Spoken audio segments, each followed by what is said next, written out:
saying it.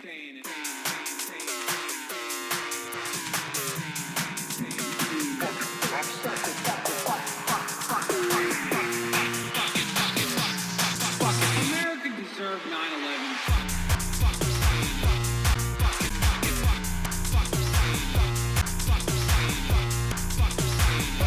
9/11.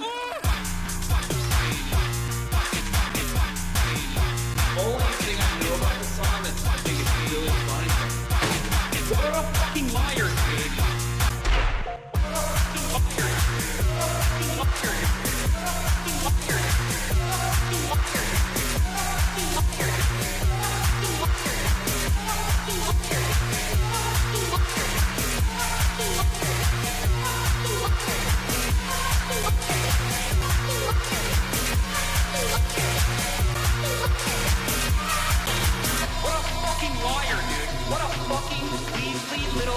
Liar, dude. What a fucking Weasley little liar, dude. Holy shit, dude. Holy fucking shit, dude. Literally lying. What a fucking liar, dude. What a fucking Weasley liar. Holy fucking, what the fuck?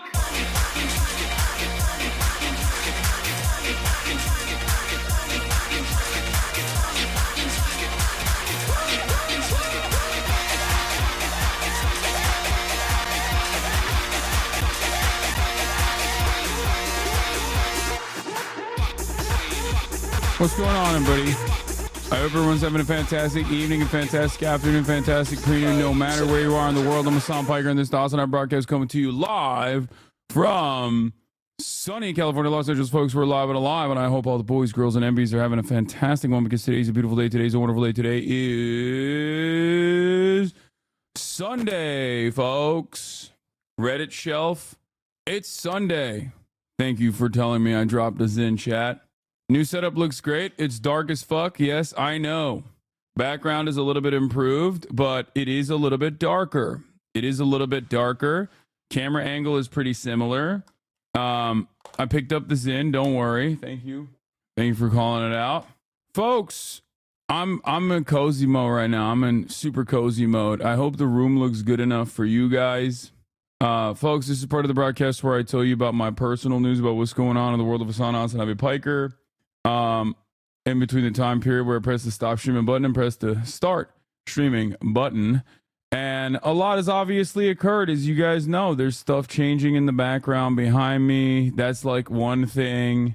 That's not the biggest thing, though, obviously. I just got back from Texas. Hopefully you stayed offline. Yep. Is it a new camera? Is it changed lighting? No, it's the same camera, but we fixed the lighting a little bit. And honestly, that's what's going on. Okay.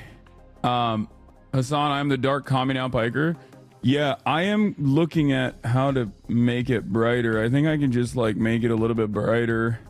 Other than the channel I made, you were camera settings, encoder, frame drops that are not ISP related. This would be the change that I cause it. Anyway, can't see the dog, man. Yeah, she's firmly behind me. Have you deleted Twitter from your phone again? No, I'm going to now, though. I have not deleted Twitter from my phone. As you guys know, for the election season, I put Twitter back on my phone, and I've been very active on it.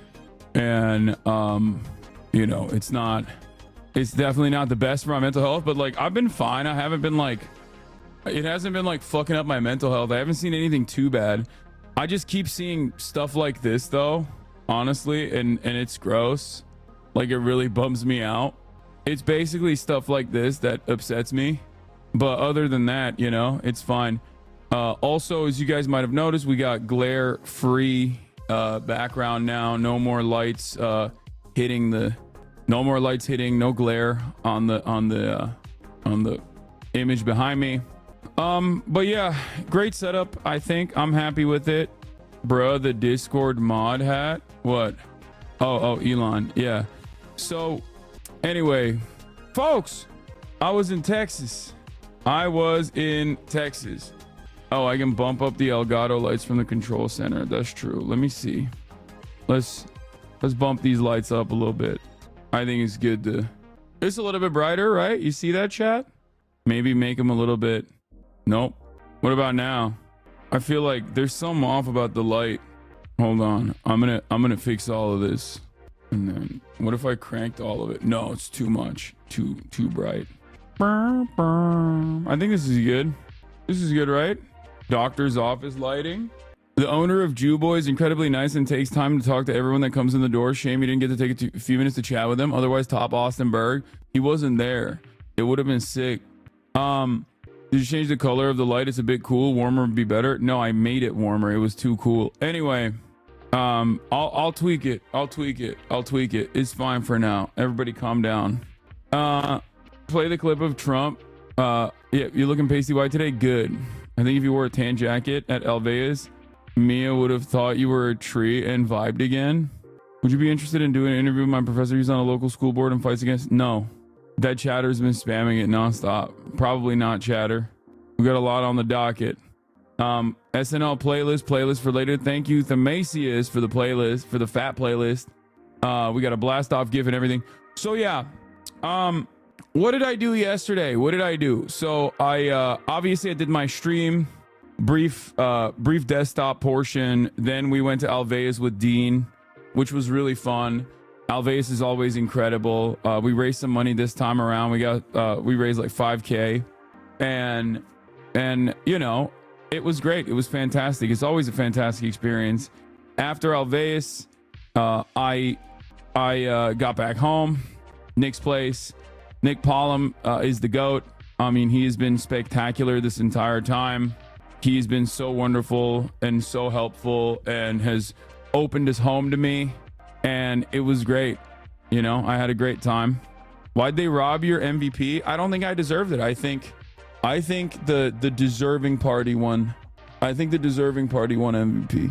Let me like lower this a little bit too. I think this is better. Okay. I'm starting to get comfortable with the setup. Setup is new. Yeah, Nora deserved it, dude. She played fantastic. She was clutch. She hit shots where it mattered. I think, like, she did a spectacular job. And she deserved the MVP more than I did for sure. So, regardless, did a little bit of that. Alveus was fun. After that, we went and we got some KBBQ. Did you take Dean for a real meal? Yeah, we went and got some KBBQ and I fucking slammed some meats. Okay, I slammed some god dang meats, dude. And let me tell you, them meats were, ooh, it was good. But I think Korean barbecue in LA is definitely better than Texas. Like, no disrespect to KBBQ and the Texas Koreans, but honestly, Korean barbecue in LA is just so insane that I've never, like, I really developed a newfound appreciation that I already kind of had, but like it really confirmed. Is the Dr. Mike thing happening still? Yes. Why do people keep asking? Yes, it's in 2 days. Do you grill for the whole table or just your own? No, it's they grill it in the middle of the table. There's a grill, but they grill it for everybody. But other than that, not much. I mean, I came back home, I ate the KBBQ, came back home and downed another maple crumble cookie and another half of a snickerdoodle cookie. That's like at least 1,000 calories of crumble cookies with a nice tall glass of whole milk. And then I passed the fuck out, woke up at 4 a.m. Texas time, which would be 2 a.m. LA time, went to bed at 11, woke up at 11 p.m. Went to bed at 11 p.m. Texas time, woke up at 4 a.m. Texas time, got on a fucking plane, fell asleep on the plane. The lady sitting next to me woke me up to go take a piss, which I thought was crazy. Like, just jump over me, lady. That's wild. Like, it's okay, you know? We're in business class. Like, there's at least a little bit of leg room. This dude is a F word. Nice, man. That's nice, dude. Cool. Bro, she didn't just like wake me up. She like touched me to wake me up. She like did this. I was like, that's crazy. No one's ever done that to me before. And then she just woke my ass up in the middle of dreaming. Like, that's crazy. I was vulnerable. Anyway, she caught me off guard. But yeah, that's neither here nor there. So came out here, immediately took my little ladies, Kaya and Fiona, to the dog park. Had a fantastic morning with them. And then everything fell apart when I played basketball. 3 games in a row, I got fucking L after L after L. Devastating performance. But at least I got my cardio out. You know what I mean? But that's got to happen at a certain point. Sometimes you got to lose. You know, you can't always be winning. Sometimes you got to lose. Can't call you misogynist anymore after that aggressive bathroom awakening. Yeah. Are you gonna vote for the streamer awards? Yeah, I'll do that today. But yeah, RFK reveals his biggest secret yet. Yeah, I saw that. That shit is lame. I can't believe he's such a big phony. I will be voting for the streamer awards in a little bit. Should I get day drunk? I mean, it's up to you, King. You only have one life. Did you watch the Mike Tyson fight? Yes, it was awful. And I didn't even get to talk about that, actually. What? Your knee braces have given you odd tan lines. I can't get past it for some reason. Pants on the courts, perhaps? No, I'm not going to do that. I will never wear pants on the court. Maya clocking you. Dude, it was so much fun. Alves is so great, always. We tried all the different animal foods. Did you talk about where you got burgers at yesterday? Yeah, we went to Jew Boy Burgers, which was fantastic. Really good burgers. Move the best so we can see Kaya, please. Dude, I'm so annoyed with everyone in the chat, honestly. Like, everybody needs to shut the fuck up, okay? We set up a better frame job, better background, and immediately people are just like complaining, and they're making such like minute complaints. Like, I'm done. Stop. Okay, please. You're being annoying, every single one of you. No, it's not just Sheltered Rosebud. Other people have been chirping about it too. Anyway. That was just for fun. You got good pull. It's not the theater kid. Good pull. Sorry, go ahead. Good pull. Why are you talking shit? I'm not. Wait, were you a theater kid? No. Oh. Not the anime kid. Being weird as hell. Ha! That was just for fun. Dean geeking out about the snake was hilarious. Yeah. The segment with Noodle the snake was great. Yeah. Notice how I didn't respond when she said the anime kid. You with the snake? Yeah, I was vibing with the snake, dude. Me and the snake were tight. What happened when the lights went out? I don't know. In Florida, I'm gonna swat the fuck out of one. No, in respect, I think. If a mosquito bites you, it's a female that has bit you. And they only bite when they have to lay eggs. And they Go home in Florida, I'm gonna swat the fuck out of one. No, in respect, I think. It's crazy. Like, the amount of abuse I got at Alveus is out of control, okay? Swat the fuck out of one. No, in respect, I think. Look at this. And it's like, she's not even holding back. Ridiculous. We need to talk about elder abuse. Bro, why don't you post pics of your weekend on Instagram, just starving us on Insta? I posted on my stories. Houdini died like that. No longer MPreg. Yeah, I was MPreg, and then she aborted my baby. She aborted my fetus. This was so mean. Oh, is it when I scared his ass? her back. It moves when you touch it. All the way over here. Come on, give it a touch. Oh, fuck! Stop! What is wrong with bro? Here, Dean, touch. Yeah, that was the first time he ever touched a snake. It moves when you touch it. All the way over here. Come on, give it a touch. Oh, fuck! Stop! What is wrong with bro? Even Maya liked that one. Okay, you can't get mad at me. GIF of him being scared. The dab with Maya after you told Dean about insects was super clean. Nest of babies. Yeah. Without being impregnated by a male bee, then that entire nest is going to be male. However, one of those males will then subsequently end up impregnating her, and then the entire nest of the babies is female. Right? Did I say that right? Isn't it? Let's go. Now, isn't the queen like? He knows.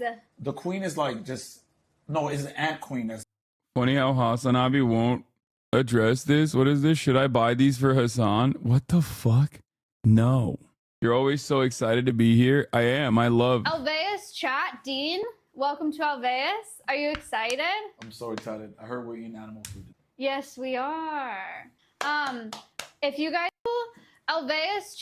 I love Alves. Why are y'all always talking about animals fucking? What do you mean? Like, what should we be talking about? This stream healed something in me. Yeah, this was great. It's always wonderful. It's always fun. Alves is always great. Arms looking crazy, brother. Thank you. Cheers. Oh, it's two. Oh no! Oh no! No! No, put that in F. That Put that one. at the bottom. The aftertaste is crazy. Ooh, it does just keep getting worse. Why? Tastes like ass. I'm trying to I'm tanking it. swallow it. You think any of this stuff is gonna promise? What? Have you measured your arms? No, I haven't. You should do an animal stream at least once a month. Yeah. Dean's deer shit MRE story was so funny that mine was like, if I had to choose, I'd choose deer shit. Yeah. Yeah, no, it was great. It was great overall. It's just such a fantastic experience every time. You running with the wolf dogs. You didn't turn off the political audience thinking, I don't give a shit, dude. I mean, who gives a fuck? Brother, I got so many haters up my ass, non-fucking stop, that they would literally be like, well, he brought up politics here when I was talking about, the wolves in Turkish mythology. Like, ban him, please. Like, bro, they were mad that I was playing Cholima on the Wing on Nick's stream. Like, they were trying to get me banned for doing that. And the method is so clear every single time. It's like they literally will just find something, no matter how stupid it is, and then they'll brigade LSF, and then they'll act like it's real, They'll act like this is a real concern. Oh my God, they're so upset. Everyone is so upset that this happened. People are now joining the ranks of the DPRK's military because they saw me listen to fucking Cholima on the Wing type shit. It's so fucking stupid. And yeah, your shirt is anti-Semitic. Everything is anti-Semitic. They deleted that post, by the way, because everyone agreed it was a banger. Oh, they did? Aw, what a bummer. I thought that really would have done me in, Even the comment section was making fun of the losers. It was so funny. Yeah, it's just so dumb. This was your best idea. You have What a is conversation with Dr. Umar. Like, have him sit right here Oh, where I'm yeah. sitting. Who's Dr. Umar? And just, Dude, if Nick Pollum and Dr. Umar collabed, the world would heal. Dr. Umar Nick collaboration, I think he would kill him though. That's like Dr. Umar, this would be the worst experience. Like Dr. Umar's been trolled before, right? Like people have like trolled him and been like, "Oh, this is my snow bunny, this is my, girlfriend, this is my white girlfriend. Like, how do you feel about that and shit?" Like, but like Nick is real, right? That's actually how he is. So I feel like Dr. Umar would not know how to react to that. Like he would not know how to, like he would just like be shocked. Nick would cry. Clip of you running weird. Dude. Okay, I was running goofy on purpose. Like, come on. You guys saw me run for fucking 4 quarters the other day. Like, you know how I run normally. It's funny because Steven Seagal never runs anymore. Wolf dog. Oh, here's You my wanna try run. something? You might just look stupid, but it could also be cool. Try just like running down and running back. Oh, you think they're gonna come? Sometimes they like running, but I don't know if they'll run with you. Hey, Oh, they did run with me. she's running. Sick. Nope. She ran with you. There's like one way only. So we have 2 wolf hybrids. They came from a facility that's had a. You looked stupid and cool. T1000 ass run. Yeah. I mean, it's not a normal run. It was funny. Like I was trying to run goofy. I was trying to run goofy on purpose. The fuck? CCP endorsed dance. Wow. I'm radicalizing the chat. I'm radicalizing Twitch streamers into Maoism. Even the Thirst Talk editors are making fun of your run. What? Hasan hasn't watched Get Out? Of course I have.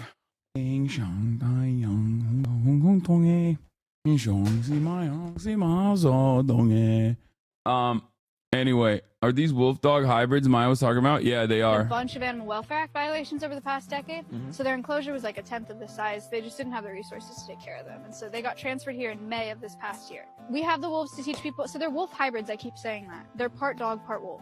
So people breed wolves with dogs so that they can be like, my dog's part wolf. Which is dumb. Wolves are bigger, Stupid. right? Normally, like than this. So people want to say that their dog is part wolf or whatever, but then they have an animal that a lot of times isn't safe to have in your home because they're part wolf, so they're a little more unpredictable, and a lot of times it doesn't work out. They have to be euthanized, but then they also can't be released into the wild because they're part dog. So then they end up in this weird limbo in facilities like this. So it's just super sad.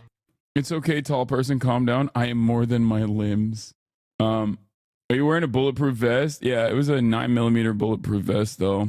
Hasan is too sexy to be running like that. Flint Lockwood ass run. Oh my god, guys, stop clowning on Hasan for his run. It's a cute run. Like he has a very important message for the king or something. Why he run like that? Listen, there had to be something that wasn't perfect, and his cute little one is it. Dude, I can't do anything, man.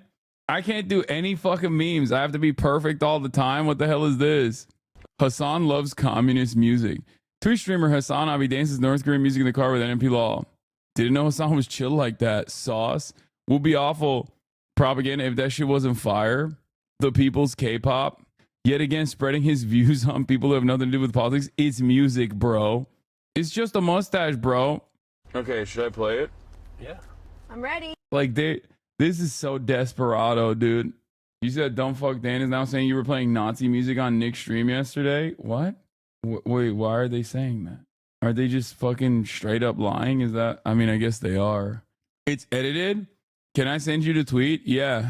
Okay, this is from... Okay, should I play it? Yeah. I'm ready to hear it. Yeah, no, I saw this tweet.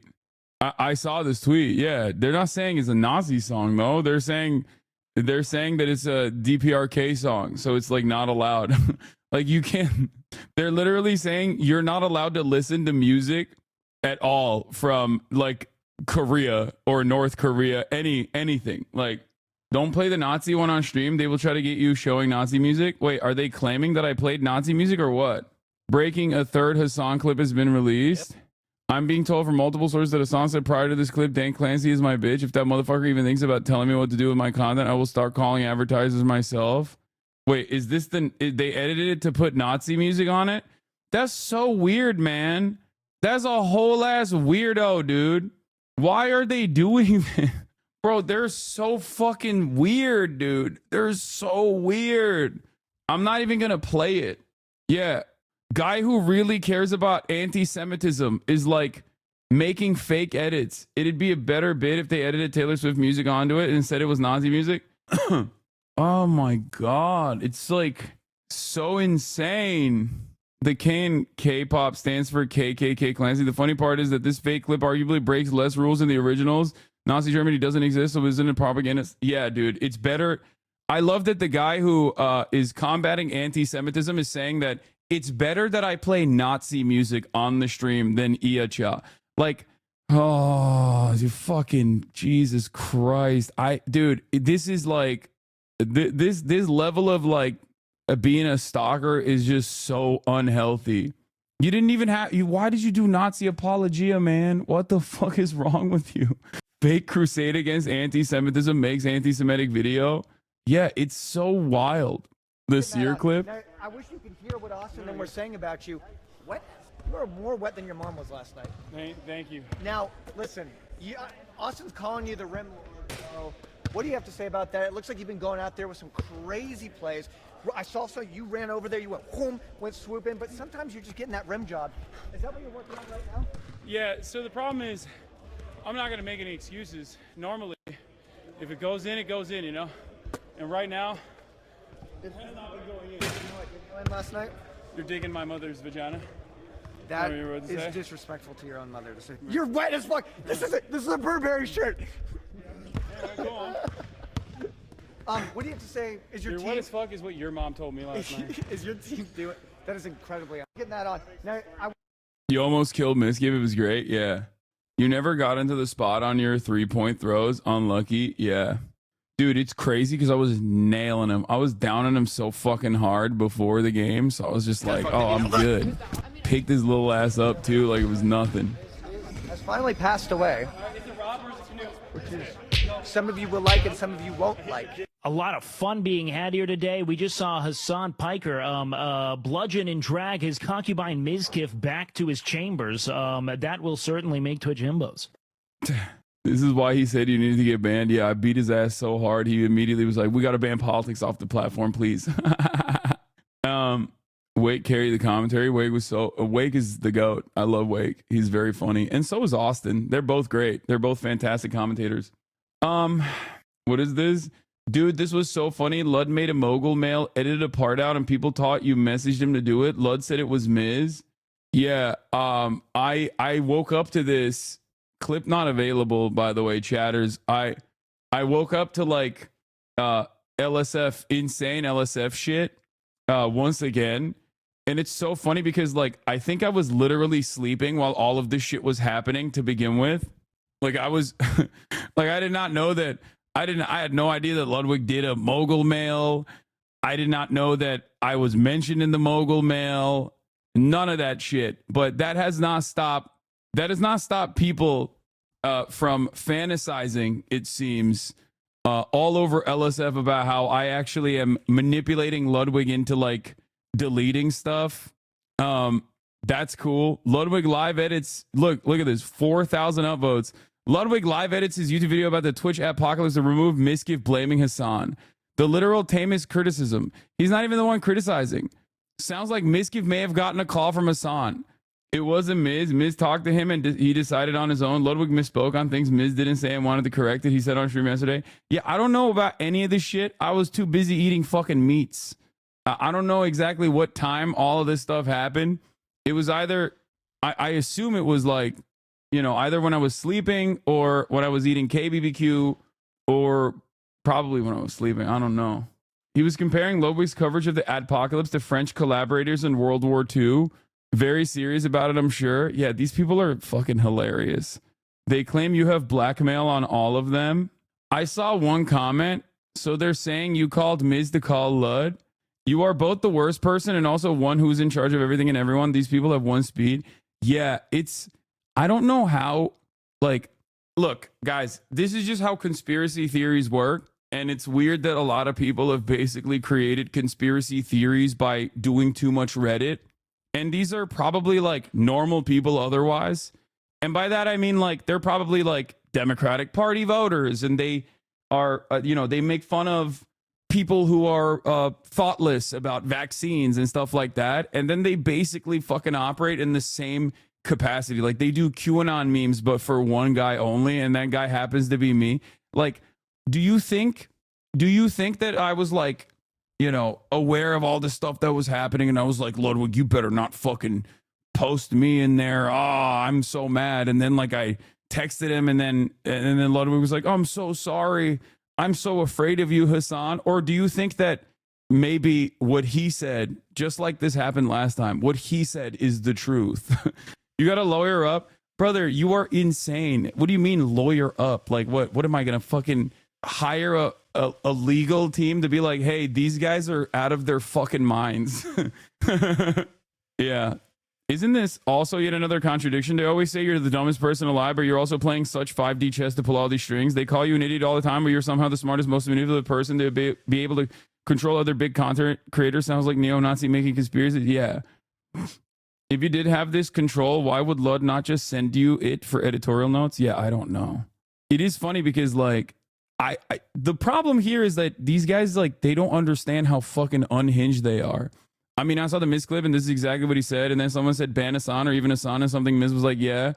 And then he said how easy it was to farm LSF. It's amazing that Miz says ban Hasan and this sub somehow spins it as Miz is a Hasan puppet. The brigading in this sub is getting unbearable. We got to be honest. No one actually cares about or believes what is being called out at any level of this. It's entirely bad faith. 100%. That is what this sub has become. And he's right. It's so easy to farm these bad faith posts. There was a really good one. There was a really good insane one. You know what I mean? Considering Twitch has refused to dish out any punishment to Hasan, he was just a 24-hour, 3-day ban to save face and explain to Hasan it's an appeal to advertisers or something. I'm sure a lot of streamers are understanding Hasan has a huge amount of pull within the company. So it's probably not good business practice to go against him. I don't know why Hasan can't accept any form of criticism. If anyone's critical of anything he says or he does, some kind of meltdown and gaslights the person saying, I thought we were friends. This is shitty to do to a friend just saying. Like, what is HasanAnon? Yeah. These guys are, this is HasanAnon. Hasan has to have compromat on them, right? Flight logs to Epstein Island, videos from P. Diddy's dungeon. Okay, Coke Cherries, stop fucking talking about how much you're drinking, okay? Take a week off and stop drinking. You're being annoying. Stop drinking. Bro, this is, like, I'm not kidding. Legit question, don't you fear for your life? These people are insane. No, because I exist in the real world. And the beauty of it is that like most normal people are awesome and fun and cool. And like Texas is no different. What's really dope about it is like I go outside. These people don't go outside. You know what I mean? I go outside and meet people all the time. Like random Texas gas station. I'm walking out. This dude, he looked real Texan, if you know what I mean. He had a cross and everything, you know? And he's walking out and he's just real shocked to see me. Okay, right in front of him. Walking outside of a Heb gas station. I wanted to get some Zins. And he was like, has anyone ever told you look like Hasan Piker? And I was like, I am him. And he was like, oh my God, that's crazy. Like, he's like, I got to take a photo. Like, my friend's not going to believe this. You just made my day. He was stoked as fuck. Same with when we went to Jew Boy Burgers. Like, Nick was shocked. He was like legitimately shocked at how many people were so stoked. Like, and I think it's more so because like he's like, you know, he probably frequents these places and he doesn't get that kind of response. But like, yeah, the place we went to is called Jew Boy Burgers. It's fucking excellent. But like, it's just, I don't know. It's like normal human beings that don't spend all of their fucking time like fantasizing about like these psychotic conspiracy theories are, you know, they're not roaming the real world, which is why I'm like not necessarily worried about all that stuff. The mental illness has gone insane. It's such a normal human interaction, and the freaks are out in full force. It was clickbait misinformation on Miz was talking about. Miz was making a joke on Hasan. Miz was talking for like 10 minutes before the possible scenarios. Destiny viewers are absolutely insane. People are making it seem like ADPOCALYPSE on Twitch is this multifaceted issue instead of the fact that their community has been mass emailing advertisers to pull out of Twitch because of their weird obsession with Hasan. Interesting to see how he spins this one. Is he going with the classic video was underperforming excuse? Like, rabid, dude. Rabid. Going from one single mention of Hasan in the video to zero. Insane. And the fact that normal people like you is what makes these people go so hard to take out your good name. They're so sad. Yeah, I mean, I'm sure this works for like some people. My point is, I'm sure this works for some people. And they probably look at this and go, damn, this guy must be like the absolute worst person on the planet. This is hilarious. We need a pride flag for unemployed people. Like a lot of people I suspect that are, you know, entirely too busy to give a shit about any of this stuff will probably look at this and go, yeah, I guess this guy's a real villain, and then not really think about it. But overall, I think if people were to focus on it on their own, if people were to like, if people were to go in to the situation and make up their own minds to focus on it on their own, if people were to like, if people were to go in to the situation and make up their own minds, they will realize that this is ridiculous. That's it.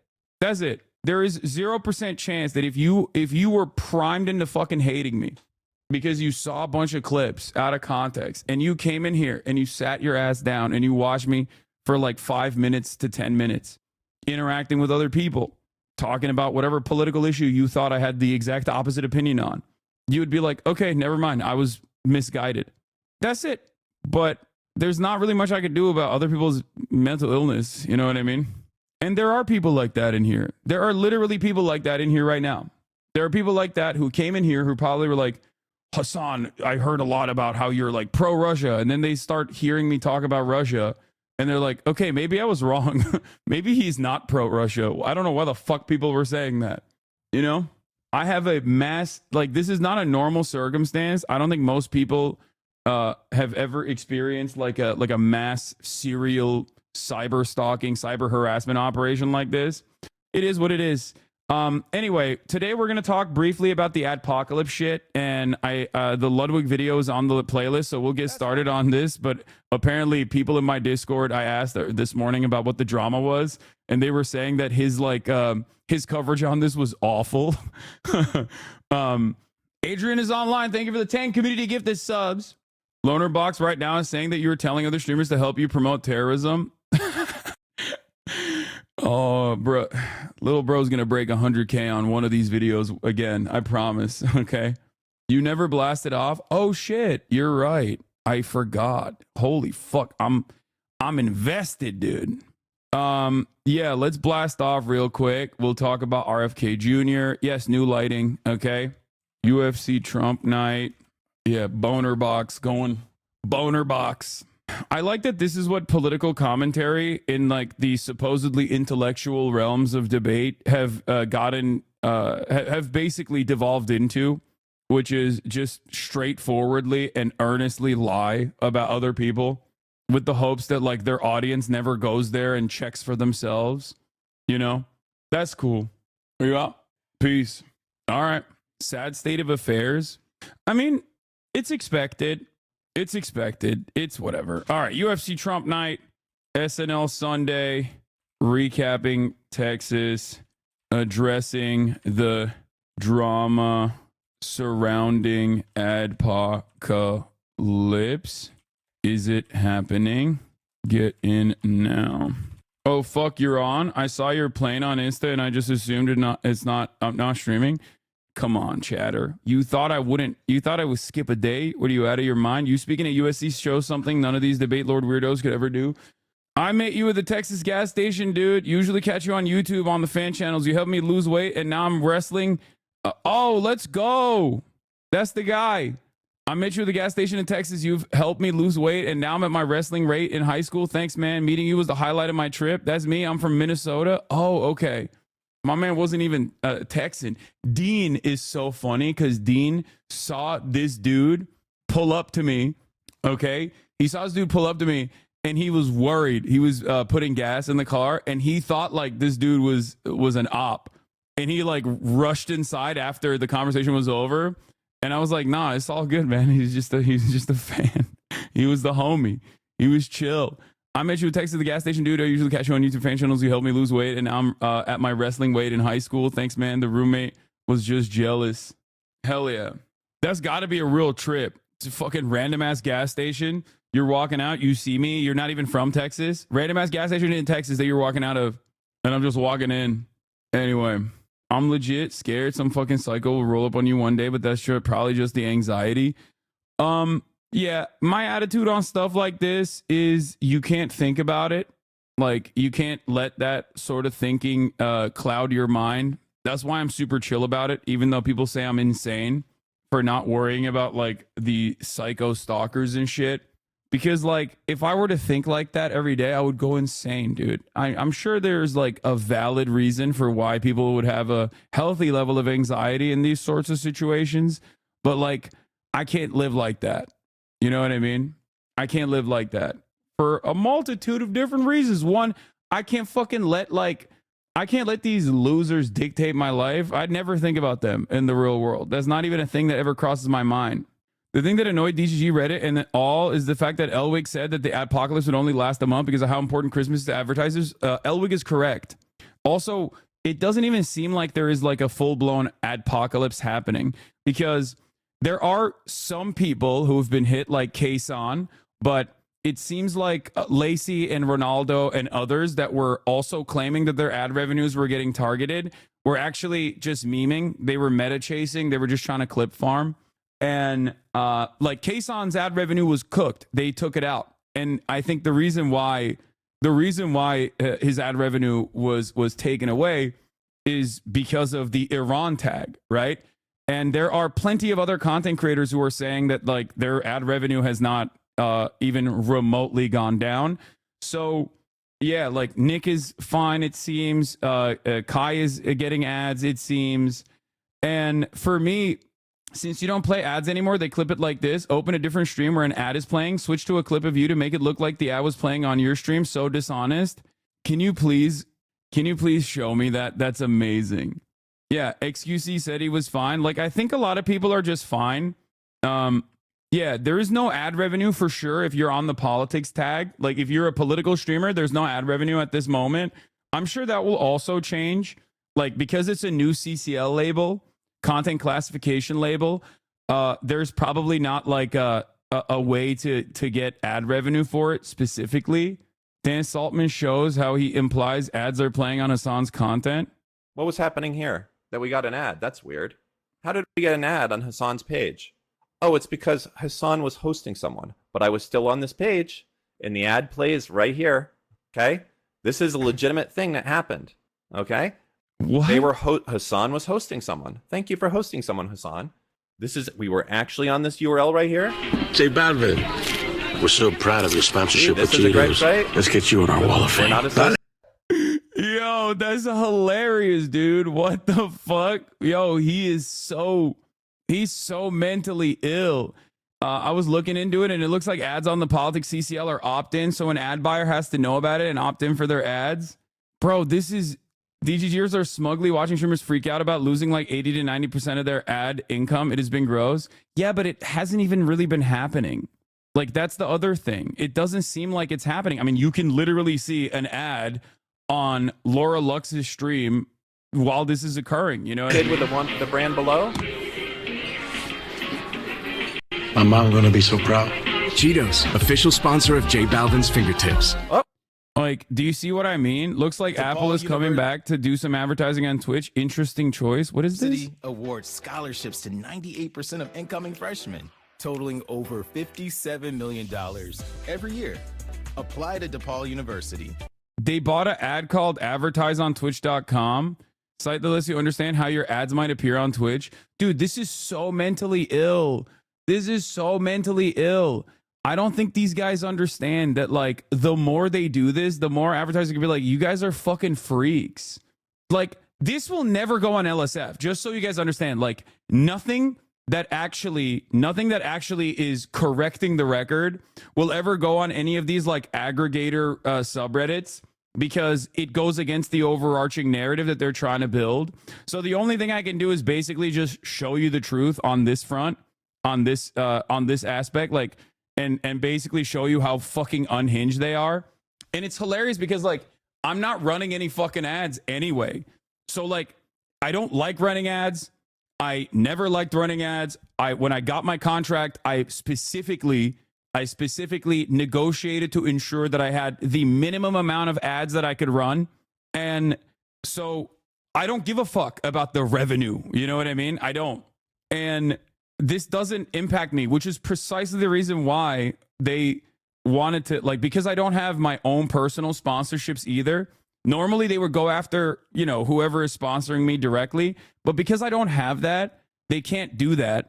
So all they can do is just, like, yell at journalists that write articles about me and, like, harass them, or you know, go to the platform itself and be like, this guy's an anti-Semite. We got one crazy enough congressperson to say he's an anti-Semite. Now, you also should believe he's an anti-Semite. I'm not, right? But no fucking advertiser is going to be like, I know who this guy is. I know he's not an anti-Semitic person. They're just going to be like, okay, yeah, sure, whatever. And it's so crazy that this is ongoing for months and months at this point. Hasan is covering this on stream. This is just some of what Destiny's Discord is up to. What is this? If you're interested in sending emails to the Israel Ministry of Foreign Affairs, here's some contacts. Ran Natanzon, Head of Innovation and Country Branding. Public Diplomacy Division. Aviv Ezra, Chief of Staff. Like, Consular Washington MFA. Subject, anti-Semitism at Amazon-owned company in the news. Like, this level of dedication is not normal. This level of dedication, and not even still not even being able to achieve the results that you want to achieve, is crazy. And I think part of the reason why it's not working, regardless of how fucking nutty this shit is because it's not true. It's just simply not true. You can try to fucking manipulate clips as hard as you want to, and including but not limited to, like, playing Nazi music over another stream, right? Like, these guys are so invested and so worried about anti-Semitism, supposedly, that they're going after someone who's not anti-Semitic. And not only are they going after someone who's not anti-Semitic, who's combated anti-Semitism regularly, but also on top of that, they're literally playing Nazi music over a stream that I did with Nick Pollum, and then saying, like, it would even be better if he played Nazi music instead of the DPRK song that he played, the Cholima on the Wing. It's like, it's like they're doctoring shit. They're clipping everything out of context. Like, it's just, there is no end to this depravity in an effort to get their desires across. And, you know, that's it. Like, look, Apple ads. Looks like Apple's coming back to do some advertising on Twitch. Interesting choice. Yeah. Okay, should I play it? Yeah. I'm ready to hear it. Like, what would be an issue with this? Like, you have to be the most mentally ill person on the planet to look at this and be like, wow, I can't believe this. I can't believe that. The ad was playing on twitch.mira. The Apple ad was playing on Mira's channel, by the way. Saying it's not true is great, but you actually have to push back. There needs to be a coordinated effort to show their lunacy. Why aren't you pushing for Dan to be banned for targeted harassment? Because Dan getting banned off of Twitch is not going to change anything. He flipped it over to your clip. The ad wasn't playing on your clip. The ad was playing on twitch.tv/Mira. Oh, there it is. There's the ad.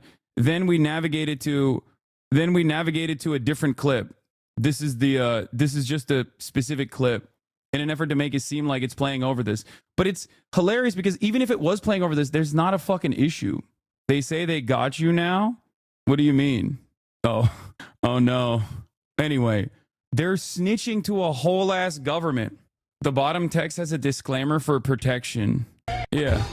It's such a Hasan pick. I've never heard the. Yeah, this was on Nick's stream. I know. Dude, at what point does this count as malice and defamation? I mean, I think it's pretty malicious. It's pretty obvious that there's an intent to defame, especially because like they're pretty open about their way of doing this. Like they're really, really open about it. I think because there's not really any sort of legal recourse in this situation, this kind of targeted harassment campaigns just kind of go on for a while until it fizzles out, until they get fucking bored when they don't get any when they don't get the actual fucking goals that they wanted out of it. But once again, it really doesn't matter until there is like a legitimate institution that actually gives these guys the credibility. They have no motion. Here's how this bad faith criticism of your content comes off to Normie. She doesn't want you obsessively, but finds you hot and usually correct. Yeah, I saw this already. Yeah, it's insane. And it's also like really crazy because they also started this process by just basically they started this process by like photoshopping me as like a Hamas militant and shit. So it's also a healthy dose of Islamophobia in the process too. Yeah. Do not stop pushing on Twitch. Their advertisers are dropping like flies. Go send a few emails this morning. CC's in the media as well. Send emails. Advertise on twitch.com. This is their Discord that they're using, the brigade. This is their Discord that they've been using actively to like send every advertiser on Twitch emails, like mass email campaigns being like, these guys are anti-Semitic. Like this Hasan guy, he's anti-Semitic. And all this shit. In before they try to weaponize this clip. What is this? You can hand him that if you want. Here you go. You have to complete the fit. It's the world's most powerful. Don't shoot it, actually. What is it? It's a water gun. Oh, it is? Yeah, you can shoot the table if you want. Or shoot the window. You gotta shoot the camera? Jeez. All That's right. Brother, Okay, that's enough. you know how close you were to... It was crazy. That water gun is incredible, by the way. That's how you protest something. Lamau crazy. A political community doesn't understand that. That's how you protest something? What do you mean? By just fucking lying? What do you... First of all, you have to understand there's a valid protest, okay? And then there's like idiotic shit. You can't just like make stuff up about a person and then be like, I'm just protesting. No, you're quite literally, you're protesting reality at that point, okay? What do you mean? That's how you protest, Lamau. They admit that they're lying, you fucking idiot. Like all the time. There's a difference between a serial defamation operation, okay, that is cynically launched to unban their favorite content creator who got banned for violating terms of service so fucking ridiculously, right? Versus like protesting someone, like people launching protest campaigns to this degree over Asmongold with like a shit ton of videos that he has where you could just like clip stuff where he's talking about like, I don't know, immigrants or whatever, or watching like these right-wing content creators or whatever. Like that's one thing, right? And even then, I would not be an advocate to like take away all of the advertisers from the fucking platform. I think that's insane because I'm not a psychopath. Because regardless of the fact that I don't use advertisers, regardless of the fact that I don't give a shit about advertisement in general, like I understand that other people do. There's small content creators on this fucking platform that are having their revenues ripped for this like insane propaganda, insane defamation operation that these guys have launched. And most people don't understand it because most people don't pay attention to what the fuck is going on. They just simply see LSF posts or like people that aggregate content off of LSF and just go along with it. Please go over the LSD CEO Dan post. I don't get what is happening. What is LSD CEO Dan post? I hope they can get Twitch to join you in a crusade on this kind of behavior. I don't know what the fuck they would do, honestly. Yeah. Oh, what is this? This guy? Absolutely nothing about this video is true. Hasan's coverage of the DNC wasn't even remotely as critical as others there. The DNC gave an entire booth in the press area to Epoch Times. Fox News was there, so spare me. And other creators there weren't there to boost Dems. They were there to cover the event, just like reporters were. The media's job, whether new media or old, is not to do PR for the Democrats. This person is so deeply ignorant. I don't know what the fuck this person is saying. I haven't seen it, but... Small gripe. Small gripe? Yeah, fucking Matt Walsh was there, dog. What the fuck are you talking about? Harassment campaign against Twitch using fake screenshots of anti-Semitism on the platform. Oh, nice. The change went live. If this case isn't clear, any advertiser that supports Twitch in any way will be held accountable for supporting their behavior. Full-on anti-Semitism in its own category and tier will not save ad revenue. Dude, what the fuck? This is insane, dude. These screenshots are definitely fake. Sensitive social issues is presented as a stream category, but non-gaming categories must be first approved through Twitch's user voice forum. Also, the change that Twitch made to address anti-Semitism issues on the platform was to create political and sensitive social issues. Like, what is happening? These guys are Kick streamers, by the way, which makes it even funnier because they all stream on Kick, and that is literally an emote on Kick. Like, anyone that posts this as a fucking meme is anti-Semitic, okay? Anyone that posts this shit as a meme is obviously not, at the very least, they don't care about anti-Semitism, okay? This is literally open, out and about, fucking Nazi-style coordinated smear campaigns where they're trying to just be like, oh man, I can't believe it. Hasan, it's fake. No, I know it's fake. That's what I'm saying. Of course it's fucking fake. You're kind of getting lost in the sauce, dude. Kick doesn't even have ads. That doesn't make much sense. Yeah, the reason why they don't fucking have ads is because they have insane content. They have extreme content. They don't have a terms of service. Twitch does. That's not what happens when platforms show extreme content. No offense, but you talk about rapes, etc. It's kind of inevitable. Dude, you're a fucking idiot. I am a news broadcaster. Like, so is CNN. CNN talks about this shit too. They have fucking a shit ton more ads than I do. I don't even have ads.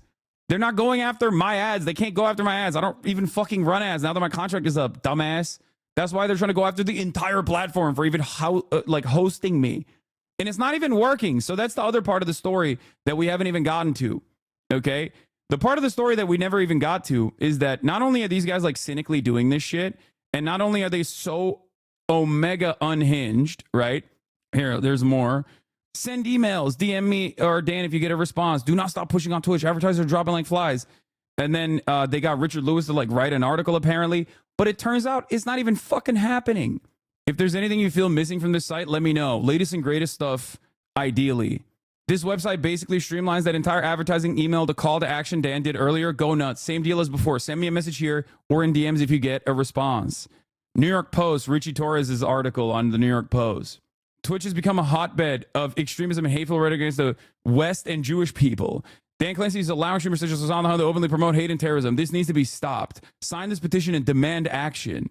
I'm just letting folks know I contacted my House representative on Monday when Dan made the call to action and got through to her directly.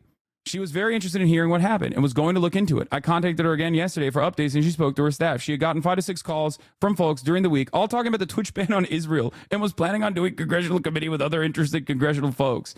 I let Dan know this and he suggested I join the Discord to post the information here. It has having an effect. Media buyer here. Multiple brands are looking into buying Twitch ads right now. Lots of big brands don't see all this yet. No, because they don't give a fuck. It's Christmas time. Are you kidding me? Holiday season is when they have like the most fucking advertising on the platform. The following list is a senior staff with the House of Representatives, an email template for contacting said representatives. Some individuals may have been removed, kicked out of their position. Ensure the individuals you send an email to, in fact, hold the position and listed before you send an email.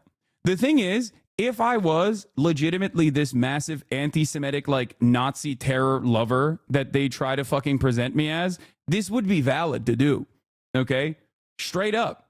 The problem is, a person like that would not be allowed on Twitch. They would have been banned a million years ago. As a matter of fact, this community, Destiny's community, was banned for doing shit like that already. That's the reason why they're doing this campaign.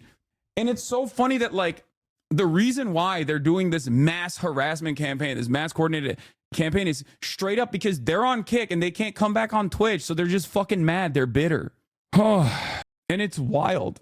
It's one, not necessarily working all that well, with the exception of like the new content classification labels and a bunch of people that have caught strays in the process, because obviously whenever you capitulate to these fucking weirdos, these psychos, it ultimately doesn't, it doesn't do anything. They don't feel satiated. As a matter of fact, they, become even more rabid because now they feel like they got a taste of action. They got a taste of motion.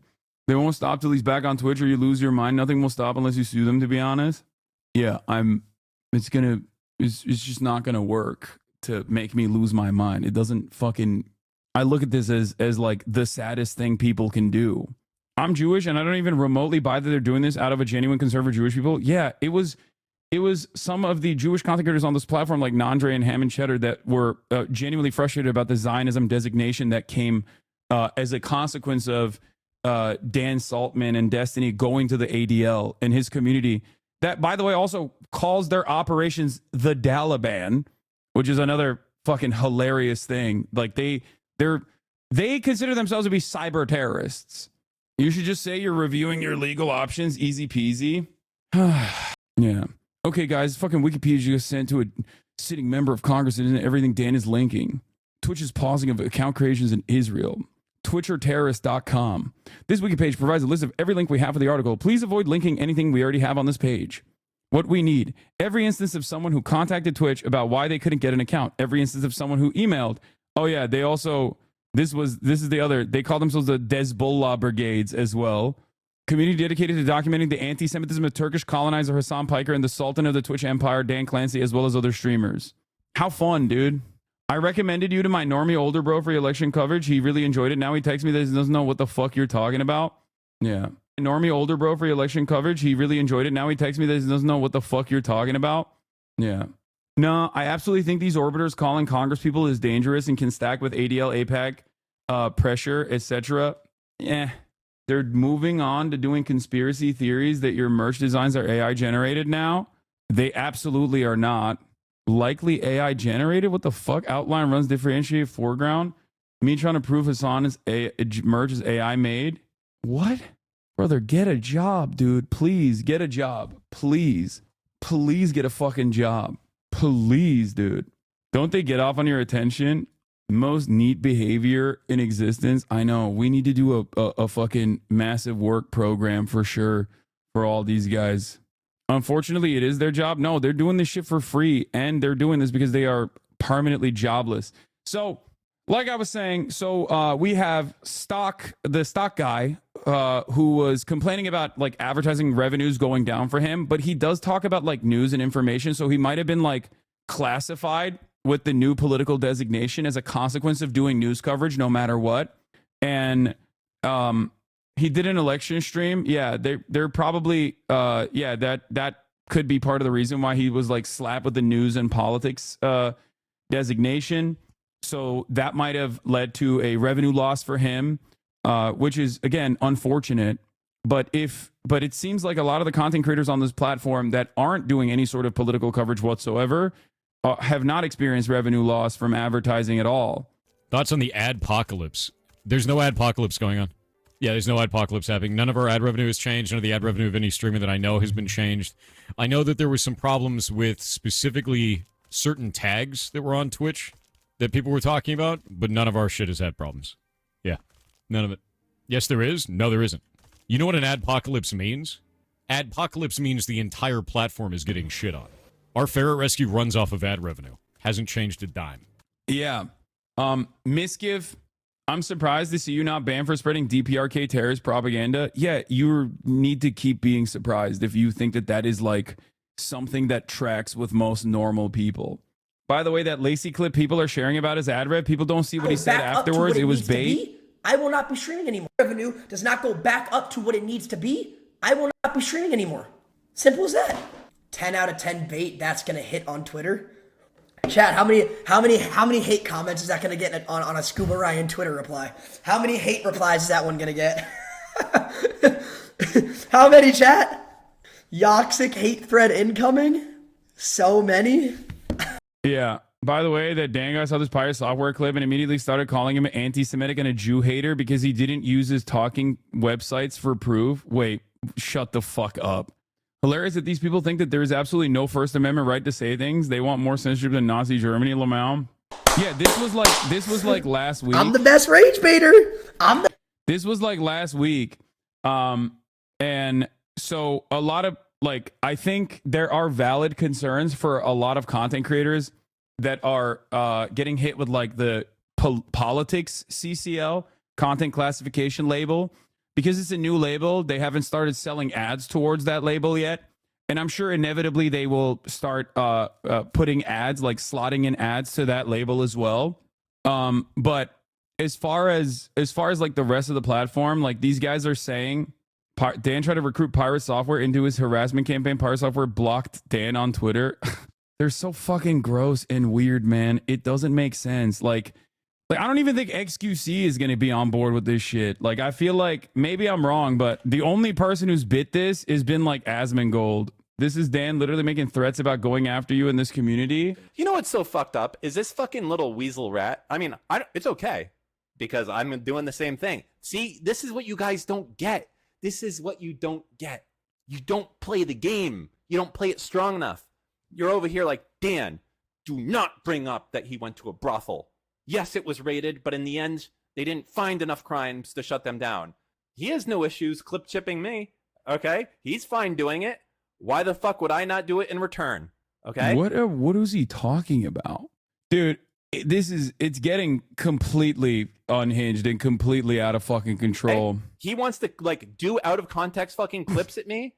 You know what? That's fucking 420 blaze it. Let's go. YOLO. Do it. Because you know what? There's not that many clips of me that you can take out of context.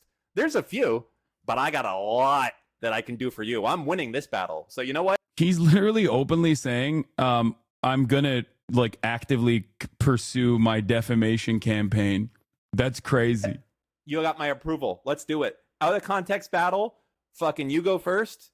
Right here, with this one right here, saying that my whole mission is to get Steve unbanned. Go ahead. Clancy, and I'd be happy to figure out a way forward for him to... For those of you who don't know, these are some of Destiny's little orbiters. This man... I'll have you know that I am not a little orbiter. I am a big, important, thick orbiter. Okay?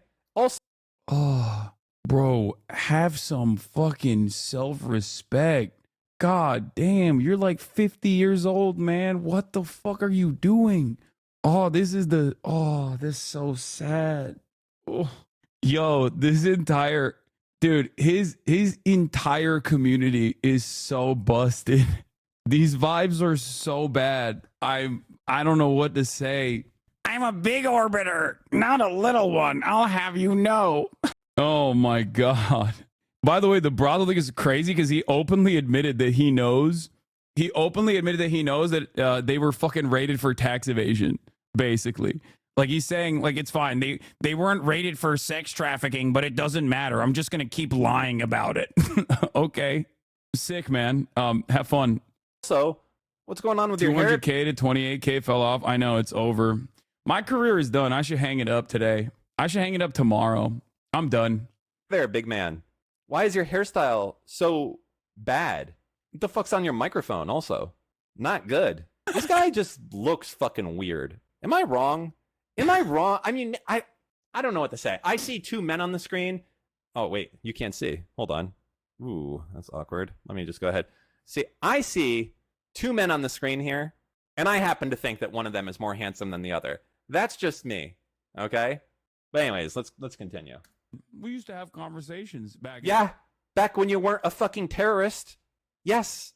Or at least you were a terrorist in training, and I thought it was a joke. In the day. You know, quite pleasant conversations as a man. We talked about the fucking blood of landlords running down the streets. The most pleasant of conversations. Matter of fact. Yeah, dude. The shit that he used to say was infinitely more unhinged. Especially back then. It's so weird that he's acting like he was legitimately offended by that. That's so funny. I think he's genuinely struggling with being featured on stream. He's not used to it. Yeah, I do feel like this is HasanAnon. It's reaching like, remember the levels of mania that I've talked about before, with like Trump supporters that will go to the level of like hallucination where they talk about how Trump is hot. Like I don't understand why he's like trying to attack the one thing that even Destiny's community objectively will point to be like, he only has fans because he's hot. He's like, yeah, he's ugly. All right, man. Cool. Yeah, you're right. Yeah. My man's looking like the manager of a bowling alley, specifically so he can hit on 17-year-olds over here, 50 fucking years old online, talking about how he is the big orbiter of a dude whose most famous moments are him being cucked and absolutely getting destroyed by an academic who was significantly more knowledgeable than him. Like, that's the guy you've attached yourself to, that you're like, I'm a big orbiter. I'm a big boy. One day we're going to take him. But his brain has just been so fucking broken by being Destiny's orbiter and his co-host on his podcast that he has been spending an unimaginable amount of time. They fear me. You know why? Because I'm fucking retarded. And remember I talked early on about the triangle of danger? I am the triangle of danger, okay? This is it. I got all three, okay? They fear us. They fear the triangle, and they should. They should fear the triangle. You should run. What are you doing? No. Bro, this is so sad. Why are you doing this to yourself, man? Oh my god. He thinks he's an anime villain because he made like 8 cyber stalking websites to be like, we're sending mass emails to every advertiser. We're gonna take down Twitch. I'm the Joker. I am the one who knocks. You should not say Voldemort's name because he will fucking come after you. You should just sit there. Oh, ew, Voldemort. And be happy that I'm focused on Dan Clancy and just let me use you as the tool that you are to get to Dan Clancy. I don't give a shit about you. Just sit there and shut the fuck up. Do your fucking terrorist propaganda. Let me get my regime change underway. And if you're lucky, you'll come out of this thing without any fucking issues. Okay? That's what's going to happen if you're lucky. You keep fucking with me, and I'll show you what I'm about. Okay? And what I'm about is effective action in policy and outreach and activism. Okay? Did I say activism twice? I think so. You can do a lot with a single fucking email. Okay? You can do a lot by being genuine and talking to someone on the phone. These are things that your fans are too afraid to do because they have PTSD about the idea of talking to another person, and they have to have like a therapy session about it. I don't. I will call into fucking the brave Mujahideen soldiers, Dan Crenshaw's fucking line. I'll break bread with Dan Crenshaw. I will talk about his lost eye, and I will talk about the man who made fun of it. You know what's so fucked up? What do they think happens if Dan gets replaced, if the next person comes in and just immediately bans you? Probably. I think that's what they think. This loser only came online in his 20s to sell CSGO hacks, became the owner of Tiny Chat, and got caught messaging minors. Plays not like us. I don't know anything about this fucking dude. I don't know enough about his background. I just know that he's an edgy boy, just like Destiny. These people who are, are well into their adulthood, age-wise, with children. I don't know if he has kids or not, or a wife, but these are guys who have not let go of the halcyon days of 4chan poll. They're literally just, it's, I don't really want to talk about it any further. It's just sad. We need to get these guys some jobs or something else to worry about. Doesn't this guy seem scary enough to actually do harm? He's stalking, defaming, and actively threatening you. What's stopping you from taking legal actions? Nothing, really. He's just a fucking loser. It doesn't do anything. Like, they're making that video speaks for itself, I think. Unless your brain is like genuinely fried from doing too much Reddit, you probably look at a guy like that and go, okay, there's something wrong with this person. Like, he is far too invested in this.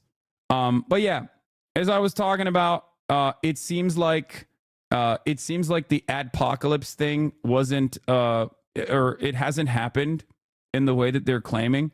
I think that they just wanted to get more motion comparing what Pirate Software said to That's systemic Auschwitz. to the executive leadership team. And then he blocked me. And he said that like I was name calling him or something. So actually I should be fair and read his. This guy's on Kick, dude. It's so funny that he's on the fucking neo-Nazi pedophile platform talking about how anti-Semitic Twitch is, dude. Asman is blaming you now. He can suck my dick if he actually is blaming me. I'm assuming that half the chat is just fucking clipping shit that he's saying out of context. But it's kind of weird because yesterday he took credit for it, and now he's like, actually, I've decided Hasan is, Hasan is the reason.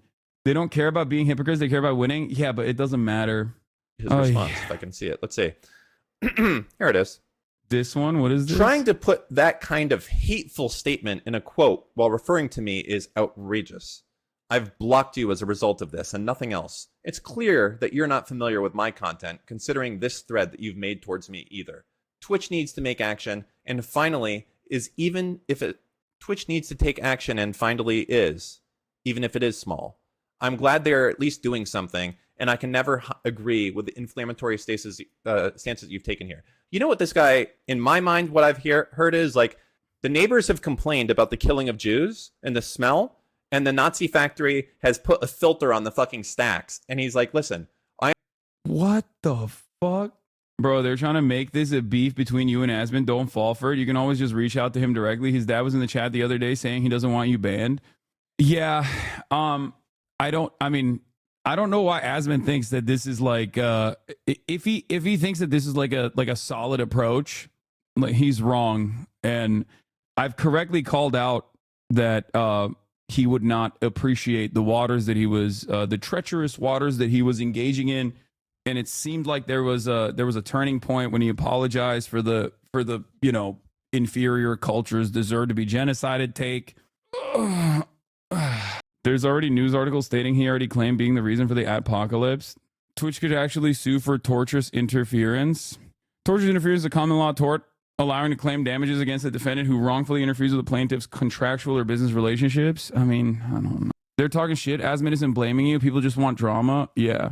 I think his audience probably wants Asmongold to blame me more than just like taking credit for it, because I feel like narratively that plays better overall. But it is crazy to say that there is like inconsistencies in the way that the terms of service is applied, right? When, obviously a panel of content creators from the Arabs podcast, including an Arab Jewish person, were banned for saying that Sabra hummus, designating Sabra hummus as a the shittiest version of hummus, somehow being an anti-Semitic hate crime for 30 fucking days is insane. Okay? Absolutely insane. The inconsistency is right there.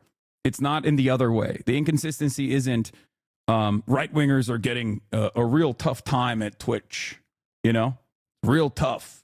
This is the clip that people wanted me to watch. Asman's audience has literally been taken over by Twitter right-wingers. Remember the DEI shit started?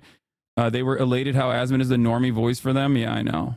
He has not fully realized his position yet. Checked him the other day, and he was honestly questioning whether his community was right-wing. That is the most insane thing.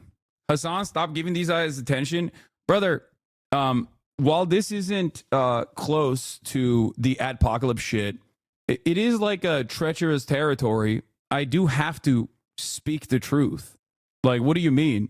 Nah, I should just let one of the largest content creators on the platform just straightforwardly fucking drive the narrative off of a fucking cliff that it is I that is responsible for the apocalypse, and not like this rabid fucking community that is literally doing everything and everything they can to openly defame me and try to get some kind of fucking motion in an area where obviously I am not anti-Semitic. Like, you can see thousands of hours of commentary on that issue alone that I have dedicated to. Have you spoken to D viewers IRL? They're beyond delusional and broken. No, I don't think I've ever encountered a Destiny viewer in the wild, with the exception of that one guy that was like, I'm shaking. And then we found out that he was like a fucking massive racist. What is this? This is the last clip we're going to see from this fucking loser. Okay. Hasan is appearing on Cutie Cinderella's popularity contest. Hold on, how do I get to that? Where? Link me this. I had a friend who was a Destiny fan. It was a nightmare how much he talked about hating Hasan. Yeah, I mean, that's like most of his content. So it's weird. Like, it's weird that his audience is also that fucking invested in it. Link me. Asman was whatever watching the fuck clips of that AFC is. holding There's no a way. hearing with the Trump admin official. I mean, if defending Cutie child Cinderella subversion. wants to fucking host Hasan, that's on her. Oh, I don't give a shit. If Cutie and her friends are all friendly with Hasan, that's their right to do. And as I mean, listen, I'm happy to add them all of their shit if they want to support like anti-Jewish. I'm gonna add you into the list. What are you doing, bro? Do you hear yourself? Like, brother, you gotta take a breather. You gotta step outside a little bit. Holy shit. Like, what do you mean? What do you mean? It's like, wow, if you're hanging out with Hasan, the terrorism lover, well, it seems like you are about to be on the list. Please, man, you're terrorism lover. Well, it seems like you are about to be on the list. Please, man, you're again pushing 50. What the fuck? Oh my lord. Yeah, you know how I always speak about how I wish a lot of people that operate like this online well, like I want them to get better. I want them to not be disinvested in this fucking operation. And I feel like they'll be happier overall. I don't think we can save this man. Shit, I am happy to add that to all the shit that I'm doing with Congress. I don't give a shit. Hasan creates fucking terrorists, okay? That's a fact. He creates terrorists. He creates people that fucking hate Jews for no other reason. And if you're going to support him, I am more than happy to have your faces right next to his with whatever else. You know what's going on, okay? Ignorance is not a fucking explanation for it moving forward. So I don't know what to tell you. I don't. The terrorist vibes might not be as poggers as they were in the past. That's all I'm going to say. Yeah, dude. I want to terrorize America with some fucking healthcare, baby. Yeah. Isn't that just open defamation? Dude, we live in the United States of America, okay? Wait, didn't he say you weren't his target like 2 clips ago? Yeah, of course he doesn't care about anything that he's saying, okay? He's out of his fucking mind. Yeah. Why does this clown and D sound identical? Their brains are melted. That's why. What is this? Let's see. Hasan clearly is like one of the biggest proponents of this. I would say he is the biggest proponent to a lot of the contention around the, quote, adpocalypse. Yeah. No. He's the main reason why this is like 90% of the examples that are being used. Yeah.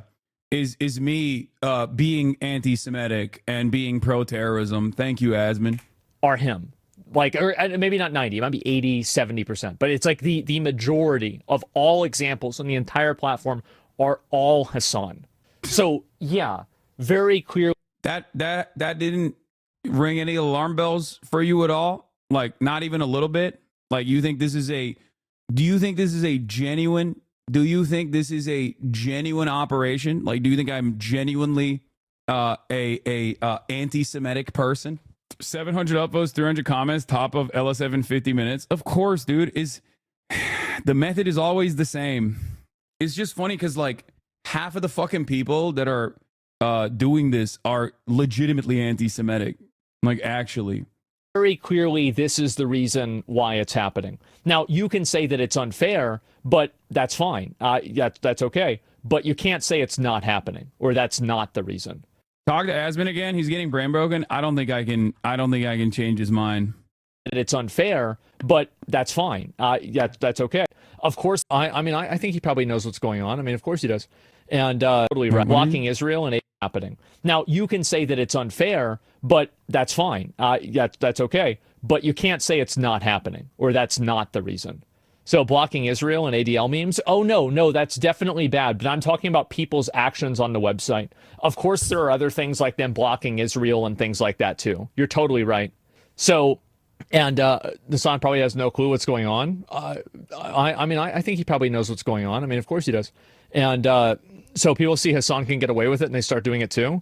Maybe, right? He changed the video after the Miskiff part. I don't know. I mean, I'm not trying to start drama, but I think it is pretty. Knows. And this is the problem: is that like I ran into the same problem that Ludwig is running into right now. And so like this is what I did about it, because I covered drama with people that I was friends with, and then the way that I covered it didn't align with like what the public sentiment was. And because it didn't align with what the public sentiment was, people thought that I was being biased. So I don't think that we should spend a lot of time talking about whether Ludwig is lying or not, because it doesn't matter and none of us really know that. But what we can say is that very clearly a lot of people believe that he is. And this is a problem that I've run into many times. It's sad that you can speak about how any viewer can come in and see you're not this and that, but then other content creators can't just give you the same respect and just make up stuff or watch out of context stuff you say. Well, it must be true. What the fuck? Make it make sense. Stop the delusion. You have never changed his mind and never could. He's bad faith, man. I don't think I can change his mind is what I'm saying. I don't think I can change his mind. Streaming looks like such a bad environment. Drama destroys friendships and community. It's really making me sad for real. I don't know why they keep saying they block users in Israel. I literally made another account on the 9th of June. I think that there was one method that was blocking new Israeli viewers from creating a new account, but it was also Palestinian viewers as well using the same ISPs. No, don't talk to him again. Not to tell you how to partake in your relationships with other streamers, but if I were you, I would never give this fuckface the time of the day. Respectful combos. Seriously, I'm so sad that it's happening to you, mate. Regardless of how you feel about it. How you feel about it yourself. I don't think it's as big as a deal as like we are making it in our little echo chamber is what I'm saying. I don't think that we're email account formation was blocked, phone number still worked, but they always conveniently leave out Palestine was blocked too. Yeah, because the entire thing is cynical. It's a cynical way to build up a narrative, and it hasn't actually worked. Like, it hasn't really worked that much, which is why they're pissed off and they try to like tack on new shit. And they're just going to keep trying to pile it over and over again. And not only are they making stuff, not only are they, clipping shit out of context, they're just straight up lying now. You know what I mean? I showed you the examples of like the anti-Semitic meme that Dan Saltman posted saying that like Twitch is doing anti-Semitism. They put Nazi music over a clip of me and Nick to make it seem like I was playing Nazi music. It's there's no end to the depravity is what I mean. Like, they don't care. They doctor chats, like they don't give a shit. But like, you have to understand, these guys are doing the same fucking shit that like people used to do during the Gamergate era, and it's not entirely about like Israel either. I think that a lot of the people that are doing this saw that there is at least enough like there are enough like people with institutional legitimacy that are on the pro-Israel side that will take any opportunity to fucking silence criticisms of Israel. So they've attached themselves to this meta. They've attached themselves to like the ADL because they know that like the ADL will come after any organization that is critical of Israel. And, they do have some level of motion. They're not as well respected as they used to be.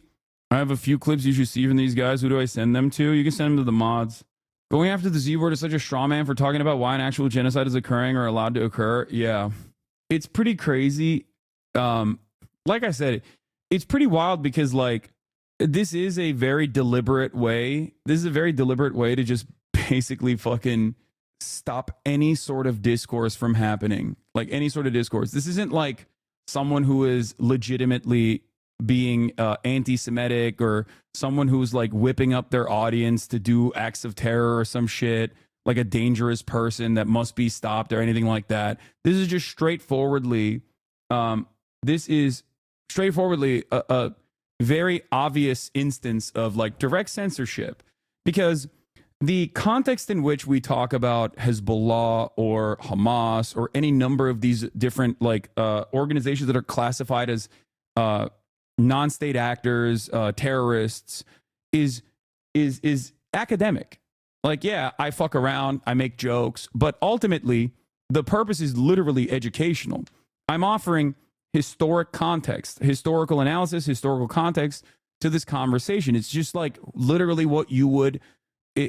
it's exactly the type of conversations that you would be having in a college lecture. Now, you can clip something out of context and be like, oh, this is what you would do in a college lecture, and then like show like the fucking Houthi music video or some shit like that. But ultimately, yes, like I have had actual academic lecturers on, like heads of departments on, to have these exact same conversations, right? And that is what their gripe is. Their gripe is, I don't like that you're talking about this. Well, some people's gripe is just that I exist and am able to be successful in this space, and they just want to stop that to the best of their ability. But other people like ADL and all these other places like that will other organizations that are, you know, attaching themselves to this very obvious like smear campaign. They're doing that because they don't want any sort of discourse to exist. I think you also not responding to most of this also makes these guys go crazy. Epically a former podcast co-host of yours. Yeah, I mean, yeah. Bro, it's got nothing to do with what you're saying. The mans just hate you. Yeah, I know. I'm saying that for like the major harassment has been occurring for the past 5 years. This is just like they did this with the cracker shit, right? They did this with the cracker ban, where Twitch responded, and then everyone made fun of Twitch for banning me because everyone was like, what do you mean anti-white racism? You're like, shut the fuck up. And it was ridiculous. It was mostly ridiculous. It was so ridiculous that, like, obviously, it was so ridiculous that you know, Nabisco sent me a fucking cracker pass, right? That's how ridiculous it was. Having said that, however, in this circumstance, like, anti-Semitism is real in a way that anti-white racism is silly. Anti-Semitism is very real. Okay, it's valid. It's a real bigotry, very dangerous bigotry. So the process is diluted and muddied when you have institutions that are supposed to be going after real anti-Semitism and logging real incidents of anti-Semitism. When they use that institutional legitimacy they have to go after any kind of critic of Israel, and that's precisely what's happening here. It's just like a couple positive anecdote about how to help someone examine their anti-Semitic. HasanAbi checked my anti-Semitism. Help me check my anti-Semitism. I'm a brown dude that grew up in a religiously Muslim conservative household and country. It's common to hear sentiment Jews control the media. Jewish people are secretly in charge of the global financial order amongst people here. It's also easy to go along with and pair the talking points of people around you, and it's difficult to completely uproot an idea from your head that you've been brainwashed into believing because you've heard it repeated over and over from the moment you were born. I spent a good chunk of my life thinking this generalization was true to some extent. However, my understanding of the issue completely changed after hearing Hasan speak on the issue multiple times. Hasan helped me identify that Jewish people, much like Muslims, are not a monolith. They're a diverse group of people living all across the world with completely different worldviews and upbringing from one another. The only common denominator is their religion, and even that is a questionable denominator at best, since people are religious to varying degrees. Hasan helped me broaden my understanding of anti-Semitism, where it comes from, and how it's been historically used as a tool to dehumanize Jewish people in order to commit atrocities against them. I now see Hasan cynically being labeled as an anti-Semite, and it's hilarious to me. It's hilarious because Hasan actually helped me empathize with and better understand Jewish people, much like he did with the trans community. A story for another time. If I watched and I listened to the people that labeled him an anti-Semite, I would have never even have been able to examine my own anti-Semitism, because these people never educate their audience on the issue. They don't want to talk about identifying it or how to combat it. They just use anti-Semitism as a debating point or when they're cornered in a discussion. It's reminded of it reminds of organized debates in schools where I'd have to argue for or against a position that I have no personal investment in or did not agree with, because I have to win the debate, you know? Anyway, I'm thankful that someone like Hasan exists, someone that can combat and teach you about anti-Semitism while simultaneously combating Islamophobia and advocating for the Palestinian cause. More power to him and all the HasanAbi heads. Is that your alt? Yeah, brother, it's my alt. I logged into my alt, Wade Bear's esophagus, to fucking write this. That's my job. My primary goal, okay? My primary fucking goal is, if you have anti-Semitic tendencies, I'm here to eradicate that. I'm here to help. I'm here to help you question your social conditioning, how you arrived at that point and why it's wrong. If you have transphobic tendencies, my job is to explain to you why this is wrong. Okay? And I think I've been quite successful in doing so. And that's why I have this wonderful community that has grown over time. The people who are not happy with it are likely the same group of people rooting for harassment campaign that led the so-called ADPOCALYPSE, Also, do we really have legit confirmation of an adpocalypse? The first I heard of it was a campaign with Dan Sullivan attacking Twitch CEO because he couldn't unban Destiny. They have now morphed into calling the most TOS informing platform anti-Semitic while ignoring YouTube and Kick. To add a little more context, Dan had an axe to grind because he's also Jewish and Hasan was displaying terrorist propaganda. Okay. To add more context, a lot of Hasan's community are Jewish and he hasn't denied the atrocities. It's a cynical campaign claiming to stand against anti-Semitism where their advocacy Discord group stops at criticizing Hasan. That community generated a bunch of bot messages and sent them to advertisers. Because Destiny, their fearless leader, is banned off the platform. You don't get monetized if there are tags on your stream, which include politics. The rest are fine. But politics being a tag is a stretch. There was an Iranian stream who had Iran in their title to attract Iranian viewers, and his stream was demonetized because of his existence as political with Iran and being adversary of America. These little fascists sure feel emboldened after Trump got elected. Yeah, 100%. No, you don't understand, bro. It's totally organic. When DG Post gets 100 plus upvotes and 50 plus comments, all by Destiny users in minutes of being posted on certain subs. They all just organically stumbled upon the post within minutes of each other. No brigading whatsoever. It's totally organic. I like that people recognize it, though. People really love to hate Hasan, huh? I don't really like the guy, but to act like he's the reason advertisers are pulling out and not the guy literally instructing his followers to spam email advertising because of his personal grudge is insane. He literally is look into it more. Also, 80% of advertisers have not left Twitch. What the fuck? I'm not even going to watch the Ludwig video. I don't really care. Everyone has criticized this so much. Let's move on to some real news, okay? Number one, last night, UFC took place, okay? And these guys had this is the worst entourage of all time, okay? The absolute worst fucking entourage of all time. Kid Rock, Michael Penis, okay?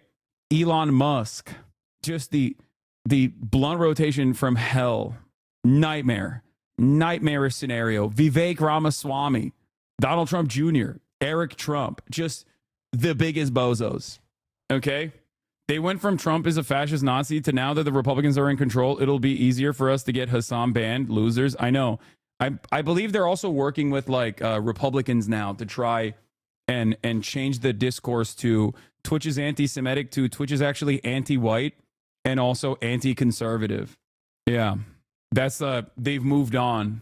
And if Twitch capitulates to that too, by the way, I mean, it's over at that point. Like, it's fucking straight up, it's Jover. Donald Trump won the US election with a knockout. But although he was not in the ring for this fight, at the top of the hour, there was no question whose victory was being celebrated. Even the belt at the Ultimate Fighting Championship was handed to the president-elect in this homecoming parade in New York.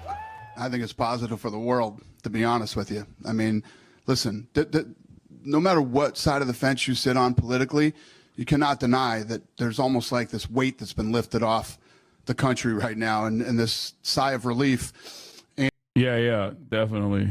Yeah, no, that's how I'm feeling. Like a fucking weight has been lifted off my shoulders. Brother, RFK is leading. Like, RFK's job is to just nuke vaccine research, okay? You got like multiple sexual assault allegations against numerous appointments that Donald Trump has made so far. It's gotten so bad that it literally feels like that is a qualification.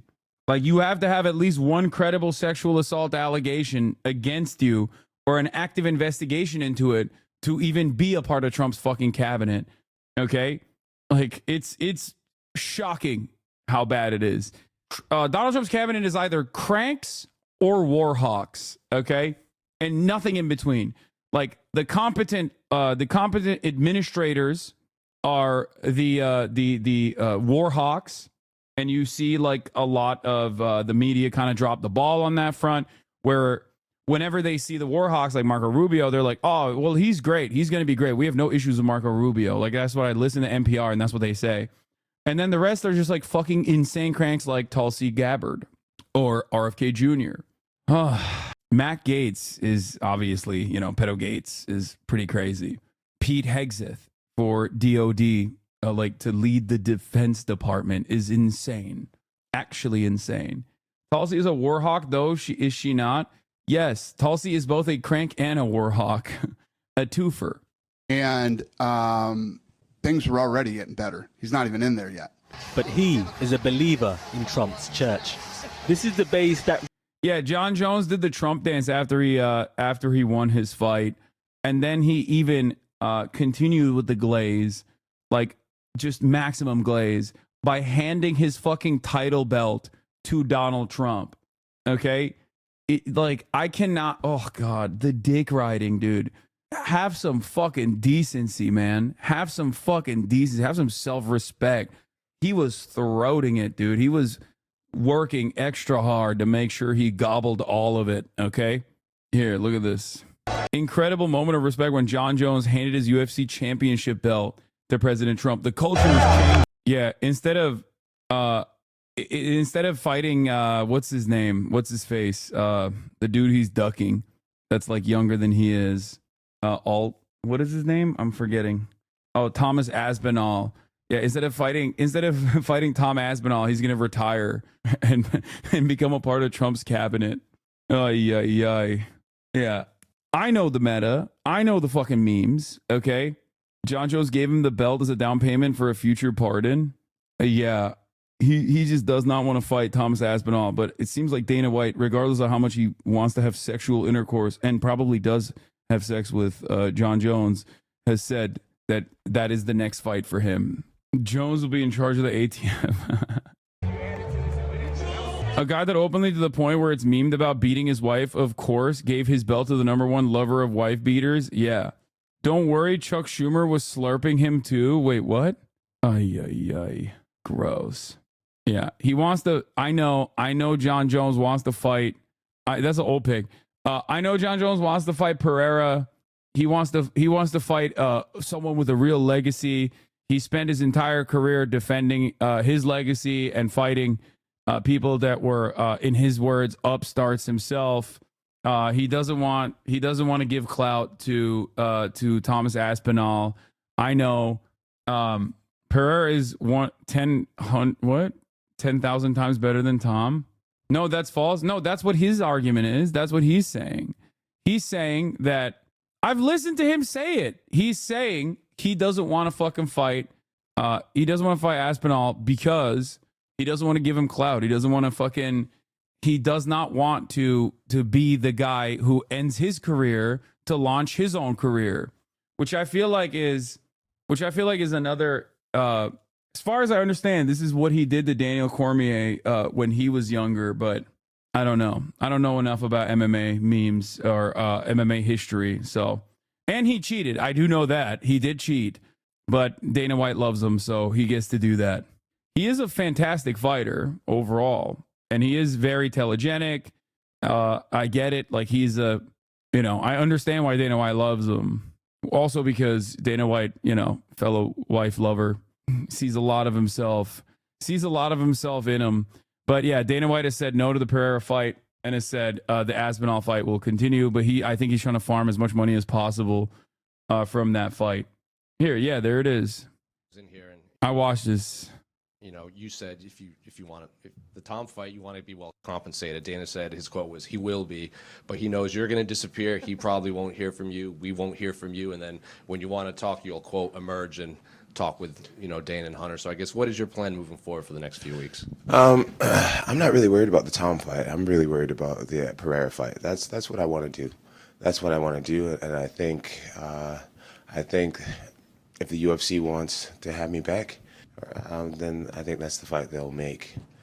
I've been really clear about my intentions. That's what I want. And I mean, I just feel like anybody would understand at this point. Like, I'll retire the heavyweight belt if I have to. It's like, dude, give the guy what he wants at the end of the day, And I'm not talking to Dana directly. I feel like I'm at a place now where, I want to take what I find to be super fights. I don't want to fight dangerous up-and-comers anymore. I want to fight dangerous, established champions. So Tom can have the heavyweight championship. I don't really care about it. It's crazy. That my value doesn't lie in belts anymore. I've created something much bigger. I want Pereira. Dana was in here and he said that he would really like not to make the Pereira fight, but if you and Alex did hound him, he would consider it. But he said that realistically, that's not a fight he wants to see because he thinks your skills with the wrestling and the size would sort of outweigh what Pereira has to offer. I'm curious what you think about Dana's take on that. Man, styles mix matchups, and I'm sure Pereira's knocked out many heavyweights in his day. I mean, he has a knockout power that transcends, like, it's bigger than weight. Chat, correct me if I'm wrong, but is this because Aspinall is better at wrestling than Pereira is, and that is the reason why he's making this calculated decision, because Pereira will be a bigger box office draw regardless? Dana White simultaneously does not want Pereira, who is his next like big box office draw, to also have a tarnished reputation by losing an easier bout to John Jones, because John Jones is much better with his ground game. Aspinall also simultaneously is stronger, bigger, and has better ground game than Pereira. Yeah, Pereira's a striker and he weighs much less. This is my understanding. And like I said, I'm not the most like well-read on this stuff, so I'm relying on you guys. You can correct me if I'm wrong, but that is my understanding of the situation. I also do understand why Dana White loves John Jones, because he is a freak. I mean, he is both a freak on the streets and a freak in the sheets, as in his own personal life, but also a freak where it matters. Like, he's, a incredible fighter. Cheating or not cheating doesn't matter, right? John Jones spent his career fighting awkward big guys, talented short guys, and now he wants more unfair fights. It's way too much risk for someone that has no name. John cares about his legacy. It's not that serious. John made his career destroying the legends of the sport. Of course, he knows he's older, so why would he risk that? Yeah, no, I get that. It does matter he uses PEDs. What do you mean? No, I'm saying, yeah, I agree. Yes. There's also the issue of the lineal heavyweight belt versus the interim belt, an issue that began when they pushed Francis Ngannou out of the company. Yeah, and I have heard Dana say if John Jones ever wants to fight again, he has to fight Tom Aspinall.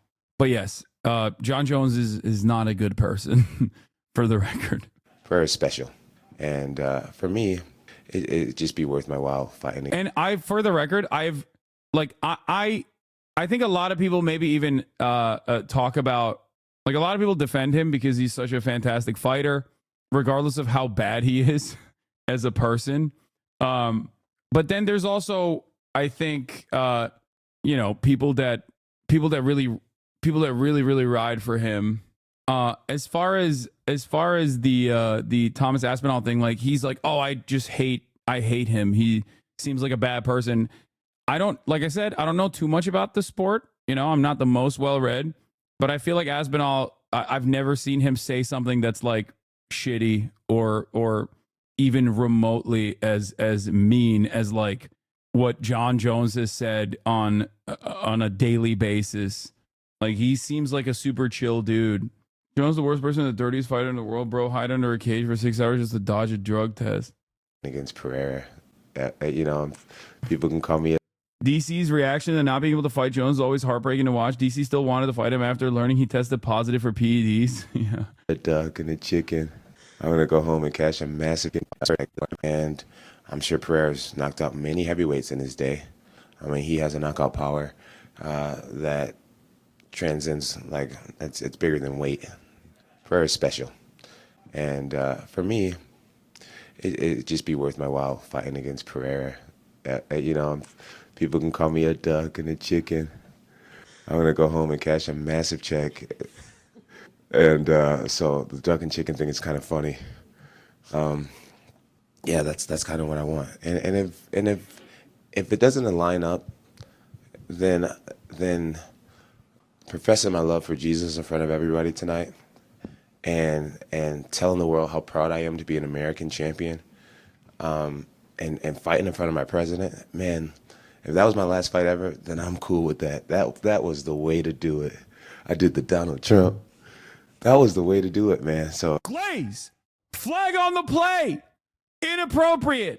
Inappropriate levels of glaze, dude. It's too much. It's too much glaze. Have some fucking self-respect. Where is your decency? I mean, he is an indecent man, but goddamn. John Jones' brothers played in the NFL. They're wild as well. Yeah, I mean, the whole family are fucking mutants, basically. I mean, he is a freak. And I say that in a good way. But, you know, not the best person. I think one of the really good things about negotiating is being willing to walk away from a deal. And that's the deal that I want. And if that's not what the fans want, then I guess I'll say sayonara. Why don't you join the UFC? Why would I fucking do that, man? I'm not trying to become I'm not trying to get CTE and then, you know, love Donald Trump. Same guy who plowed into a pregnant woman's car, dipped from the scene, decided to come back only to pick up his cocaine and dipped again. Yeah. We need some liberal soy boy fighters to fight in our honor. How is glazing the president that saved the UFC at a point inappropriate? Seems completely appropriate. No, that level of glaze is inappropriate. Watching Donald Trump perform as president will have the same effects on your brain as his UFC career. You're not wrong. Anyway, another thing that happened, we'll watch the Channel 4 convo, but this happened afterwards, which I thought was really funny as well. RFK Jr. slamming fucking McDonald's. Rallied Donald Trump into the White House for the second time, with all his key fighters in attendance. From the influential podcaster Joe Rogan, who endorsed the president-elect, to the billionaire Elon Musk, who funded him and will join his administration. This was a work social with the boss. Donald Trump's pick for Health Secretary, Robert F. Kennedy, even asked for a selfie.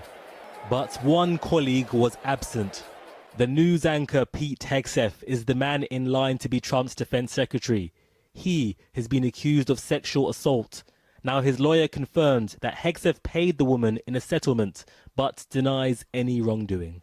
But if there is uncertainty over Hegseth's future, allegations of this nature have hardly harmed the career of his boss. When he comes here, but now that he's won, now that he's the president again, oh my God. Whilst President Trump was on his victory lap, President Biden was making his farewell tour. We are the most important alliance or most important relationship in the entire world. And how we get along together is going to impact the rest of the world. But President Biden's successor may be less conciliatory. President Xi Jinping has publicly said he's willing to work with Trump, although the president-elect has stocked his team with critical voices on China. Here, Trump's team toast with a symbol of American power that shares the same colors as the target of his trade war. Yet in the picture is Elon Musk, a cheerleader of China, who had the second biggest market of his cars and a big production base. I feel like China is going to start taking action against Tesla. I don't know if it's a meme or not. I've seen those like no Tesla allowed signs popping up here and there. For what it's worth, the guy Jones destroyed last night was a longtime day one MAGA hat wearing dude. Brother, the UFC no longer has like non-MAGA guys, okay? It's one MAGA guy fighting another MAGA guy, and in the process getting more CTE and becoming an even larger MAGA guy, okay? It is a CTE factory. And as the CTE factory, as far as, you know, what we've seen so far, the more you get hit in the head, the higher the likelihood that you will be a Trump dick rider, okay? Fighting Bolsonaro guys as well. Okay, Bolsonaro guys are Trump guys. What do you mean? Bolsonaro is a CTE-brained Trumpito supporter. Why do the bigger MAGA guys simply not eat the smaller MAGA guys? They do. They do frequently. That's part of the process. Make America great. Underneath the theater of the Trump campaign are big questions over how far the reality will resemble the rhetoric. Anyway, yeah, Osita posted this. Look at how awkward RFK looks. My man went from like, we need to eliminate processed foods to, yes, Mr. President, I'll have some of the garbage slop, the processed slop. Yes, I am very much enjoying it. Yeah, one last big batch of yellow dye. Yeah. How RFK Jr. would change McDonald's and Trump's diet. Nope. Campaign food is always bad, but the food that goes in that airplane is just like poison the 70-year-old added of the fare of Trump Force One. You have the choice between, you don't have the choice. You're either giving KFC or Big Macs. That's when you're lucky. And the rest of the stuff I consider kind of inedible. The rest of the stuff can be surmised by considering what Trump requested to be served in his box when he attended the Georgia-Alabama college football game. 2 Filet-O-Fish sandwiches with cheese from McDonald's, stadium hot dogs, Domino's pizza, and Diet Coke. Dude, It is wild that he is so oh yeah. By the way, boys, we're good. We're good. We're good. The Zinfidels are safe. Okay, there, bro. Come on, brother. If you think that I care about like aesthetic representations, like diversity for diversity's sake, or just simple like we got to put a woman in charge type attitudes, you're wrong. But I'm saying that that's the metric that he's judging these countries off of. And even on the fucking metrics that he wants to judge countries off of, it doesn't matter. Like, he's still wrong. Okay? If they pay you a crazy amount, are you going to stop voicing for the people? Brother, that is a funny ass question to ask me. Not only is the answer no, but they have literally given me opportunities time and time again. I refuse to take on advertisers that are offering me millions of fucking dollars. Okay. Also, why should I? Like, I already get a fucking crazy amount of payment from you guys. Like, why the fuck? How is CNN gonna fucking offer me a contract? Like, my subscriptions, you guys, my subscribers, is a permanent opportunity for editorial control and gives me so much freedom to move and navigate in this space where, like, if they come after me for one reason, I can go somewhere else. You know what I mean? That's it. That's why I'm not super fucking worried. How much did Polymarket offer? Their starting conversation was $1 million. We can now officially project that Donald. So you're saying that subs are your boss? I mean, yes and no, right? Because there are plenty of things that my subscribers might not agree with me on, and there's certainly a lot of things that they get mad at me over. There's like sometimes it feels like I have fucking 30,000 micromanagers in here, but it doesn't really matter, you know. Donald Trump will become the 47th president of the United States. He will be going back to the White House. I will fight for you, for your family, and your future with every breath in my body. We're never going to stop fighting for you, for your dreams, for the future of your children. We're going to lead the greatest comeback in American history under Donald Trump's leadership. God spared my life for a reason, to restore America to greatness. Together we can truly make America great again.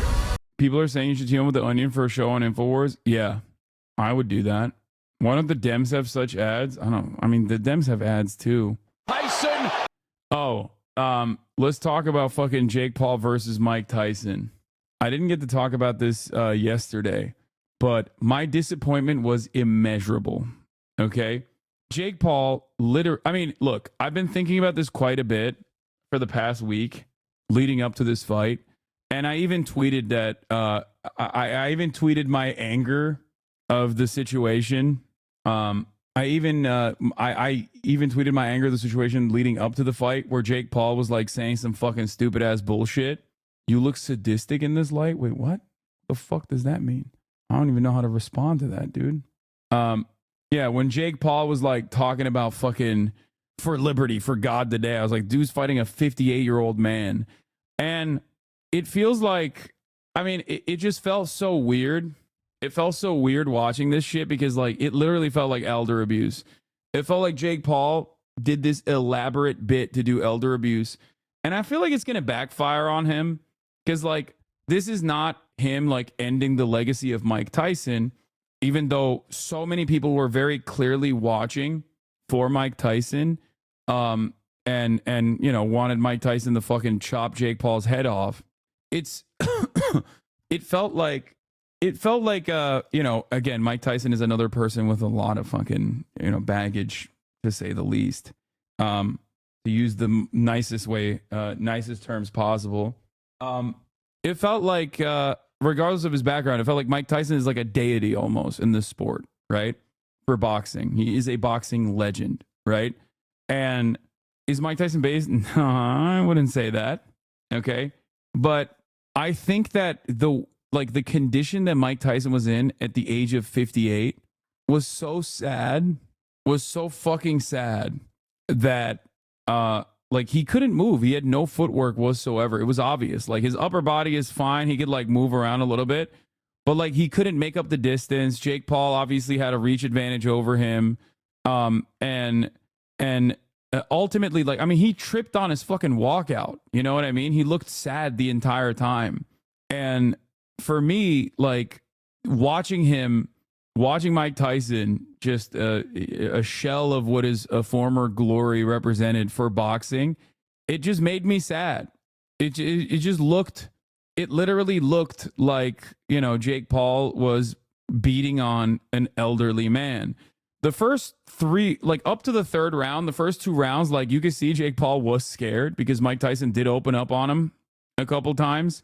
Like he was able to make up the distance and Jake would immediately fucking hug him immediately. And obviously Mike Tyson did this for the money. And I get that, you know, $20 million minimum is a lot of money on the table to just not like, is a lot to just like cast aside. But if Jake Paul's goal here was to present himself as a person who like finished the legacy of a boxing legend, I think he failed spectacularly at that. I think people lost faith in the dignity of boxing in general. I feel like people lost faith in the sport. I feel like people definitely are grossed out by the gimmick fights that he puts on. And yeah, I don't know. Like even it felt like the third round, it shifted, right? Like the third round, in the third round, it shifted when Jake Paul started opening up on Mike Tyson a bunch of times. And I felt like it just looked ruthless. It looked awful. It looked silly. Like you watch this guy who couldn't move. You know what I mean? His legs were just simply not working. And he would just like slowly walk up and try to fucking get a couple shots on him. The Taylor Serrano fight before was fire. Yes, it was. It was sick. That was the best fight of the night. Was it rigged? I mean, it's as rigged as you can get fighting a fucking 58-year-old man, dude. What do you mean?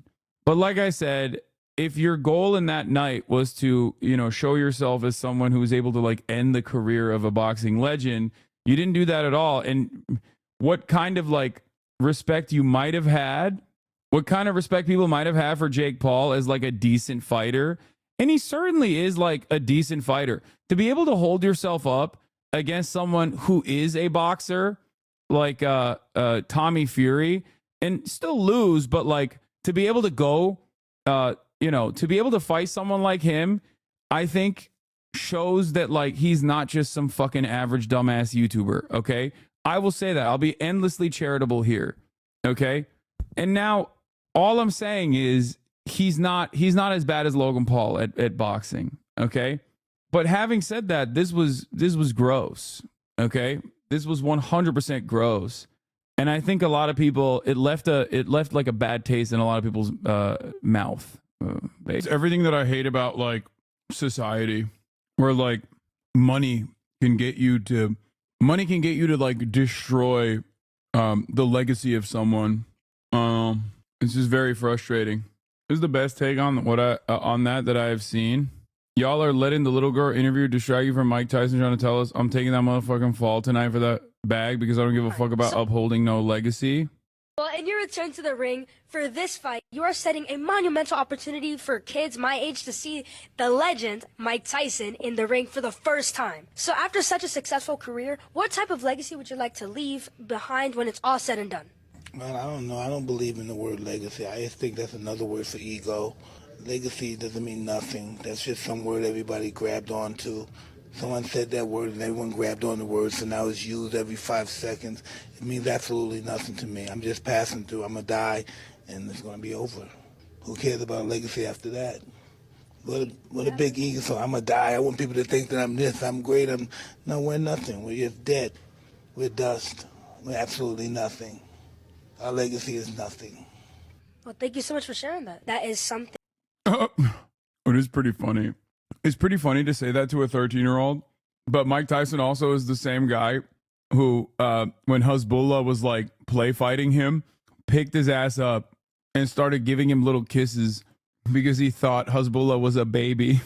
thing that I have not heard before someone say that as an answer. Can you Yeah, because you're 13. really imagine somebody say, I want my legacy to be this way when you're dead? Why do you want somebody, True. you think somebody really wants to think about you? What's the audacity? I think, I want people to think about me when I'm gone. Who the fuck cares about me when I'm gone? Well, my kids, maybe, or grandkids. Who the True. fuck cares? Inspiring messages to children. Yeah. All right. We got the Ukraine stuff, but before I get into that, let's do SNL watch. I heard it's not that good, but we shall see because they've had some pretty solid episodes so far. We'll do SNL. Okay, I'm done. We're done. All right, let's talk about man-made horrors beyond human comprehension. All right, done with SNL this week. Bring back the dumb stuff? No. Breaking. Biden lifts ban on Ukraine using U.S. missiles to strike inside of Russia. It's being reported this evening that President Biden has lifted restrictions on Ukraine using U.S. weapons to strike deeper inside Russia. President Zelensky has been pushing Western allies to allow his forces to use the missiles. It's believed the decision could help shift momentum in the conflict. Sky Security and Defence Editor Deborah Haynes joins me now from Rio de Janeiro, where the G20 summit is due to start I'll tomorrow. do a fun react and this to news today. will come as a huge relief to President Zelensky, who has been calling for it for many weeks. It will, and Joe Biden is actually going to be coming here to Rio de Janeiro, where he will be meeting alongside other world leaders like China's president. He met him yesterday, actually, at a different... Yeah. So this is the thread. Biden has authorized Ukraine to use powerful ATAMCs, long-range weapons for limited strikes inside of Russia in response to North Korea's deployment of thousands of troops to aid Moscow's war effort, two senior U.S. officials tell the Post. The easing of restrictions on allowing Kyiv to use ATACMs to hit target inside of Russia is a significant reversal in U.S. policy and comes as some 10,000 elite North Korean troops have been sent to Kursk to help Moscow retake territory gained by Ukraine. The Biden administration fears that more North Korean Special Forces units could follow up in support of this effort. The move, ATACMs. It's such a funny word in general. ATACMs. It sounds like a treat. The move precedes by 2 months the return of Trump, who has signaled he intends to fight a diplomatic off-ramp to the war. Biden provides Ukraine's use of long-range U.S. weapons inside of Russia, reversing policy. I wonder why Biden gave his approval now. Ukraine's Zelensky says he wants to end war with Russia through diplomacy next year. But also, Zelensky has said, wasn't there like a podcast going around of Zelensky sitting on a radio show being like, fuck you, America, we will never sit at the table, you can't force us to do anything or some shit. Now, I think that's probably him just posturing in an effort not to get like assassinated, or maybe it's an older video. The principle still remains, as far as Zelensky being like, oh yeah, nobody can tell us to do anything, which Elon Musk replied with, he's such a funny comedian. His sense of humor is amazing. Вона повинна бути сильною для будь-якої дипломатії, хоч Firstly, strong Ukraine. сильна Україна. Вона повинна бути It has to be strong for any diplomacy. I want to emphasize again. Хочу ще раз це підкреслити. Але США не лише But the USA is not only a potential mediator in the negotiations. Це країна, яка надає This is a country that provides huge amounts of assistance to Ukraine, і яка може спонукати which can encourage us to sit down at the negotiating table. ми сіли за стіл переговорів. Який What message did you get from Donald Trump during these contacts that you have with him? Під час тих контактів, які у вас з ним були. Тобто він, I mean, he says, I will become president and sit down. за стіл переговорів, як це виглядає? At the negotiating table, what does it look like with him? Під час тих контактів, які у вас з ним були. Тобто він, I mean, he says, I will become president and sit down. за стіл переговорів, як це виглядає? At the negotiating table, what does it look like? Thanks for reading for us, bro. Couldn't do this without you. I mean, yeah, there are people who listen and don't watch. There are audio listeners. So yeah, that's why I'm reading it out. At the negotiating table, what does it look like? No, I think he does not say that. Ми незалежна Україна. We are an independent Ukraine, and it seems to me that during this war, в час цієї війни наш народ і я особисто our people, and I personally, in negotiations with the United States and with Trump, Biden, зі Сполученими Штатами Америки, і з Трампом, і з Байденом, і з іншими and for європейськими other European лідерами leaders have proven довели, that що ми with us, the rhetoric of sit and listen is not working. Що з нами риторика «сідай і слухай» не працюючи. І це не And this is not because we are like that. but because this is how we should treat any country. Ми такі, а через те, що так ми повинні відноситись в принципі до будь-якої країни, будь-якого народу. Any people, any leader to respect. This is equality. Це, в принципі, рівність, одна з цих цінностей. One of those values that we are fighting for today. I mean, he doesn't say anything like that bad. The U.S. cannot force us to sit and listen at the negotiating table. We're an independent country, says Ukraine President Zelensky in Ukraine radio interview. But I think the way that the Visegrad boys posted this is not exactly the way that he's talking about it. Like, the way he phrases it is not that aggressive at all. It's almost not what he said at all. And yet, it seems like nobody fucking looked at what he said and just kind of went off on what the Visegrad sourcing looked like, which is always going to be bad. It's fucking Visegrad. They're dumbasses. I thought Visegrad people are pro-Ukraine. I don't want to even get into what Visegrad people are, but they are a propaganda rag in general. So, yeah, his sense of humor is amazing, says Elon Musk. He didn't even fix it. He said his sense of humor. And then he posted a link to the BBC News. Ukraine Volodymyr Zelensky, the comedian president who's rising to the moment. It's made up to sound like attack him. Zero evidence of Koreans. Putin said the RF will use nukes if there comes a lot of missiles flying, since they can be nuclear. I've said already that I don't think Donald Trump is going to, at least with his cabinet picks, he hasn't really shown that he's genuinely interested in like ending this war whatsoever, or at least like trying to find a diplomatic off ramp. Okay, I don't think that he is even remotely interested in that whatsoever. Usually because this kind of stuff does not. America's interest in Ukraine are not born out of, as I've repeated time and time again, a genuine emancipatory goal. America has found itself on the right side of this dynamic, a sovereign nation, having its sovereignty violated by a neighboring state that is waging war on this sovereign nation. So yes, Ukraine does have a right to defend itself. America's interests in Ukraine, however, are in my opinion, extension and continuation of this war. Zero evidence. I have seen no video of Koreans in Kursk, and everything is filmed in this war. It's propaganda. I have seen it. What the fuck? I definitely have seen it, and I'm pretty sure that's not wrong. I think that there are Koreans stationed, like North Koreans stationed in Russia to a certain degree. What I think, current administration has evidence that the next one will severely support. Ukraine doesn't want that, but Russia would welcome this aggression because it's going to justify more occupation. I don't think either side is as thirsty as it seems to continue this. Okay? Ukraine has the right to not be threatened on their border. This is like the flip of the Cuban Missile Crisis, and we are the USSR this time. No. While I understand the Western world's ambitions in Ukraine, its political ambitions in Ukraine, wanting to bring this bordering nation into the sphere of Western influence, and how that could come across as frustrating to Russia, I have always maintained the position that Vladimir Putin's actions of invading Ukraine was the dumbest thing that he could have possibly done in this situation, regardless of like the additional territory that he's been able to violently seize in this process. It's still an unimaginably dumb fucking thing to do. And it was, and it still is. You have killed tens of thousands of people. You've displaced millions of people. You have mined entire fucking areas. It's just so stupid. And in the process, you have greatly escalated the defense capabilities of Western nations. You've destroyed critical infrastructure in Ukraine. You've permanently damaged Ukraine, made it a more unstable nation than it already was.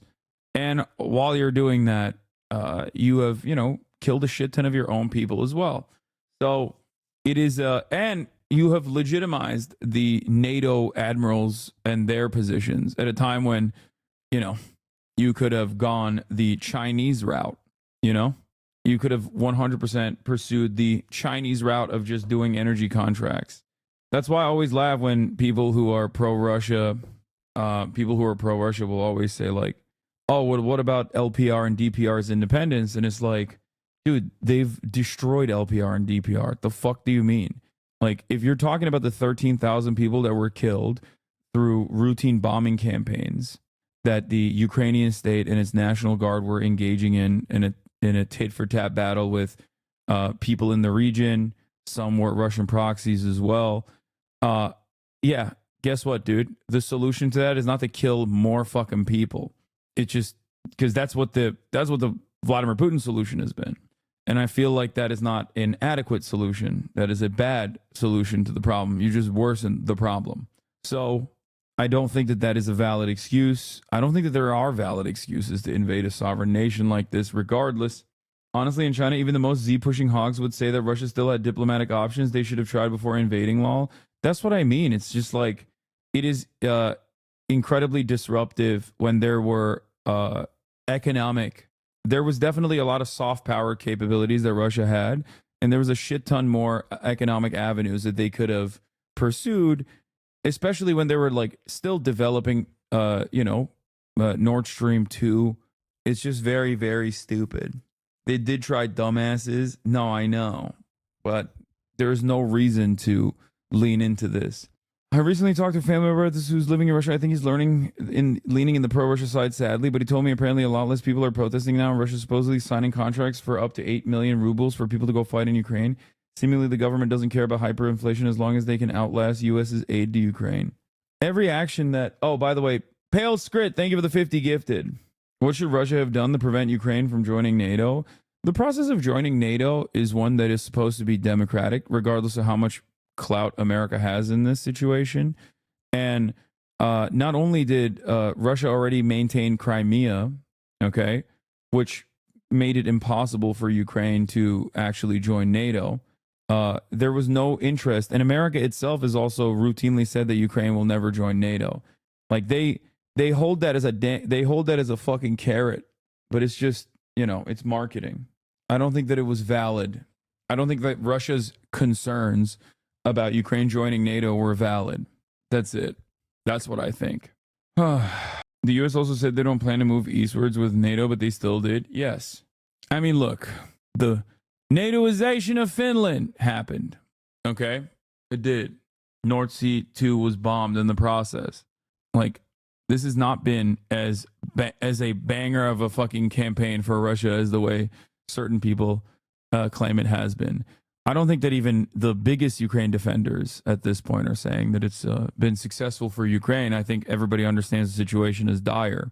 But ultimately, I think Russia's actions basically fucking propped up NATO in a very big way. Having said that, when people were coming in here being like, well, Trump is going to end the war in Ukraine, I kept telling them, this is not about law. Exactly. You don't know shit. Okay, you owned me, 19-month subscriber. Go ahead. I'm sure you have a significantly better point of view on this. This is actually going to really turn the tables of this conflict. I'm sure you've probably been watching all the combat footage on every subreddit. You got this. People said this to me when Ukraine had an upper hand. It's far better leverage in the negotiations process way back when they had a conversation. No, I don't, and I don't pretend to make assumptions like you. Wait, what? Why are you mad at me then? I'm also openly recognizing that I don't know where this will go. Having said that, however, okay, there was one area where I was right. When they had a 15-point plan spelled out in the Antalya conversations, I'm not mad at you, little buddy. What? Kind of seems like you are. Kind of seems like you're just chirping. I don't know why. If we're not in disagreement. Well, you should probably figure that out. I didn't say I agree with you. Sick, man. I can be a fan and disagree with you on certain things, my friend. No, absolutely. I don't know what we're in disagreement on, but that's cool. Anyway, as I was saying, Ukraine had far more leverage in the Antalya 15-point plan that was discussed in the beginning, a couple months in. And at the time, I said that this would be a great deal to put together on the table, and everyone yelled at me and said, that's appeasement. You are Neville Chamberlain. You are you want Putler to win. You want Putler to win. And lo and behold, there is far more territory that Russia has acquired in the process and far more people that have died in the process. So I don't know. I feel like that would have been a better time to do this because I repeated this back then and I will repeat it again. all conflict ends with treaties. Okay. Actually, what's your opinion on North Korean troops? What kind of opinion could I have? I think that yes, North Korea is trying to make a name for themselves in the global stage and beefing up their partnership with Russia in an alliance that is formed against Western nations in general. I don't think it shows that Russia is doing super well, but I don't think Russia is doing super well. So, that's my assessment. Unless you're talking about the fact that they're, jerking off the porn or some shit. Anyway, seems like World War II strat again. I mean, they are talking about invading Kursk, or have invaded Kursk. So yeah, it is literally World War II strats. Anyway, if I speak like a condescending prick, can I get a private AMA too? No.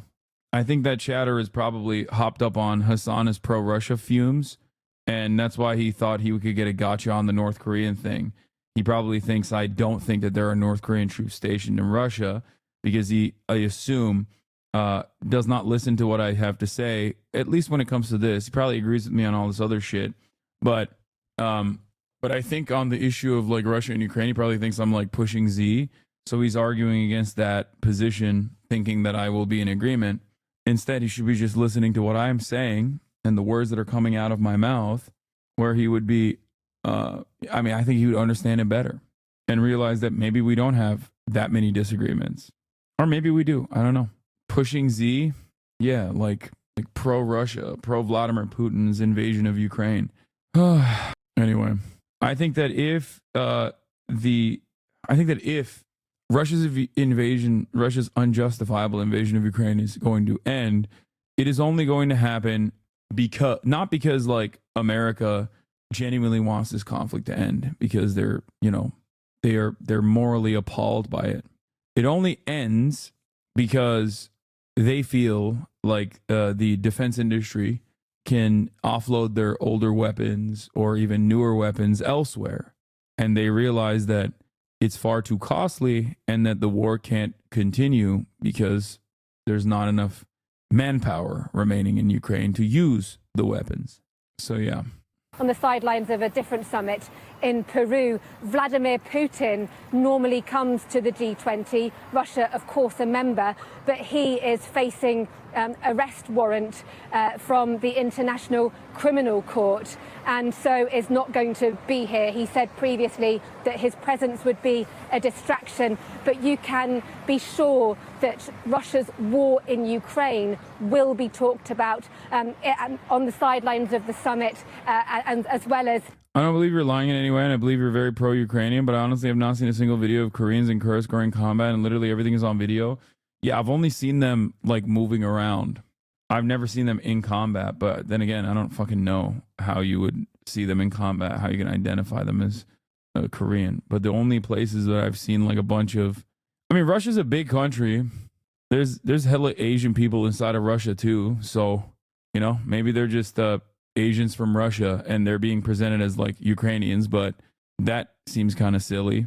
Inside the center, and for Joe Biden to make this decision now after months of deliberating over whether or not he was going to allow the Ukrainians to use these long-range army tactical missile systems. They are ballistic missiles launched from ground-based systems against targets inside Russia, something that the Americans seem to have been hesitant to allow, concerned that it might then prompt an escalatory response by Russia. But according to reports in the New York Times, the sudden decision by the North Koreans to join Russian forces on the battlefield at the moment inside Russia, fighting against Ukrainian troops that have seized parts of the Kursk region, that is the trigger for this decision by the United States. And now all eyes surely are going to be on other allies of Ukraine, the UK, for example, which has for a long time also been asked by the Ukrainians to allow its forces to use their Storm Shadow cruise missiles against targets inside Russia. The British have been more forward-leaning, more seemingly willing to allow the Ukrainians to use these weapons, but had been waiting for a decision by the United States. now that seems to have come, all eyes, of course, are going to be on what Keir Starmer, who's going to be here as well in Rio, will say, and whether he will confirm that British missiles can also be used by the Ukrainians. Okay, and finally, new rule. Someone must tell the usual suspects on the far left that the saying is, when you're in a hole, stop digging, not keep digging. Oh, by the way, we were wrong. I wanna come out. I wanna come out and tell you guys openly, my bad. Okay? My bad. Remember last week when I said I wrote Bill Maher's script? It turns out they didn't use my script last week. They used it this week. And I was wrong. Because I wrote the script. I wrote this exact script last week and I talked about it. And you guys were like, oh, well, it doesn't seem like he's covering that at all. He actually talked about defending Tony Hinchcliffe's like Trash Island joke instead. This is the week where he is hating Jews was a bad look. Don't do it again. I've never hated Jews. Dude, I love these guys hallucinating. Like, I love the hallucinations of these dudes where they're like, not only is he hallucinating, he's moved on to the second thing where he's like, don't do it again. Like, you've done it already, but don't do it again. Trump voter, by the way. Yeah. All right. Talk about doubling down on what got you fucked in the first place. Even the one concession I've heard a few people on the losing side offer, that liberals should stop saying the Trump voters are stupid, comes with a kind of unspoken parentheses. We know they are stupid, just don't say it. Yeah, I got bad news for you. They don't have a monopoly on stupid. You wear Queers for Palestine t-shirts. Oh my God. Yep. Up. There it is. My writing back in action, baby. Sorry, guys. Sorry, chat. I wrote this. I'm sorry. It's probably my best work. Like I said, it's probably my best work. Yeah. Queers for Palestine shirts. That's what lost Kamala Harris the election. And masks 2 years after the pandemic ended. Yeah, this was this played another major role in the election, was mask wearing. It was a big point of contention. There was so many pro-maskers on the Democratic Party front. It was crazy. Major factor in the election was Queers for Palestine and mask wearing. Yeah. You can't define woman, I mean person who menstruates. You're the teachers union education party and you've turned schools and colleges. You hate Misgive now? Joke. Wait, what? No? What the fuck? Where is any of this coming from? You just lost a crazy contest to an actual crazy person. I like that the argument here is that, like, you lost a crazy contest to an actual crazy person, and I basically agree with, like, everything he's saying. Like, oh, he's a crazy person who I happen to agree with almost entirely. Okay? Wait, which one is it? This the one? Is this a little bit better, chat? No, the vibes are too... Is the lighting better like this? Mar always copies Sam Harris's homework, had to wait for Sam's podcast to come out to develop his takes. Excuse me. I'm the one who wrote this. I'm the one who wrote this script. Calm down. Misgive said it'd be better for you to be banned from Twitch than for all Twitch streamers to lose out on ad revenue. Not sure what the full context was, but the individual clip didn't look good.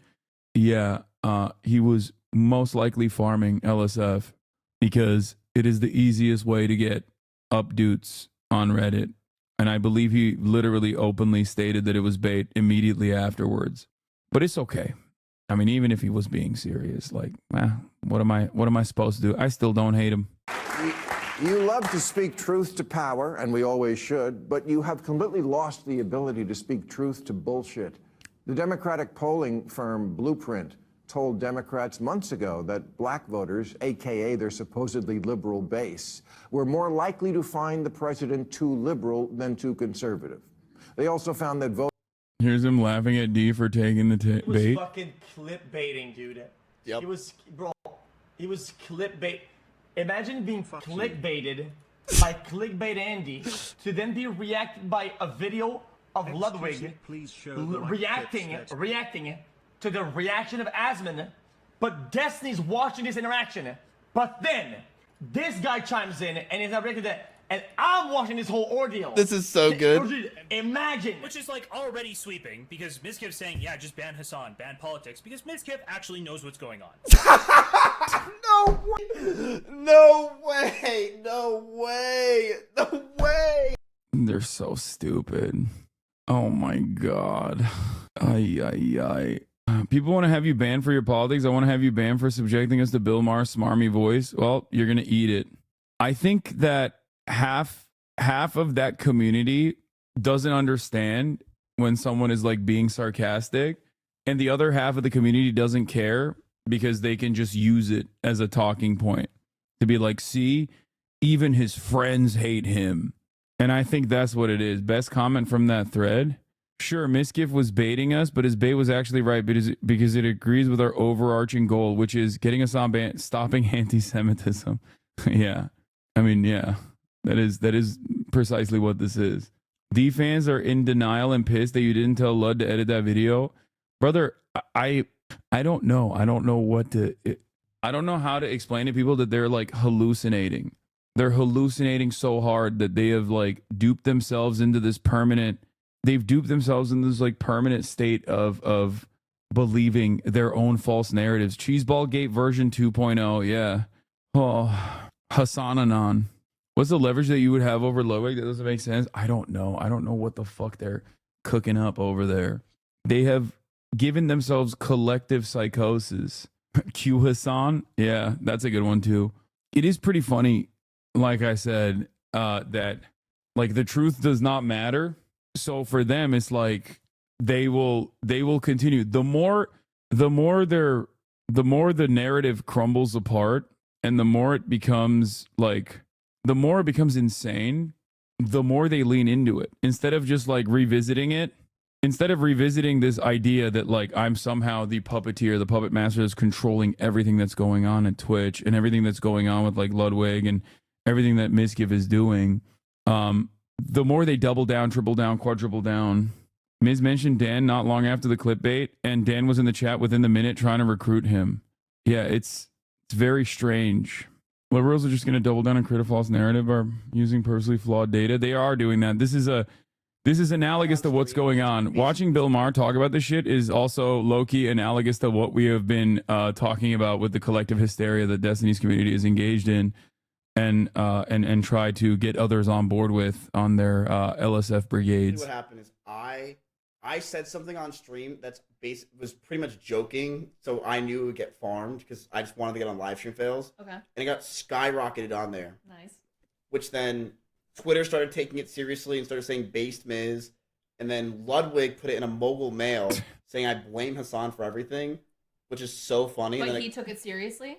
I don't even think he took it seriously because if you listen to the clip, I didn't even blame Hasan. No, like Lud took it seriously? Like he thought that you were being for real? Or like he was just trying to farm you? I think he was just trying to farm me because it didn't make any... I never blamed Hasan. So then that happened, and then now there's more stuff, and honestly, it's just funny. And then there's one guy on Kick who said that Mizkiv is fucking right or something because I blamed Hasan. It's just funny. Basically your plan worked a little too well. It worked way too well. Like, chat knew I was farming it. Yeah, but once again, this doesn't correspond to the narrative that we're trying to build up, which is that like Hasan is this anti-Semitic linchpin that is responsible for all these ads that have been taken away from Twitch's content creators, which seemingly hasn't really happened either, with some notable exceptions. But also simultaneously, everybody hates him for this thing that may or may not even be happening. Because I saw Mizkiv talk about how like his ad revenues have not gone down either in this process, and so has Pirate Software and many other people. But it's like, it's so fucking nutty, dude. I will be voting for Schumer Awards later, yes. Voters didn't just want Harris to distance herself from Biden. They wanted her to distance herself from what they believe the entire Democratic Party has become, a Portlandia sketch. A bunch of privileged mean girls complaining about privilege and trying to make fetch happen. What a shocker that the people who see everything through the lens of race and sex see their election loss as a result of racism and sexism. Yes, if only we weren't so irredeemably unenlightened, we would have elected a black president by now. Oh, what, we did? Oh, right, and then re-elected him. Maybe you missed it because it wasn't on TikTok. Oh my God, I hate him so much. He is such a smarmy asshole, dude. He is such a smarmy fucking asshole. Maybe you didn't realize that we elected Obama twice. I guess you didn't see it on your tic-tac-toe. I am not out of touch. And sexism? Hillary got 3 million more votes than Trump, which in a normal country would be called a victory. It wasn't 21st century sexism that prevented a woman from being president. It was the Electoral College. Democrats run for office as if the Trump won both, so voters don't live here, as if they don't go to the grocery store and Starbucks and the office, but they do. They live here, and they actually see women and people of color, and it doesn't look like some patriarchal racist nightmare. Do problems remain pertaining to racism and sexism? Of course. But a poll last year asked, if America is the greatest country in the world, more blacks and Hispanic Americans agreed with that than the white progressives. It asked if racism is built into our society. White progressives agreed with that at higher levels than black and Hispanic people. It asked if government should increase border security. Same result. Hispanic Americans are less okay with illegal immigration than whitey. I love this. I love this fucking argument. Like, it's like, actually, these Hispanics agree with a more rigorous border policy than the white progressives. Who's the real racist now? First of all, none of this shit matters. Okay? None of it. And also, what the fuck is a white progressive in comparison to the entirety of the Hispanic population? Like, what about Hispanic progressives? What the fuck are we talking about? What percentage of the Hispanic population polled here self-identifies as white? Like, this is the worst way to look at data. It makes no fucking sense. Hispanics are not a monolith. It's a super fucking stupid way to do this. Not only that, but also, hey, dumbass, Kamala Harris ran to the right of the former administration's border policies. So what is the argument here? She made an argument that she was going to be the border control person. It failed. People saw that as hypocritical. Okay? People saw that. They looked at it and went, what the fuck? You just said that they were racist. You said that that shit was racist not that long ago. And now you're acting like you want to do the racist shit. How am I supposed to believe you? So the thing I will never understand about Bill Maher here, like what he's advocating for is like, what you hate the Republican Party, but you also want the Democrats to be more like the Republican Party. This is what happens when you have no personal convictions whatsoever. You just simply do not have any personal convictions, any policy solutions, any opinion on policy at all, and that you only care about team sports and trying to get the Democrats to win. How the Democratic Party wins the election matters. If they were advocating for every single position that the Republican Party was advocating for, like down to the fucking last moment, you know, if Bill Maher's wishes were identified by the Democratic Party, which many of it were, right? Many of it was. And they were just saying like, no, we're the new Republican Party. We're the real Republican Party. And they still lost. Would you turn around at that point and go, okay, we got to take a cold, hard look at ourselves and maybe restructure the way the party operates? No, he doesn't give a shit. It's crazy that everything that the Bill Maher types wanted was given to them by this campaign and they still lost. And they're turning around and still going, you just didn't go right enough. The votes are in. They don't want your pity. And black people can't afford to indulge rich. It's not pity, you fucking idiot. Like, framing this conversation around on this issue is not simply white guilt, okay? There are a shit ton of people who just simply did not vote because they felt like the Democratic Party was not representing their interests whatsoever. Lake and Riley. Dude, I don't know how to describe this to you, but like approximately 20,000 homicides and cases of manslaughter happen in the United States of America. 29 of them this past year were done by illegal immigrants. Okay, 29. It's literally like yelling about the fucking match that someone lit in a house fire. Okay? You just don't care about this one? No, I do. I do. I do care about it. I care about all of it. I'm trying to describe to you something that you will never understand. 29 versus 20,000. There is a massive problem of homicide. Okay? You said none. No, I didn't. You just don't understand the English language, even though this is my second language. I clearly have better command over it than you do. I did not say not a single fucking murder was committed by undocumented immigrants, you dumb fuck. Why would I say that? That's not the truth. I never said that. You're just an idiot. And you don't have, you don't have adequate reading, comprehension, or critical thinking skills. That's the problem here. Feels like I'm talking to a real dumbass. I don't need to lie specifically because the data, the truth, is on my side. Isn't one too many? If your house is on fire, do you want to put out the house fire? Or are you going to yell at the person that lit a match during in the house fire? What's the best way? If your house is on fire, are you going to turn around and be like, oh, dude, you lit a match? The Lake and Riley case is a standalone case that is not representative of the broader problem. Okay? It's not a bad analogy. Murders and homicides are the house fire in this instance. Okay? All fire in this circumstance is the same. Murder and homicide, murder and manslaughter, no matter who's doing it, is bad and should be combated. Okay? Undocumented migrant or documented U.S. citizen. It does not fucking matter. It's not a weak analogy. Okay? It's still the same fucking fire. Do you focus on the singular match that is lit in the house fire, or do you focus on trying to take out the house fire in and of itself? Yeah.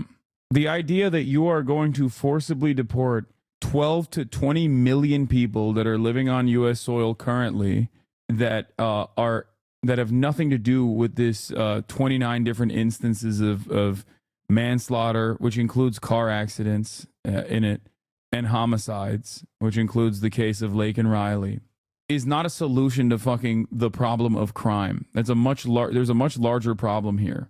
You have to be a real dumbass. White people's need to endlessly flagellate themselves. They just want prices to go down and good jobs and the police when you call them. Black people, they're just like us. Bro, I'm trying to understand your stance, but you're not making it easy. If there are 20,000 murders and manslaughters that take place on U.S. soil year-round, and undocumented immigrants that come from many different backgrounds, many different cultures, many different nations from all around the world that are far from monolithic and very diverse, as a matter of fact. But even if you were to lump them all together, are responsible for 29 of them. Okay? Do you think every single migrant being forcibly deported is an adequate solution to lower the number of manslaughter cases? Do you think you're putting a dent in the 20,000? Okay? You're not. Undocumented immigrants are responsible for less crime per capita overall across the board than natural born U.S. citizens. The number of undocumented, the number of crimes, especially crimes such as homicide and murder, are statistically negligible. Okay? It is so insignificant that I'm trying to explain to you that with 20,000 homicides and manslaughter cases in the United States of America, the fact that you are trying to tackle not even an entire group of people that are responsible for 29 individual cases, because you're now attributing all the crime to, people's documentation status, which is so fucking stupid. And that in and of itself is also bigoted. It's the same principle behind like 1350, We have to tackle crime in this country. That's why we have to over-police black communities. It's the same exact racist ideology. It's white nativist anti-immigrant agenda. Kamala spent 100 days telling voters, I know it feels like crime and illegal immigration are bad, but fuck your feelings. Look at this chart. Yes, there's a lot to not like already about the new regime, but maybe take 1 week to ask what you did wrong. The basis for Democratic campaigns has become... Not Bill, though. he doesn't have to think about what he might have been advocating for that's wrong. And he certainly will not be doing that in the process. He will not be doing that today. We're the smart people. That we know from the get-go. No need to look into that. We know that a priori, which is a Latin phrase the Red Hat people wouldn't have a clue about. Oh, they're so stupid. The Republicans are so dumb. Yeah, dude, they're dumb, but so are you, okay? This is the thing that I fucking despise about smarmy liberals that fancy themselves to be so much more intelligent than the fucking dumbass Republicans, while simultaneously they hallucinate in the same exact direction as those dumbass Republicans. They have a purpose, okay? They have a reason for this cognitive dissonance. They're mainlining it on a daily basis from Fox News. You, on the other hand, you're supposed to be well-educated. So what's your fucking excuse, you idiot? Like, how the fuck can you be like, these stupid Republicans believe the dumbest things, and I believe them too? Ugh. Like, what? They're transphobic. So are you. They think we need to have a muscular border policy because immigrants are doing crimes. So do you. Okay? They want Israel to be able to fucking melt Gaza. So do you. What's the difference? That you're just like marginally more pro-gay than the average hog? Is that what it is? Yeah, they're anti-vaxxers. So is Bill Maher. What's the difference? Like, what is it? What do you want? What more do you want?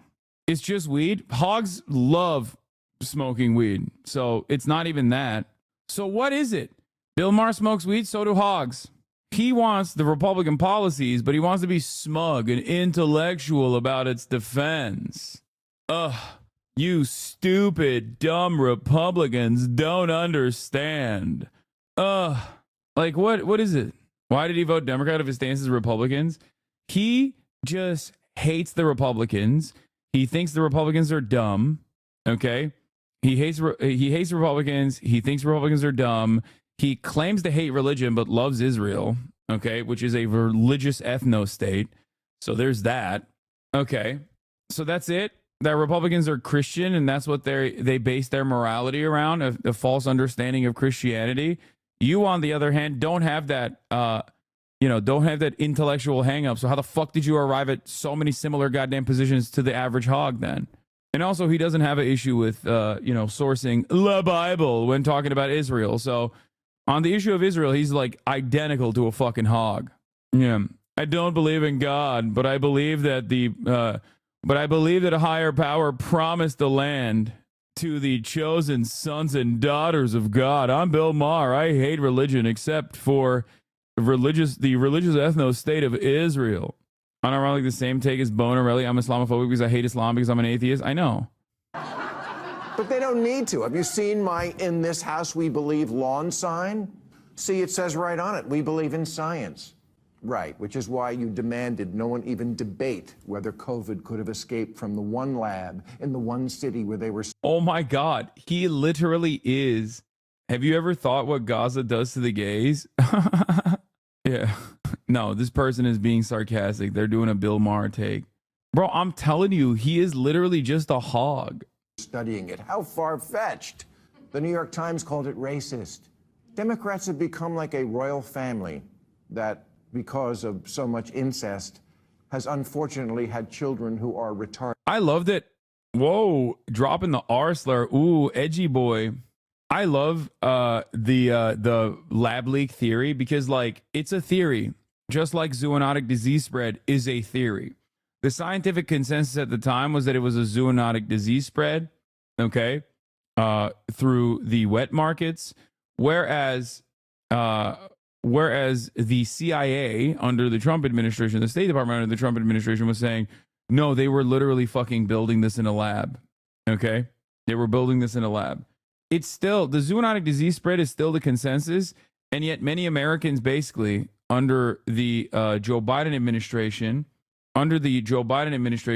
still go along with the idea that no, it's definitely the lab leak. That's fine. Okay?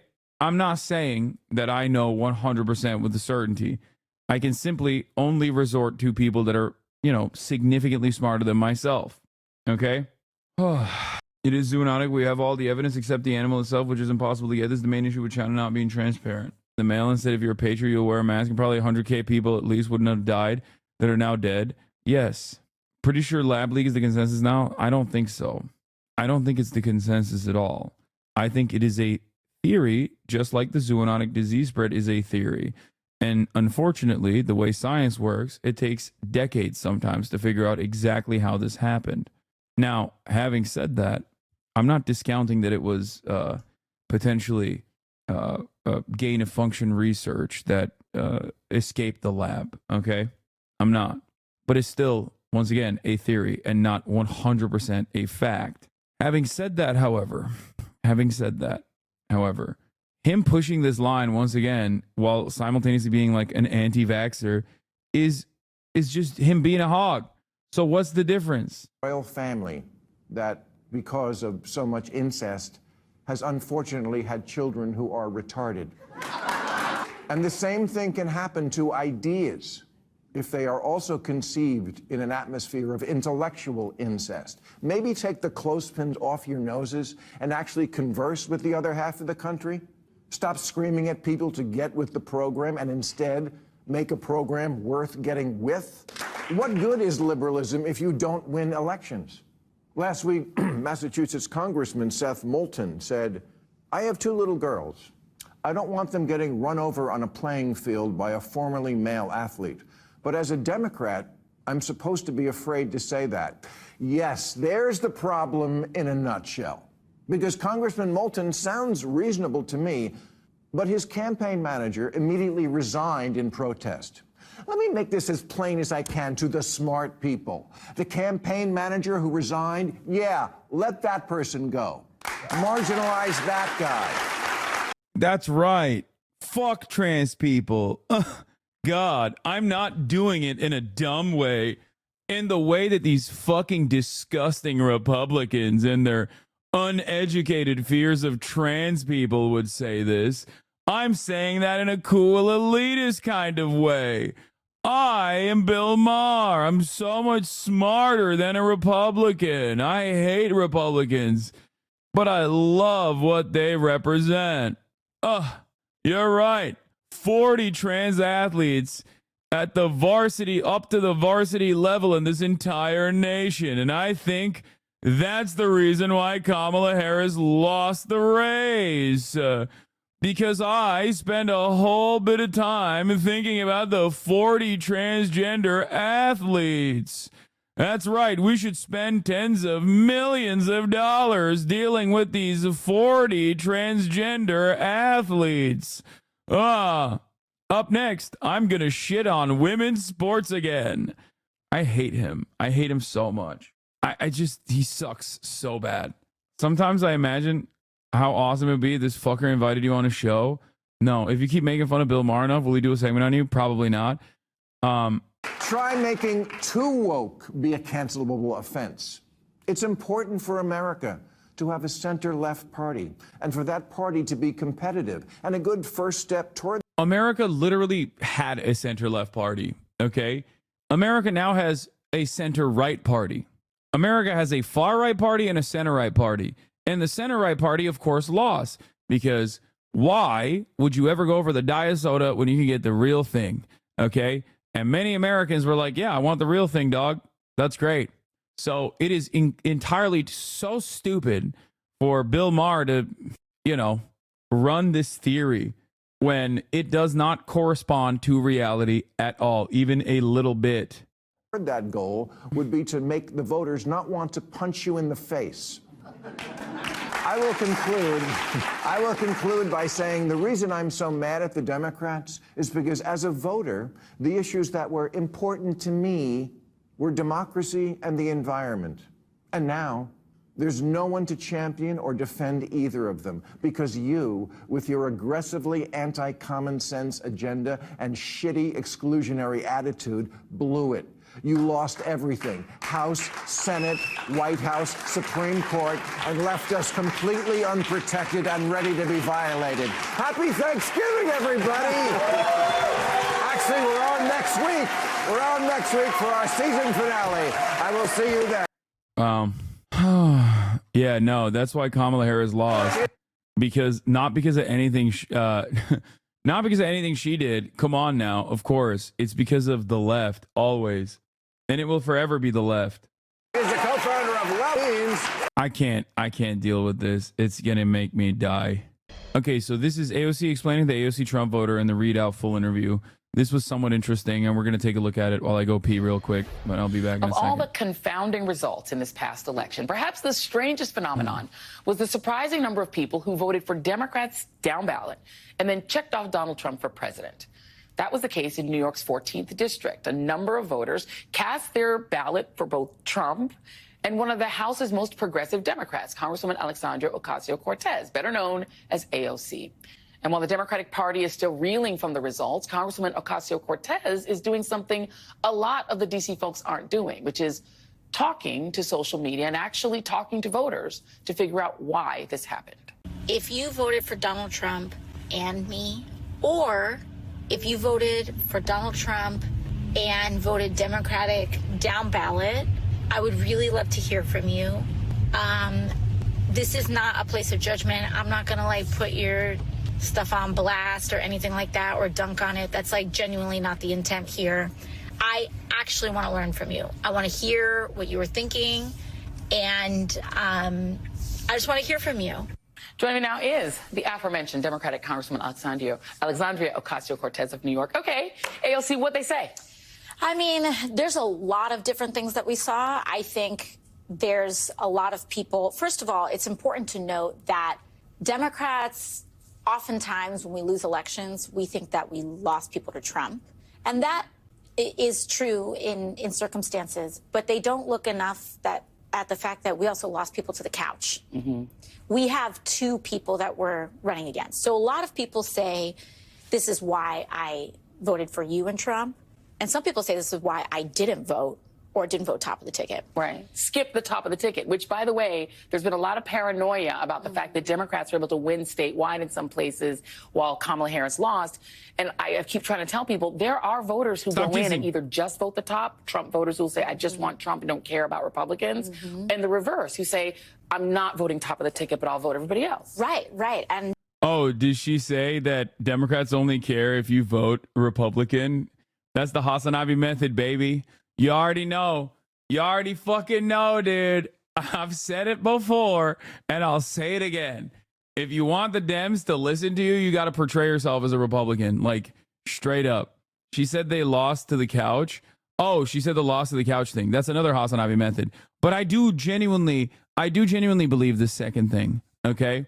I think that if you want the Democrats to respond to you, you have to be like, listen, I am a permanent Trump voter. Okay, you got to call your congressperson and be like, listen, I am a Trump voter. And if you want my vote, I'll tell you right now, brother, you have to advocate for Medicare for all.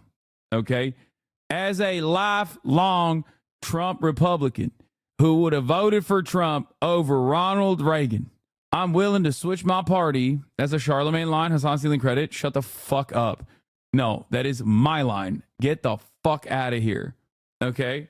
The HasanAbi method is when you call up your congresspersons and you tell them you want high-speed rail as a Republican, lifelong Republican, you voted for Ronald Reagan, you love George W. Bush, you love Donald Trump, and you will swap your party affiliation only if the Democrats push for Medicare for all and high-speed rail. That is the only way. That is the only way you can get the Democrats to listen to you. And I think we saw some of that happen as well. But when it comes to people who split their ticket, I think a lot of people cited. Oh shit, we got a golden Kappa train. Let's go. Subscribe in order to get a golden Kappa if you would like one for $5 or not $6, or for free with a Twitch Prime, or you can get gifted a sub. Level 5 golden Kappa train, baby. Lesbian Boulevard, thank you for the 5 gifted subs. This way you also support the show, the stream. And it's ad-free, baby. And you can send me links if you want. That doesn't mean I'm going to click on them, but... Level 5 complete. One is there is universal frustration in this country. Much of it, I actually think, justified.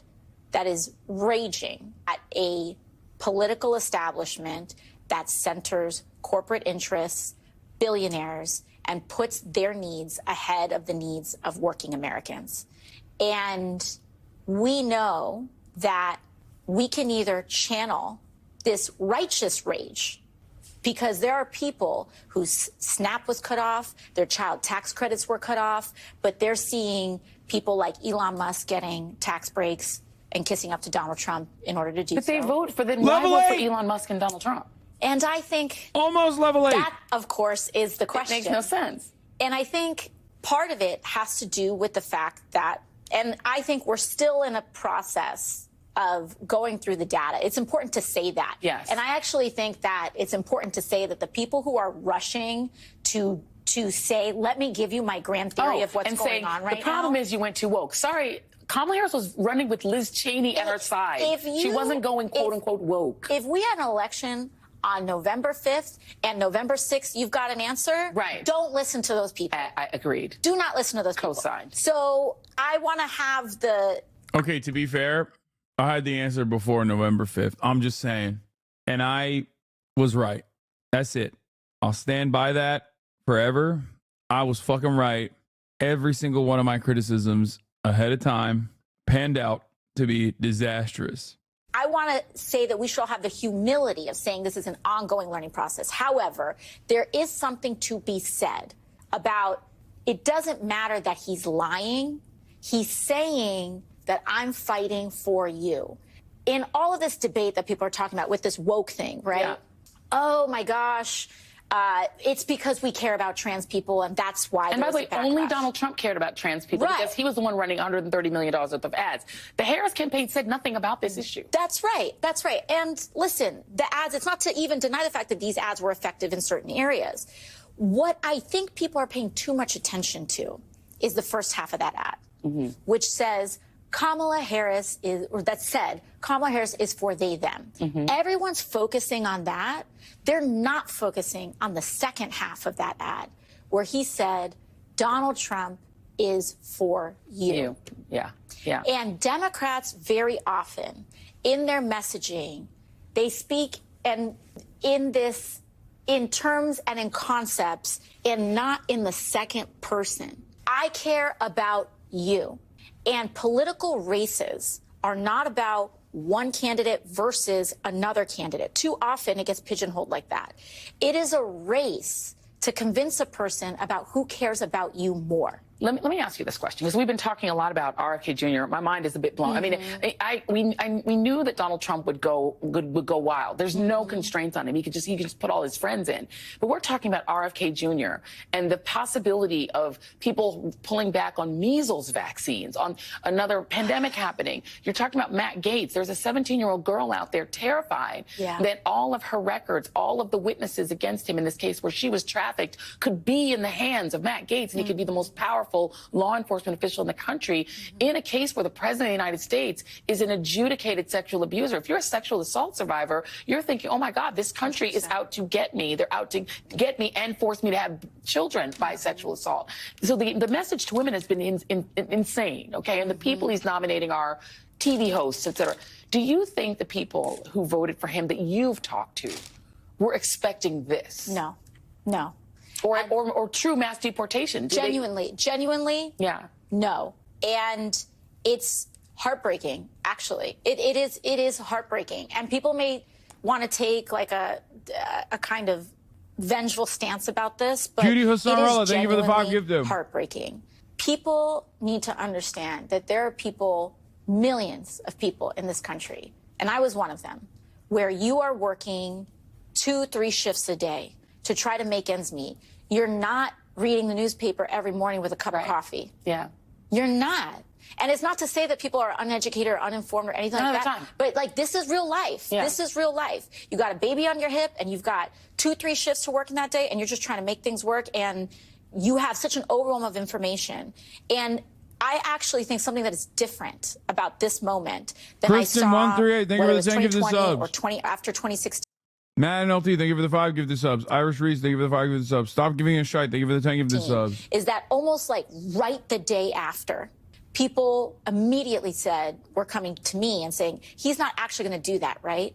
And it's important to say, people may often say, he said he was going to do this. It was right here on the campaign trail. If you actually listen to him, if you listen to Donald Trump's acceptance speech, when he talked about immigration, he talked about legal pathways first. Yeah. He didn't say He was going to do. didn't lead with mass deportation. Absolutely. Okay, I'm going to hold you. We're going to hold you over if you don't mind. We're going to hold for one more. We're going to take a quick break, pay for all of this, and then when we come back, AOC will still be right here with me. Stay right there. Berkeley Pitt Powers from her Thank You for the 5 gifted. Is back with me. We were talking Sync a to little beat. bit Thank you for about the 5 gifted. the shock that people are feeling about not really thinking Donald Trump was going to do the things he was doing. Let's talk about mass deportation. Do you think the 55% of Latino men, the 40-some-odd% of Latinas thought he was really going to do it? No, I think what is interesting, kind of what we were discussing earlier, is that one of the things that I learned when I was asking about people who voted for Donald Trump and me, I asked them, where do you get your news from? How do you take in information, right? And one of the things that they said is that one of their primary trusted sources of information was, they said you, as in me. Yeah.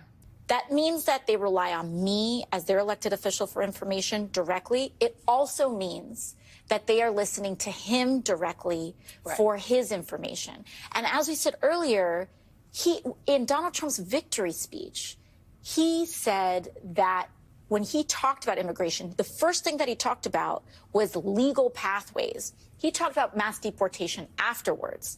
And so I think I want to stop here for a second and talk about something that's truly alarming and confusing. Glenn Greenwald sent in Adweek Nielsen ratings. Okay, said lots of articles about how MSNBC's audiences completely collapsed, disappeared once Kamala lost, and they got disillusioned. But the full extent is shocking. Their primetime shows can't even get 75,000 people watching the key demo, 18 to 54. Weekend shows don't even get 30K. And what that means is they're not even getting a fraction of the views that I'm getting. No, 30K concurrent viewers, when translated to fucking Nielsen metrics, would be 300,000 almost. It's 5 to 10x.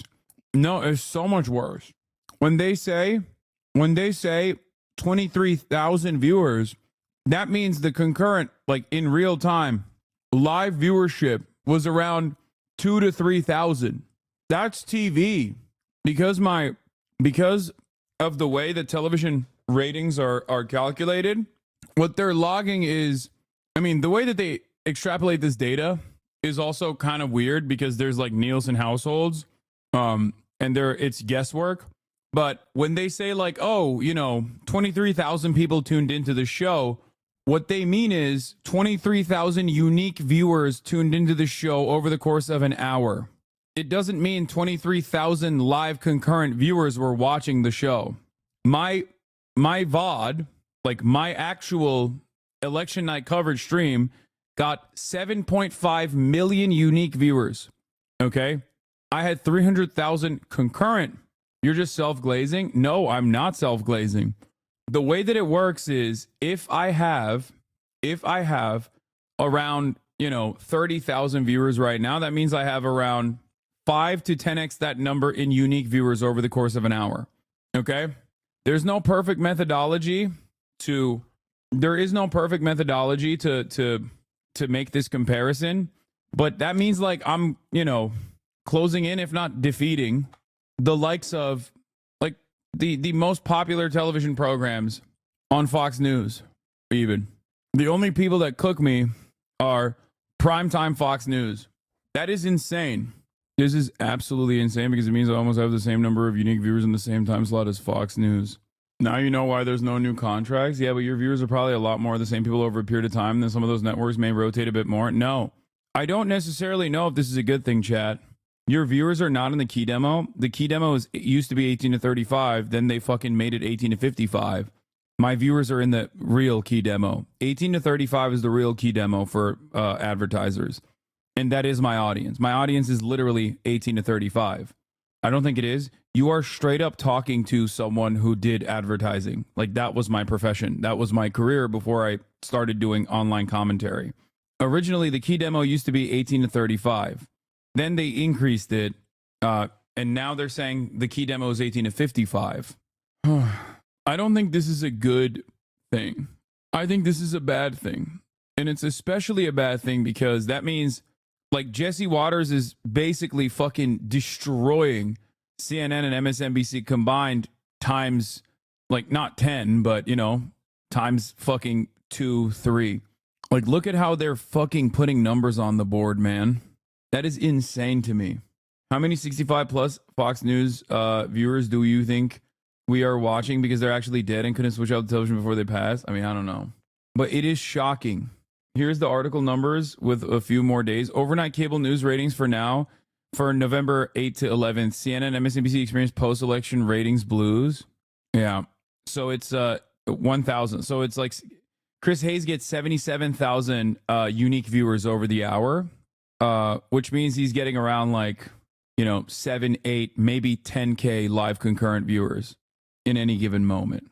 In that same time slot, Jesse Waters is getting 568,000 unique viewers an hour, which means he's getting around, 50, 60, maybe 70K live concurrent viewers.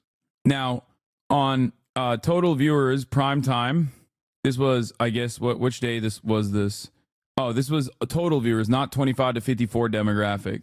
Total viewers demographic is obviously a lot larger. Total viewers demographic comes up to 700,000 viewers for Chris Hayes, which means the overwhelming majority of their viewership comes from, look at this. Look at these numbers.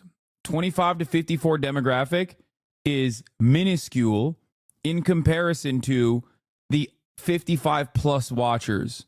When you add people over the age of 55 that are watching television, all of a sudden Chris Hayes' numbers go up to 715,000 unique viewers an hour.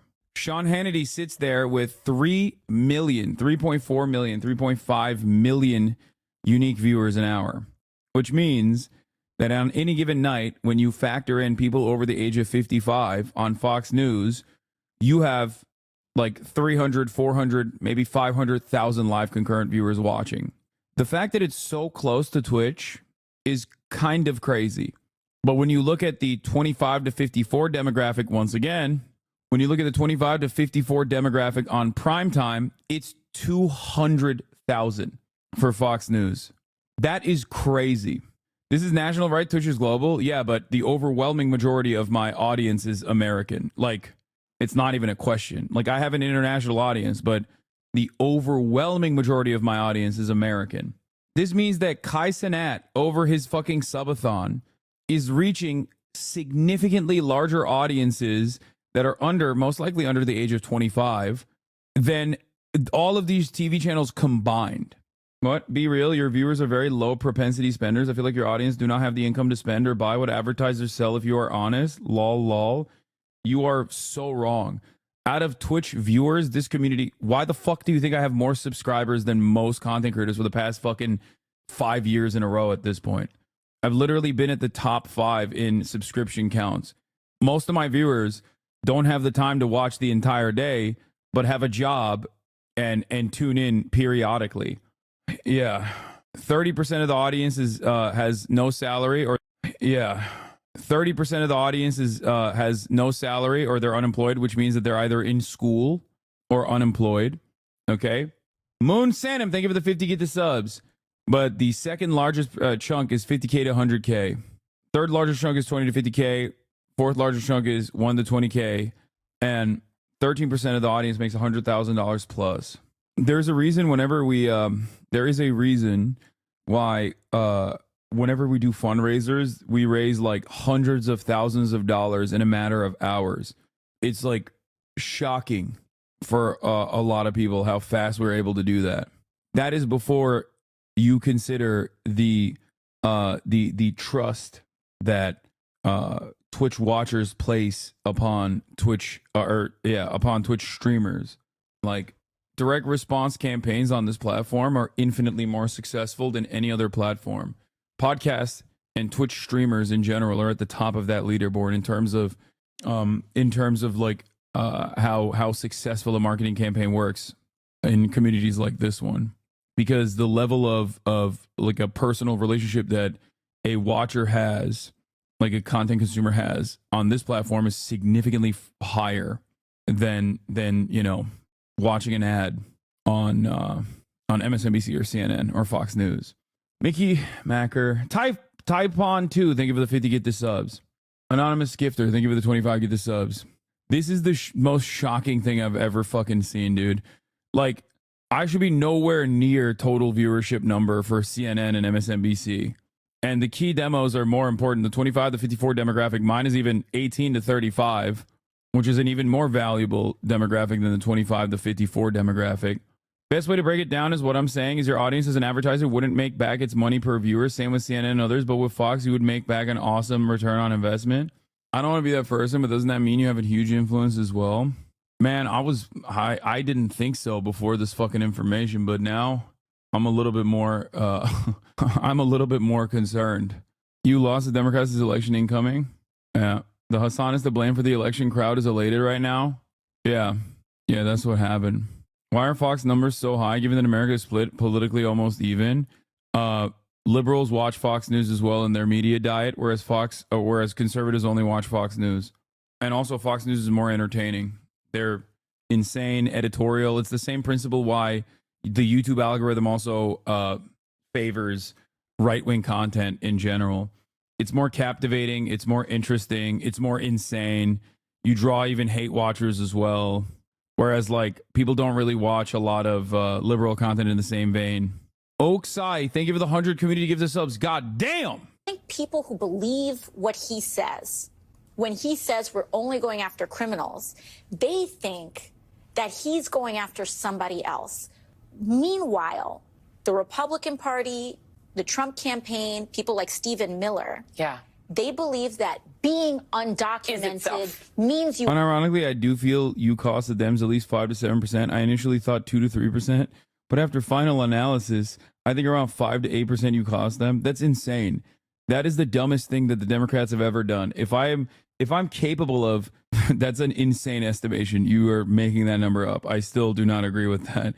But it's so funny because if I had the capacity to motivate 5 to 8% of the Democratic Party's base of support, then it would be the dumbest thing for the Democrats not to come and listen to every single thing that I'm saying, to come here and kiss my feet, okay?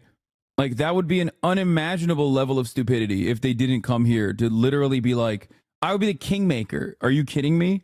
No, I don't think I cost them 5 to 8%. You are a criminal. Right. And they don't understand that. I want to talk about a couple of the picks that, you know, as you said, people. Bro, no shade, but you don't even have 0.5 to 0.8%. I agree. I don't think so either. I think that person is making shit up. Anonymous Gifter, thank you for the 50 gifted subs. People may not have saw coming. Matt Gaetz, you've had to deal with him as a member of Congress. How concerned are you about him being Attorney General? You know, I think right now the mood on the Hill, you know, there's a lot of Republican uproar about it. I find it interesting, too. It's important to note that Matt Gaetz won general election to the 119th Congress. So he resigned his seat. That he just won.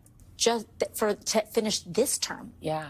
The seat that he just won starts in January. Right. So he may just be away from Congress for 2 months. Yeah. Potentially just to expunge this ethics report. Do you think it'll come out, the ethics report?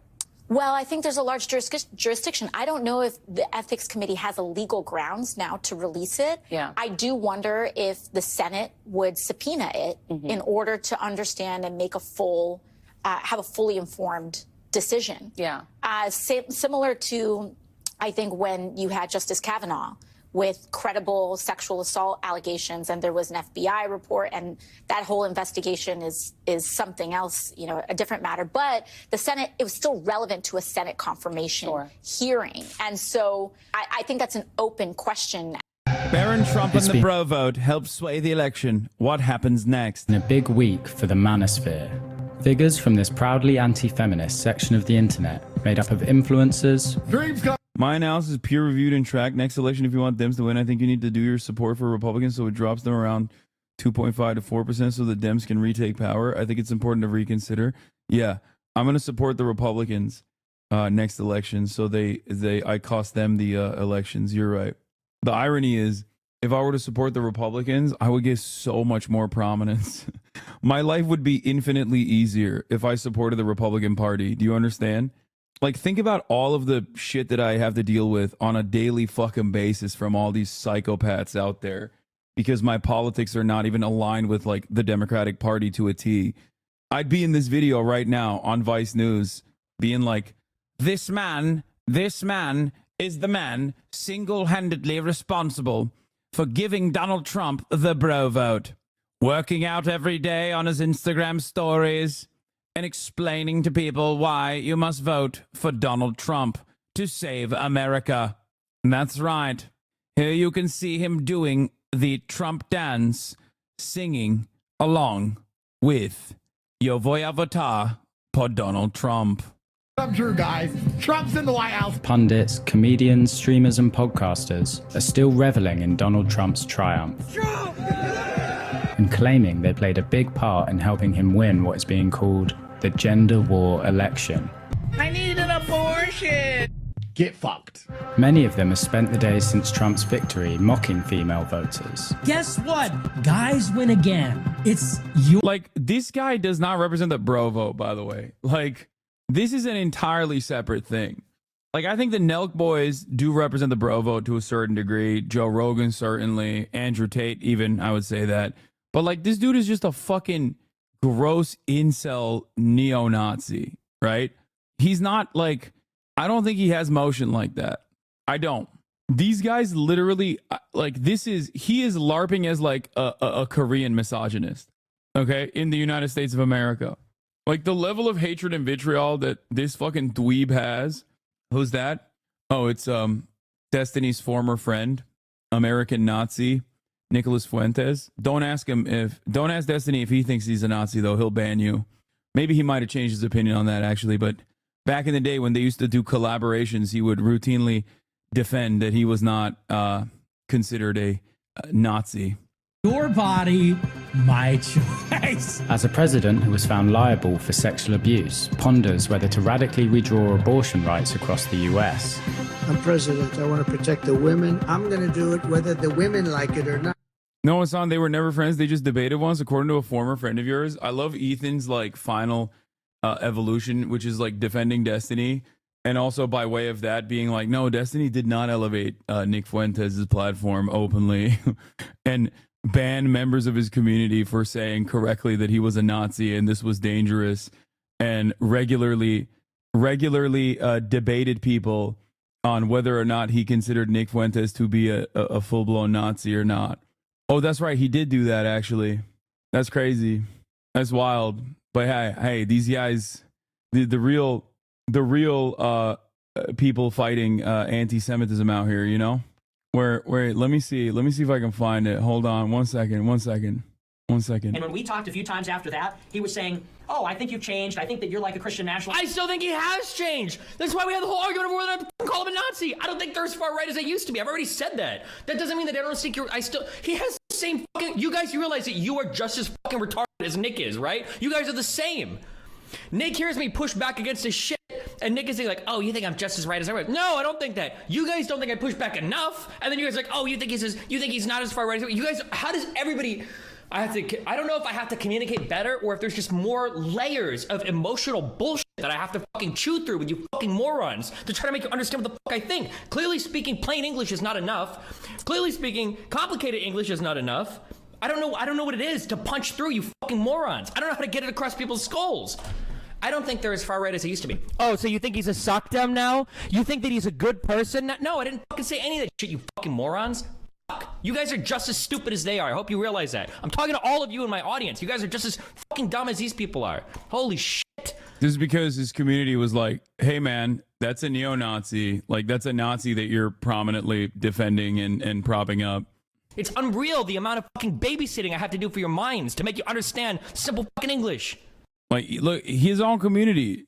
Now, I don't think you're a Nazi anymore, and I think you mean what you say. And we had a few good faith conversations, and then since we got on Sneeko, Nick Fuentes on the end of his friendship with Destiny. Like, yeah, this is the anti-Semitism destroyer. If you search his Reddit about it, you'll find multiple threads, all posters banned for saying Nick is a Nazi, Lamau. Yeah. How much do you agree with enemy of my enemy is my friend? Fuck no. If it's a Nazi, absolutely fucking not. That's ridiculous. Like, Myron has actively tried to fucking collaborate with me actively throughout this entire process. And now he's given up on it. And now he just like shits on me on fucking Twitter. And he's like, these Jews will never love you. You keep saying anti-Semitism is real. And he doesn't understand that, like, I don't like him because of his anti-Semitism. Okay. And it's so fucking funny because, like, in his mind, he thinks, like, I don't get it. Like, I'm pro-Palestine too. It's like, yeah, dude, you're also a Holocaust denier. I will always stand by my fucking principles. That's the difference. Okay. No, yeah, bro is still the enemy. Okay. Very much so. I will say it like this. Okay. Ethan Klein has actively advocated to deplatform me and ban me for the past month. And I would, in every single scenario, prefer him over someone who is anti-Semitic and a Holocaust denier. Okay? Every single scenario. Now, I don't know how he feels on this issue, but it is not even a question for me. Okay? It is not even a question. Like, not even a contest. Like, it's ridiculous.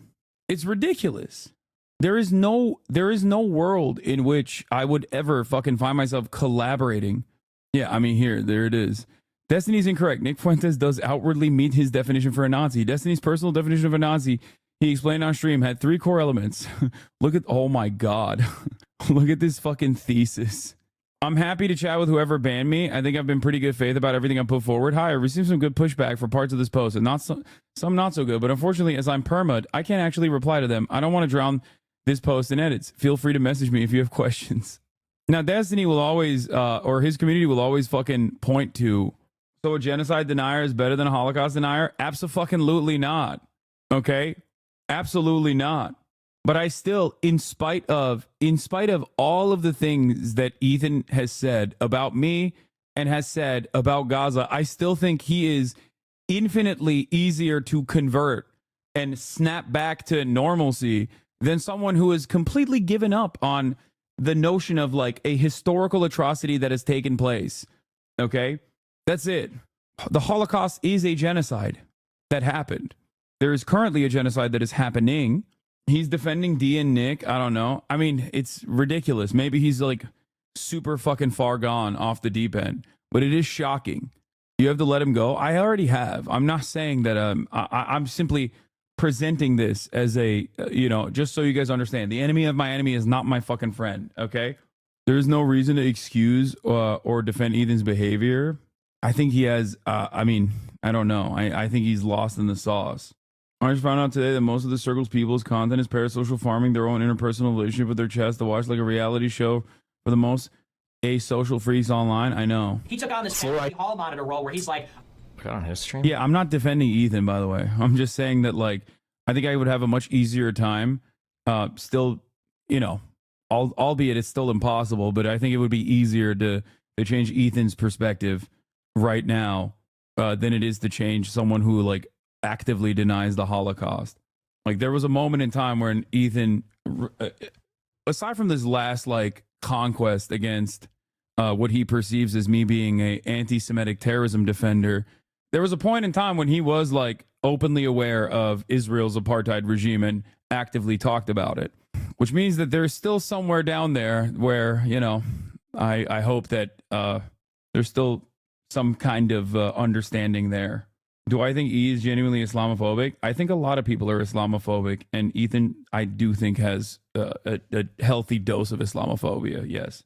Anyway, let's get back to the bro vote. Yet as the dust settles, the Republican Party has a problem. What does it do with the tide of angry young men who sent them back to the White House? Though plenty of women voted Republican, the gender war election framing has been pushed by some of the world's loudest voices. Elon Musk, Trump's biggest supporter in recent months, tweeted, "The cavalry has arrived. Men are voting in record numbers. They now realize everything is at stake." The top reply came from the notorious influencer and accused rapist and human trafficker, Andrew Tate. His summary of the election? It's men versus gays and chicks. We have a new star.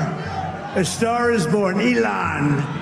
Many have criticised the world's richest man for stoking the fires of gender conflict. And some have pointed out that more young women voted Trump than they did in 2020, with support increasing from 33% to 40%. Yet the increase in young men voting for Trump was even higher, jumping from 41% to 56%. Trump's support is strongest among young Republicans, Gen Z, and young millennials, giving him a crucial edge in what's being described as one of the most consequential elections in US history. Fuck Kamala. Trump 2024! And Trump's secret weapon in securing the so-called bro vote appears to have been his gigantic, chronically online 18-year-old son, Barron. Barron Trump. Hey, you're pretty popular. He might be more popular than Don and Eric. We gotta talk about it. Barron Trump, along with his MAGA influencer best friend, Bo Loudon. The strategy is reaching an audience that maybe isn't being recognized. Joe Rogan obviously picked President Trump. I helped set that up too. I definitely talked to some people about that. Were tasked by the Trump campaign with helping to reach out to Gen Z men. Donald J. Trump! And they did it through their favorite influencers, many of whom were name-checked live from Trump's victory podium by UFC boss Dana White. I want to thank the Nelk Boys, Aiden Ross, Theo Vaughn, Bustin' with the Boys, and last but not least, the mighty and powerful Joe Rogan. Aiden Ross is one of them, a 24-year-old streamer whose career highlights include being the man who sniffed Andrew Tate's chair after interviewing him and hosting a live stream with the incel and white supremacist Nick Fuentes. Dude, it's actually like a pleasure to talk to you, bro. A close friend of Barron, Aiden Ross hosted Trump on his stream in August of this year. My son Barron says hello. He's a great young guy, but he's a big fan. Yeah, the platform, other people who have platformed him are currently on a vengeance quest to claim that Twitch is anti-Semitic, okay? Like, here is Nandre, who is a streamer on this platform and a friend of the show. The image on the left is fake. This image on the right is a screenshot of an emote on Aiden Ross's kick stream. If you actually care about anti-Semitism, tons of really gross, hateful people actually do something about over there. Oh, nice change. The change went live. That was fast. Excellent work, says Dan Can't Tweet. Putting this fucking gross anti-Semitic meme on sensitive social issues. This is a real emote. Here's what the Kick co-founder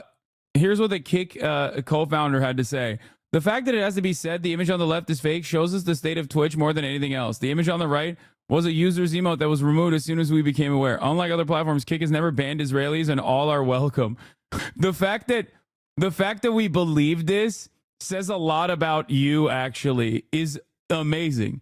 Okay? No, man. That just says a lot about how stupid you are. You own a fucking platform, you dumbass. And the person who had this fucking emote, quite literally, is right here hanging out with one fucking Holocaust denier who advocates the lower age of consent, saying, oh man, I'm so excited that you are fucking, side by side, talking to an open fucking out and about neo-Nazi. I feel like I'm losing my mind a little bit, you know? What a stupid fucking state of affairs. People are talking about how anti-Semitic Twitch is for mistakenly, in my opinion, like a major fucking issue that I have with it as well. Unbanning Sneeko and Fresh and Fit, only to fucking turn around and make these call out posts from YouTube where those guys still stream. This is the one thing you were wrong on, unfortunately. After the Aiden X Trump live stream, the dudes did not look into the background of Aiden like they should have. Yeah, no, I talked to Taylor Lorenz about this. And the thing that was really interesting about that was that the culture, like the culture reporters are just gone. They're basically non-existent. Like the media, legacy media publishers have just completely dropped the fucking ball on understanding how these guys operate, what they fucking see, you know? It says a lot about society that I believe this fake image. It's like, no, it just says a lot about you, you fucking idiot. It doesn't say a lot about society at all. It just says a lot about you. It says that you're a dumbass. Here's another version of the events. Destiny's good friend and co-host making a fake video to make it appear that Hasan has played a Nazi anthem is a weird choice. Okay?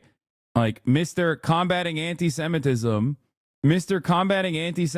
is over here fucking fantasizing about me playing a Nazi song when I never would do that. That's crazy. The funny part is that this fake clip arguably breaks less rules than the original. Nazi Germany doesn't exist, so it isn't a propaganda state. This isn't directly produced by the Nazi government. Doesn't call for violence or war, etc. And then he ends up defending in a hypothetical that he created, in a hypothetical scenario that he created, a fake scenario that he created. He then ends up defending me playing the Nazi song, which is insane.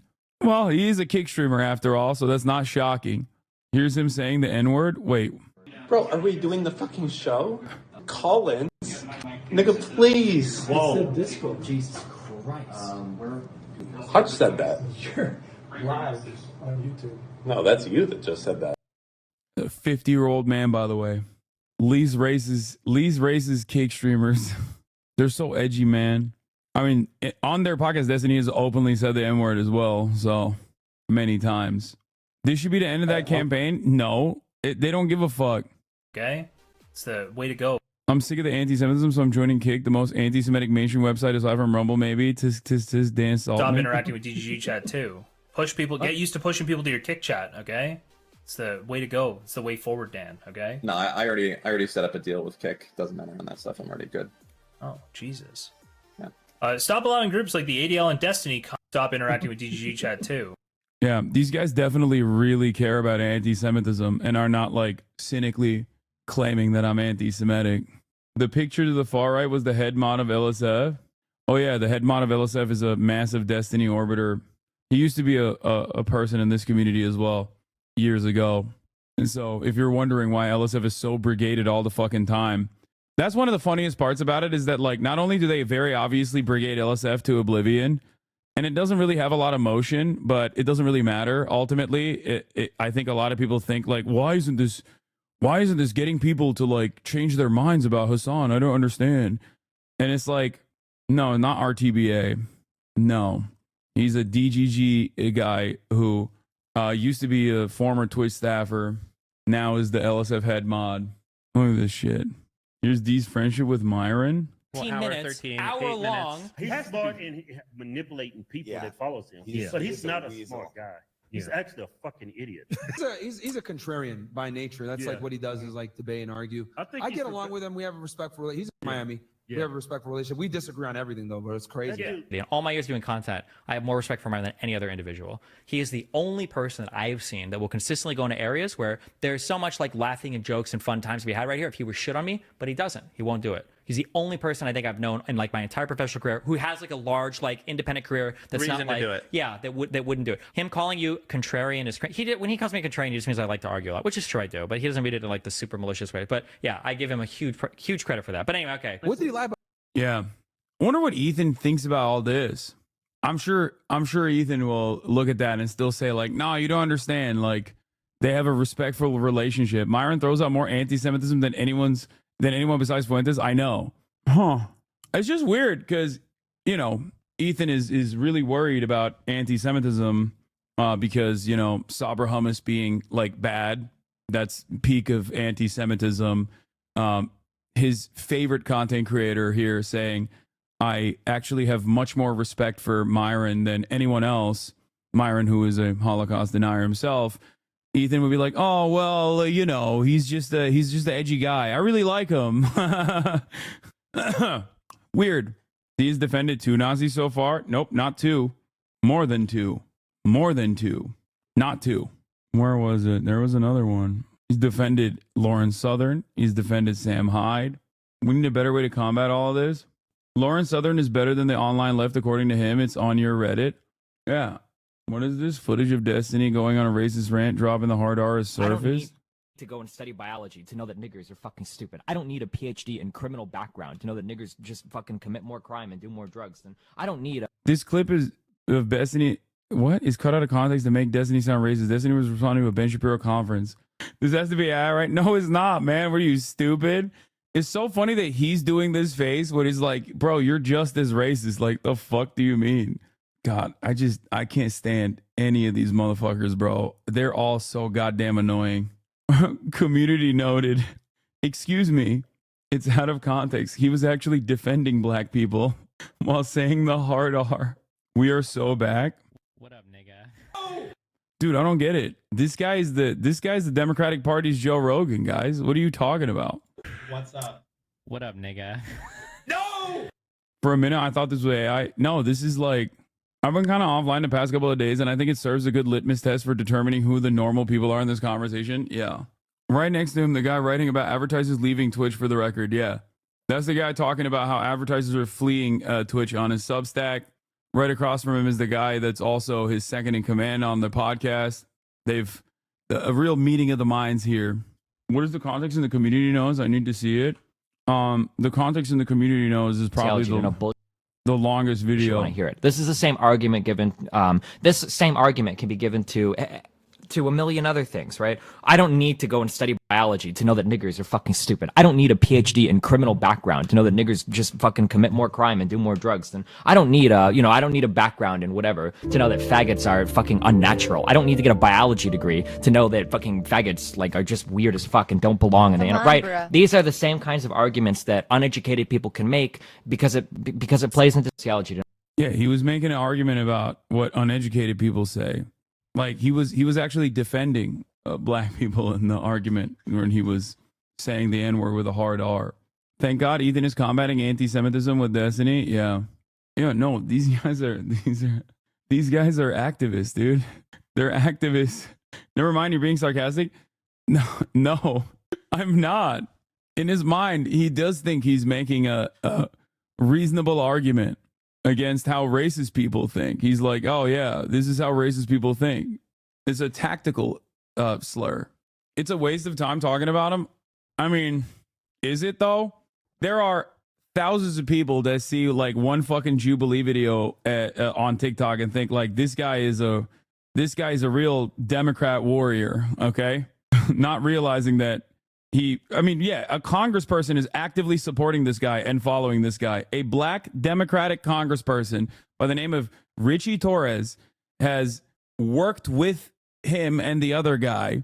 Losing a debate to a podcast? Other creators into teaching moments for your audience. I try to, yeah. Like the last round of this was like so laughable to have this conversation and like with adults, but Are we bringing up Destiny? Is that what yeah, I was about to say like yeah, I wasn't gonna name names. Yeah, no, there's a content creator who like loves debating, doesn't really care about any of the things that he debates about, but like he will assume like ridiculous stances, ridiculous positions. He's relatively skilled in rhetoric, not necessarily very knowledgeable on the issues, but rhetoric. Not knowledgeable? Not anyway, so here's my 52 TikTok video thread for shit that I learned today about like, oh my God.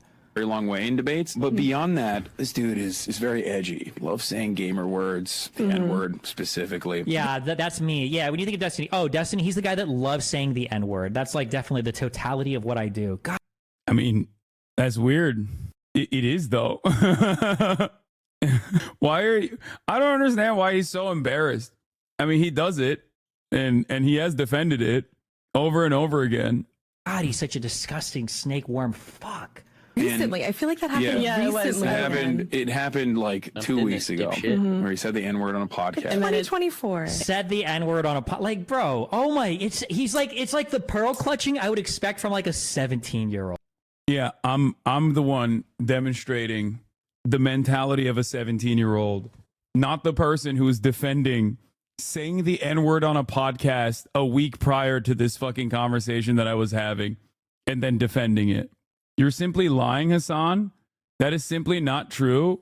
Okay, if I show you the exact moment where he said it on a podcast, because he already admitted it, and he's saying right here that I'm pearl clutching, as in this is not a serious issue to get mad about. Will you say that you're wrong and then commit to subscribing to me and becoming a loyal warrior? Dipshit. 15 minutes. Go again. Wait, what did I say? He's smart in manipulating people that follows him. But he's not a smart. Because this is the clip that we're talking about. And right before it, he was like, I'm going to say the N-word. What's up? What up, nigga? No! He also likes genocide and baby murder. Hasan, I was attention seeking. I believe you. I'm sorry. You fucking idiot. Okay, well, that's not all I do. Yeah, that is a funny argument to be like, listen, yes, I do defend white people's right to say the N-word, but that's not all I do. There's a whole bunch of other slurs I say as well. I feel like that happened recently. It happened like 2 weeks ago, where he said the N-word on a podcast. And 2024 said the N-word on a like, bro. Oh my, it's like the pearl clutching I would expect from like a 17-year-old. Someone said 19 days ago. Look at his community. throwing up the soy face. Oh, soy, saying the N-word. They are so mad, Lamau. And we have people getting really upset about the word cracker. Yes. Destiny sue him for slander? What the fuck? How is he gonna sue me for slander? He did say it. Like the easiest way for this to not be a problem for him is to just not say the N-word. They can switch up so fast. At the same time, they're pretending to care about anti-Semitism, and now they're soy-facing someone calling out racism. I know. There is no real conviction here. Years ago, a D-fan tried to convince me that his N-word manifesto wasn't actually about the N-word, actually, the level of delusion. The other level of delusion is that they claim that I agree with him.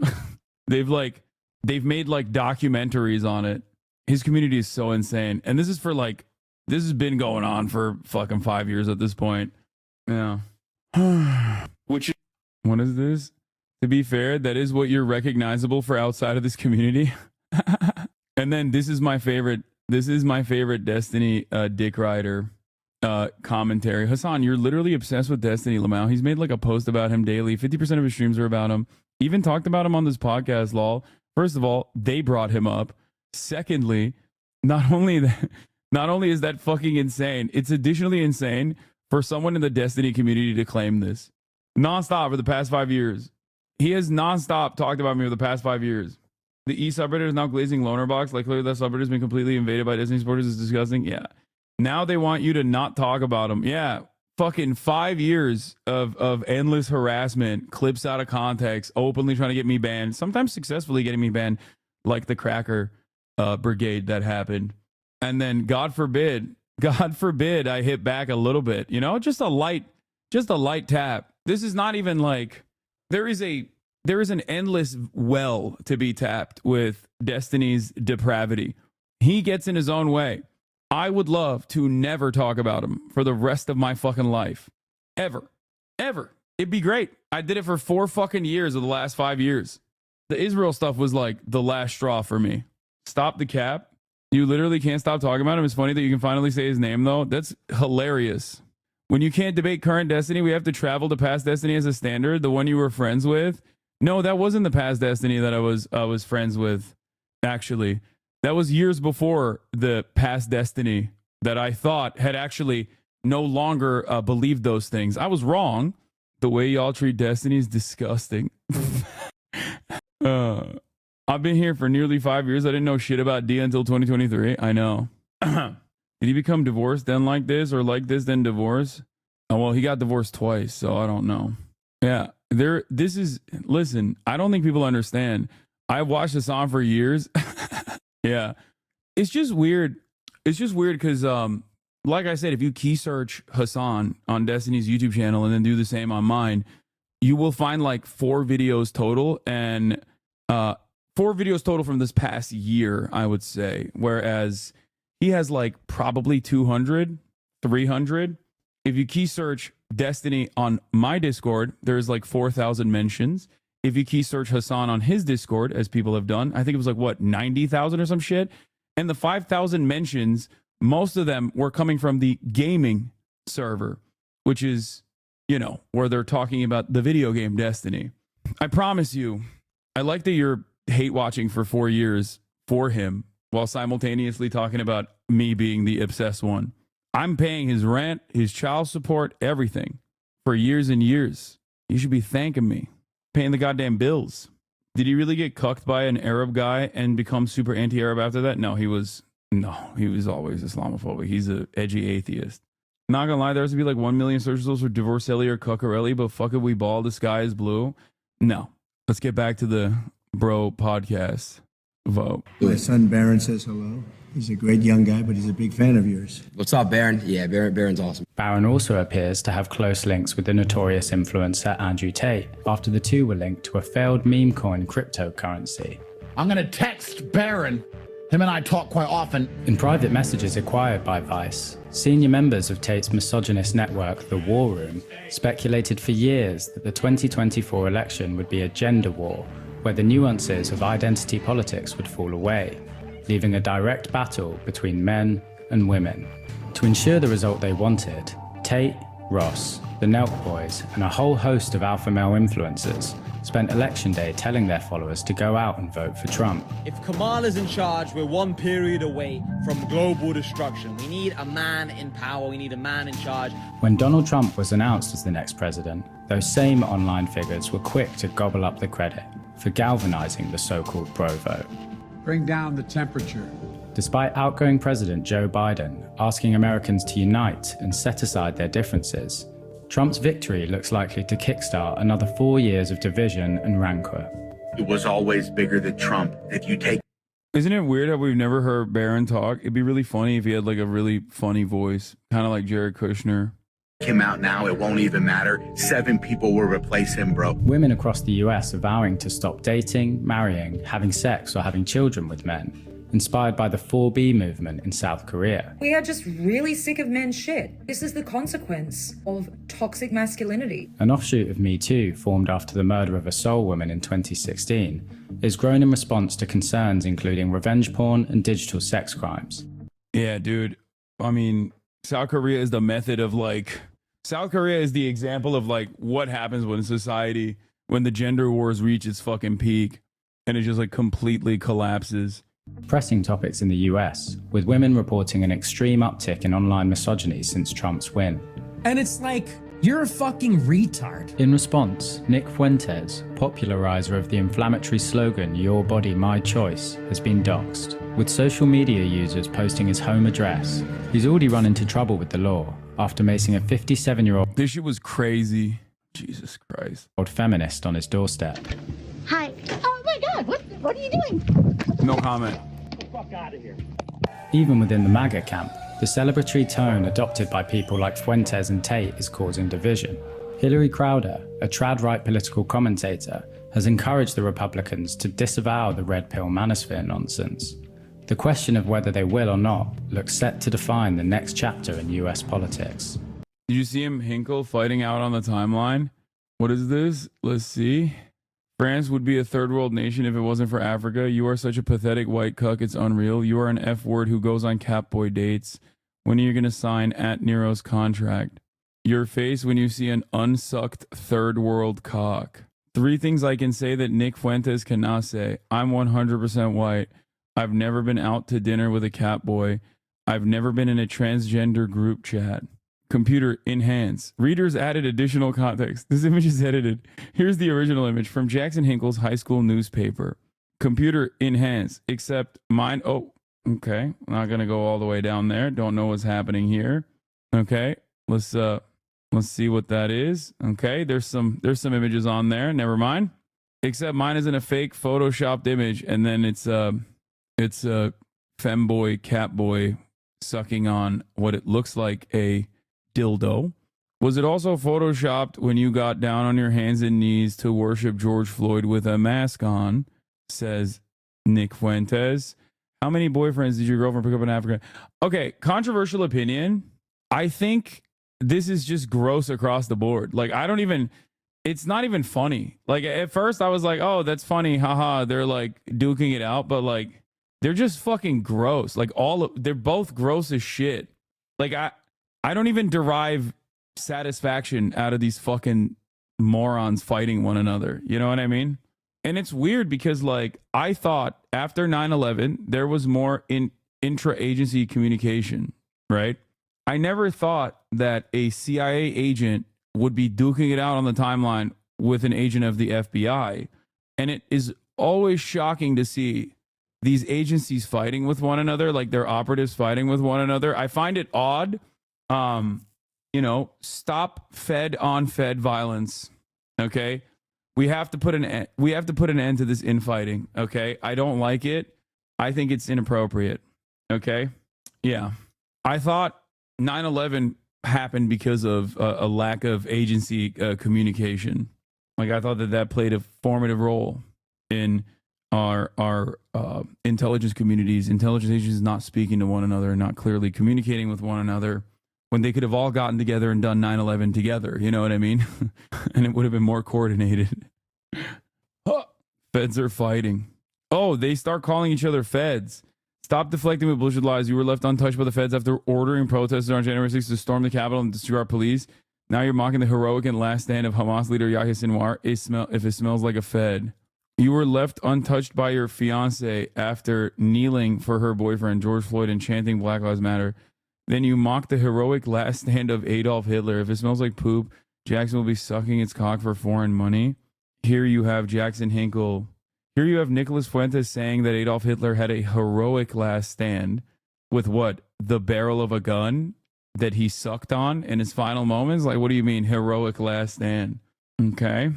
Also, Jackson Hinkle saying the Nazis were trans, Hitler was gay and lost the war and killed himself. Yeah. Bro, your haters are everywhere. I was watching a Mexican streamer playing Valorant and his name was HasanAbi and something, and it was a massive Trumpy trying to make it seem like Trump was the better shit ever. If you were to pick one of them to be a Fed, who would it be? That's difficult, but I think Jackson Hinkle. What is this? I infiltrated the manosphere. This video is really good, as long as fuck, and I'm not expecting to watch the whole thing. It addresses why young men often fall to the alt-right pipeline and why the left often fails at appealing to this demographic. This video is so good and dives deeper into the topic. I infiltrated the manosphere by Shanspeare 2 months ago, 800,000 views. In July, I created an alias account on YouTube so I could purposely fall prey to the manosphere. I watched endless podcast videos and fan uploads of controversial stars. I allowed YouTube to mold my new account based on these habits and watched as it ushered me further down the rabbit hole. With this study, I came to the following conclusions. There's a lot we know about the manosphere, a lot we get wrong, and a lot we can do to rescue those within it. He's huge in China. He has 600K subs on Bilibili. That hurts me. I'm jealous. President-elect Trump made official what CNN has been reporting for several days, namely that Stephen Miller will join Tom Homan in taking the lead on the issue in the new administration on the mass deportations, fulfilling an oft-mentioned campaign promise. Rosa Flores has more now on what this could mean for Hispanic families facing deportation, even those who supported the president-elect. How many of you are U.S. citizens? How many of you support Donald Trump? You're undocumented and you support Donald Trump. I support Donald Trump for the economy. Two Hispanic families with mixed legal status in Houston with two different takes on President-elect Donald Trump's return to the White House. This is the Espinosa's first gathering since Trump's win. How many of you fear that deportation could impact your family? Cesar Espinosa, a husband and father, was a DACA recipient until this summer when he got a green card. His sister and brother-in-law are DACA recipients. His sister-in-law is a green card holder, and the rest of his family here are U.S. citizens. Some who are not present are undocumented. You're a green card holder. Your wife is a U.S. citizen.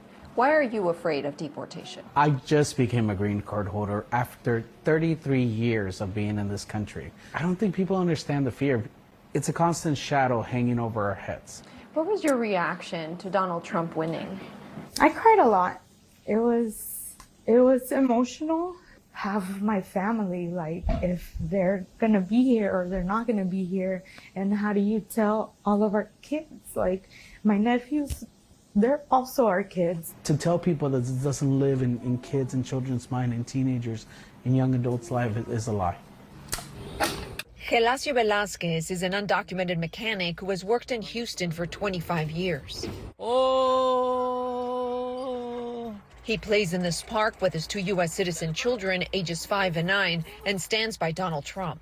So you support Donald Trump because of the economy? For the economy, yes.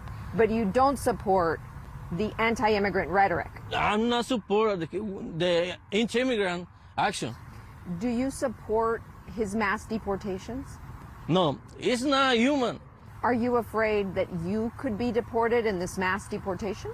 I'm not afraid. I'm not afraid.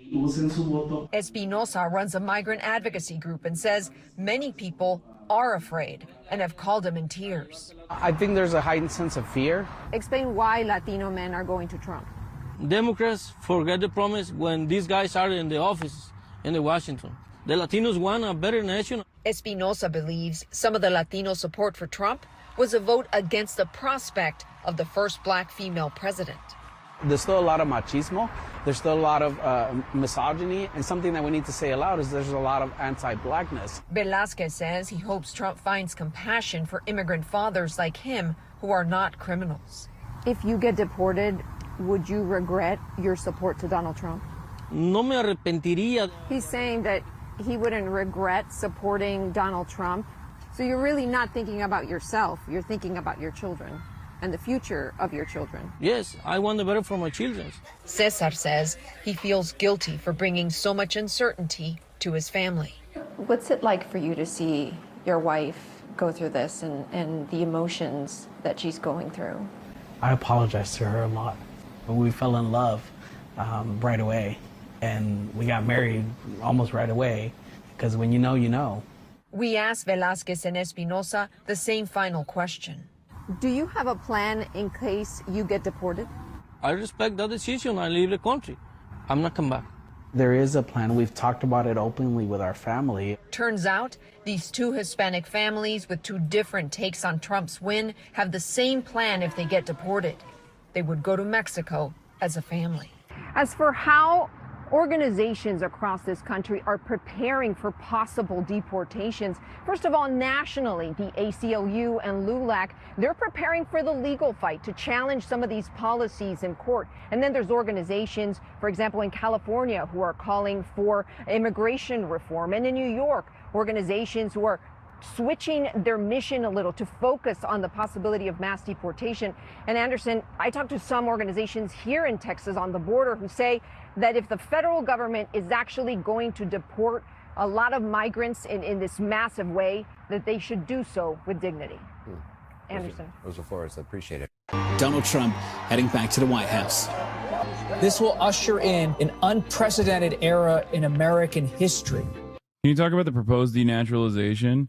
I mean, once they're done with like deporting every undocumented migrant in the country, they want to start the process of denaturalization, as in like people that are naturalized U.S. citizens will no longer be able to maintain their citizenship. All of which is, of course, deeply unconstitutional. But then again, what is the fucking Constitution? In a dramatic political comeback, Donald Trump will return to the White House. And if he's going to share the credit for his victory with anyone, it's this guy. Where is he? Come on up here, Elon. Come here. Elon Musk, known for selling cars, making rockets, became one of the biggest political donors in American history. Even with the Supreme Court's Citizens United ruling allowing corporations to spend unlimited amounts on campaigns, the nearly $200 million that Musk spent, along with his intense campaigning both on X and on the ground, dwarfs precedent. A star is born, Elon. And he's already reaping the rewards. Immediately after Trump's victory, Tesla shares went through the roof. In a single day after the election, his net worth goes up, by like 26 billion. And that's just the beginning. Trump is in a position to make him even richer. Musk is like the de facto vice president, and he is going to have a role kind of reshaping the contours of the federal government going forward. There's a word for guys like this. Elon Musk is an oligarch. And by that, I mean in the sense that he is a very wealthy business person. It's crazy to see Bloomberg talk about how a rich billionaire is an oligarch. You admitted you don't know what the Constitution is? How can you question anyone? Careful what you say. You just asked what the Constitution is. The media, leftist political tushumer, doesn't even know what the Constitution is. Yes, I don't know what the Constitution is what I meant, and not that the Constitution no longer matters, given that the Supreme Court has a supermajority of reactionary right-wing justices that will amend it in ways that benefit Donald Trump. Person who has used and seems to be interested in continuing to use his political connections to make money. Imagine Taylor Swift, Warren Buffett, Rupert Murdoch are all rolled into one. That's Elon Musk. So what does Elon Musk want from this newfound power? Musk wants a lot of things from Donald Trump. Elon Musk's journey to kingmaker began, intentionally or not, with his acquisition of Twitter in 2022. Elon Musk paid $44 billion to buy Twitter, and conventional wisdom is Elon Musk destroyed Twitter. And from a business standpoint, that is true. If you look at what investors have said is about 80% less than it was when Elon Musk bought it. But I don't think Elon Musk looks at this as a business decision. He looks at it as a cultural and a political play, as influence, as a way to change the culture from what he sees as, too left-wing, too woke, however you want to put it. It is now basically the center from which a lot of right-wing culture and political advocacy is originating. One of Musk's very first actions at Twitter, before even rebranding it as X, was to reinstate Donald Trump's account, which had been suspended in 2021 following the January 6th insurrection. His return to Twitter was marked by this notorious post. He saved free speech. Even though Trump's own platform, Truth Social, is in competition with Twitter, Musk's reach exposed Trump to a whole new audience. Musk kind of opened the door for a lot of people who maybe would never have looked at Trump or considered voting for Trump to take a look at him. Like the young men who follow Elon and think that Elon is great, now see Trump in a different light. And he has given Trump like a gravitas that maybe he didn't have before. It's one thing to have Hulk Hogan speaking at Madison Square Garden for you. It's another to have arguably like the most successful capitalist in a generation speak. The future is gonna be amazing. Bloomberg, I can't even talk. Bloomberg guy making Elon's purchase of Twitter seemed like it was calculated and intentional. Elon originally tried to get out of the deal, then was forced by the course to do it. Yeah. I mean, he is a billionaire after all, so they are going to fucking do a healthy dose of pro-billionaire propaganda. It is Bloomberg. Come on. Bup. Thank you for the 5 tier 1 gifted subs. Legit hate Elon more than Trump, and Trump is definitely on my shit list. I hate Elon more than Donald Trump as well, I think. And only because, like, he has the one-to-one exact same worldview as Donald Trump. And, even after Donald Trump passes away, Elon Musk will still be very much alive and pushing even worse shit, most likely. And also, on top of that, Elon has no fucking riz. He has no riz whatsoever. Like, at least Donald Trump is telegenic. Well, we don't know who dies first. Come on, brother. Amazing! USA! I just, like, it's burned into my mind every time I fucking see him. Ugh, so fucking gross. So goddamn lame, dude. This is like a mutually beneficial business arrangement, right? Trump got money and got elected. Musk gets sway over the federal government. This mutually beneficial arrangement includes a new role for Musk that raises a whole host of potential conflicts. At the Madison Square Garden rally, Howard Lutnick introduced Musk as the co-chair of the Department of Government Efficiencies. We set up Doge. Yes. I think the funniest name is DOGE, the Doge, Department of Government Efficiency. Musk wants the federal government to mostly get out of his way. It's such a funny meme, guys. Tesla is a electric car company, and it very much would like the federal government to approve its business in robotaxis, driverless cars. Elon Musk runs Neuralink, which sells brain implants. Elon Musk would very much like the federal government to legalize that. And you could kind of go on and on. While pushing for less federal oversight, Musk also stands to gain billions. Elon Musk owns a major defense contractor. It's called SpaceX. The US government is their most important client. SpaceX has already gotten billions of dollars worth of contracts between 2009 and 2024, but this could pale in comparison to future contracts under the Trump-Musk alliance. Another thing that annoys me is that this is genuinely a fucking fantastically impressive feat of modern technology, and it is all because of former NASA engineers that put this fucking project together, and we had to fucking outsource it. We had to outsource it to SpaceX in a private-public partnership so that Elon Musk could eat away all of the fucking glory. And by had to, I mean we decided to. But I do think that inevitably he will get canned. Elon Musk is pissing off everyone on Trump's team. He wants to be seen as having a say in everything, even if he doesn't, one person in Trump's orbit said. Yeah. So we're getting Cyberpunk 2077? Yeah, but that's like fun to play in, but not fun to live in. It is an anarcho-capitalist dystopia where corporations run the entire world. Like as many more contracts as possible, and would like a president who would say, create a new Mars program and hire him to send the rockets up. Starlink is SpaceX's network of space-based satellites. They are operating in roughly 100 countries around the world. They have applied for, FCC licenses to kind of expand to rural areas. So that satellite business would very much like some of its own defense contracts as well as subsidies for. That's the other thing I fucking hate about this is that Starlink is also objectively a cool piece of technology. Ugh. That is, however, the beauty of billionaire CEOs. The companies work without them. In some instances, they can even be better without them. So remember that. The technology is cool. The technology is cool, and it's impressive, and it can exist without Elon Musk. For regular people to buy internet from it. It's highly unusual for the CEO of so many companies to play such a strong role in an incoming administration where he will have sway over the agencies that the government regulates. Ideally, he would recuse himself or he would not be involved in those agencies. But this is Trump 2.0. Like the sort of old rules of conflicts of interest may be out the window here. He's a great business guy, and he's a great cost cutter. You've seen that. Elon Musk just sort of like laid off 80% of Twitter's workforce, basically by waving his hand back in 2022. He cut around 20% of Tesla earlier this year, just kind of spur of the moment. So if I were a federal worker, a civil servant, or maybe running a union that represents federal workers, I would be very worried. He's going to go through every agency, the Securities and Exchange Commission, the Department of Justice, NHTSA, the FAA, but I think that everything is on the table. Musk has proposed cutting up to $2 trillion from the federal budget.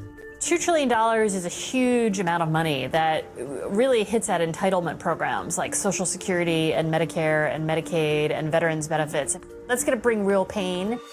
Even with a friendly Congress, however, it's unlikely that members would approve such major entitlement cuts, given the political risks. And perhaps the most alarming conflict of Musk's cost-cutting role is his potential ability to halt unfavorable investigations into his business dealings. Right now, there are between a half dozen and a dozen different investigations into Elon Musk's companies. I can't comment, because it's legal stuff. But I'm curious what you guys think. It's not like he can just order those investigations closed. When was it your fuck greetings from Germany? They don't realize that this impacts you too, brother. You're cooked too. Also, you got the AFD to worry about too. Didn't your government collapse recently? Shit's fucked all across the Western world, man. It is so bad. I was in a Waymo the other day and it was awesome. I'm not gonna lie. What if we never got high-speed rail, but instead 100% driverless vehicles in the streets in 50 years? No. But if he is in a position to control the federal budget, what better way? Yeah, when we're talking about America, it's not about you're fucked. It's about we are fucked. Because what America does is going to ruin the rest of the planet, no matter what. To deal with an investigation than to just defund the agency that is supposed to be doing that investigation. There's one thing we learned from the last Trump presidency, which is that it doesn't really matter what your job is in the Trump White House. What matters is who is talking to Trump on a regular basis. And right now, that is Elon Musk. Musk and Trump are very similar men in that they both love to be the main character. They don't like to share the limelight. And it's hard to imagine that these two giant personalities will be able to stay in the same room and stay aligned for a really long time without running into problems. But Elon and Trump need each other. And that is what's different. And that is what could make Musk's influence much more lasting. Repairs will directly affect our car repairs. AutoZone has posted about this tonight. Yeah, where the fuck was that post before the election, big dog? I saw Doug talking about it too. Doug DeMuro talking about how E39 parts are going to be so much more expensive. And it's like, while that is far from the most significant concern here, yes, auto repair parts are going to be unimaginably expensive if these tariffs kick in. If we get tariffs, we will pass those tariffs costs back to the consumer. Philip Danielle, CEO of vehicle repair parts supplier AutoZone, told Wall Street analysts, "We'll generally raise prices ahead of that." Damn, who could have foreseen this, bro? Let me tell you who couldn't have foreseen this. Every single fucking Trump supporter I talked to. I kept trying to explain to them, that's not how tariffs work, man. There is no part of this tariffs process where, if you implement it, it's going to not carry on to the fucking consumer. It's so stupid. Doesn't tariffs mean more tax money, which is more money to support people? Oh my God. Brother, tariffs are a flat sales tax, okay? It is inherently a regressive tax, okay? Which means it harms the working poor more than it does the wealthy individuals. Please understand how any of this stuff works, okay? Yes, tariffs are a tax. It's an entry fee that you're paying to the American government. The American government says, you know what? If you're getting stuff from these countries, you're going to have to pay an entry fee. Companies will pay that entry fee, and then they will price the end at the end point, when it comes to the when it gets to the consumer, at the consumption point, they will readjust their costs, as in inflate the cost of the good. Okay, it is a direct tax on the goods that are being shipped into the country, and those costs will be carried on to the consumers. This article is basically describing this process. Tariffs will be used by Trump to bring companies to heel is so stupid. Oh my God. The one good thing about the tariffs is that it's going to ruin the Trump merchandising industry. Like, it's just straight up going to ruin it. And it's awesome. And fucking, they deserve it. Okay. I have smoke for no one in this country except for all the dumbass Trump merchandise stores that pop up in every fucking rural town. Okay. Just them. Only them. That's the rare silver lining, is that it fucking destroys drop shippers, which I also hate. And the Trump merchandise dumbasses, the Trump merch store owners. Oh my God, I can't wait. I can't wait when Trump supporters are like, what the hell's going on? Last week, my Trump underwear was $35. Now this week is $65. What the hell's going on? I thought this wasn't branded in America. The Trump store-based economy, you knock it, but it's so real. They're going to use the revenue from tariffs to give the largest corporate tax cuts we've ever seen. Normal people are completely fucked. Oh yeah, that's the other side of this process. One must ask why they're doing these tariffs. And the answer is because they're going to do tax cuts. And they're not going to do tax cuts for you in a meaningful manner. They're going to do tax cuts for people like me, actually, really, and also corporations. Good luck. I still live in California, so I'm still going to be paying more than most people, but it doesn't matter. Oh, will that make your labor union merch cheaper than cheap imports? No, because now there's more competition for the union-made, well, not union-made, but at least like American-made domestic manufacturing. They're not going to be able to ramp up domestic manufacturing to keep up with the additional demand. So, no, those companies are also profit-seeking. So they will most likely, they are also going to have their own fucking litany of complications, because domestic manufacturing also still, in our current state of affairs, relies on sourcing materials from other parts of the world. So the raw materials that are outsourced from China is going to increase the price point regardless. And on top of that, domestic manufacturers are still not going to be able to make up for the additional demand and will most likely raise their prices. So it's just, all the way down, it's going to be inflation. The thing is, like, there's a valid argument for tariffs if you want to bring back manufacturing into this country. But I assume the way to do that would be to first build the manufacturing capabilities up before you implement the tariffs, in an effort to have like a reasonable, competitive domestic manufacturing capability. If you don't do that, then you're just fucking adding on an additional cost to everything that you're purchasing. Also, the other side of the story, I mean, pure econ, okay? No like care or consideration for the humanity or the cruelty that we're going to be subjecting tens of millions of Americans to. But what the fuck do you think is going to happen to American agricultural production when like 60% of the workforce that is undocumented is forcibly removed from the country? What do you think is going to happen to the construction industry, where a big chunk of the construction industry relies on undocumented labor? What the fuck do you think it happens in this situation after multiple decades of neoliberalism and relying on outsourcing all of our manufacturing capabilities to other countries? What the fuck do you think is going to happen?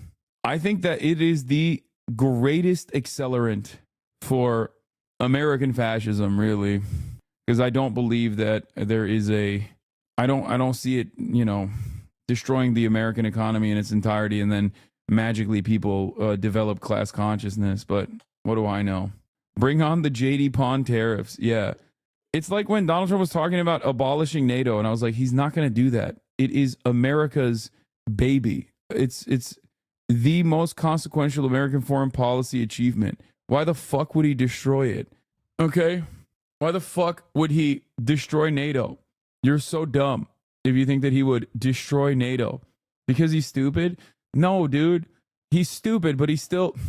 Even a stupid person knows who runs the show, okay? And NATO works hand in hand, side by side with the American defense industry. Like, it does not make sense. It would never make sense. It would not make financial sense to destroy NATO. Yeah, he'd have to not just be stupid, but delusional, and also work against his best interests. It would literally be akin. Destroying NATO is like saying, I'm going to increase taxes just on the defense industry. You know what I mean? Hasan, are you insane? He works for Putin. Trump will trash NATO and has also outright said he doesn't like NATO. Okay, so what? Donald Trump says a million different things, sometimes directly at odds with one another. Just look to what he has done when he was president. Did he destroy NATO when he was president? Another question is, did he stop weapon shipments to Ukraine when he was president? No.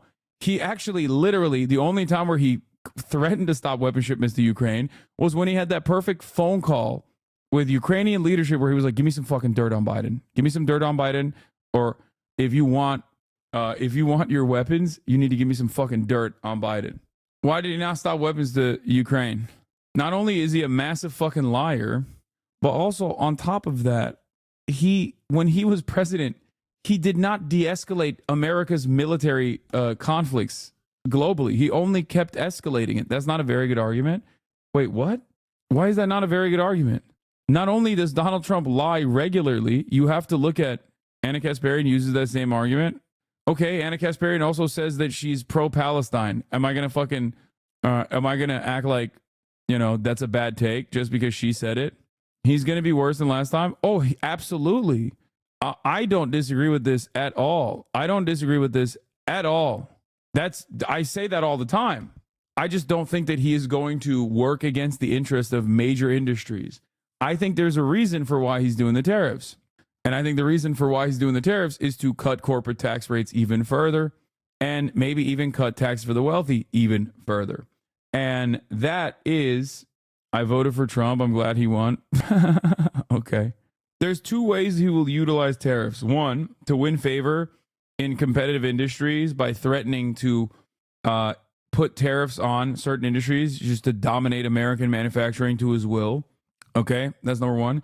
And number two, I think he's going to institute tariffs as a mass sales tax, basically, and then use that as a justification for why he's going to cut tax for corporations and the wealthy.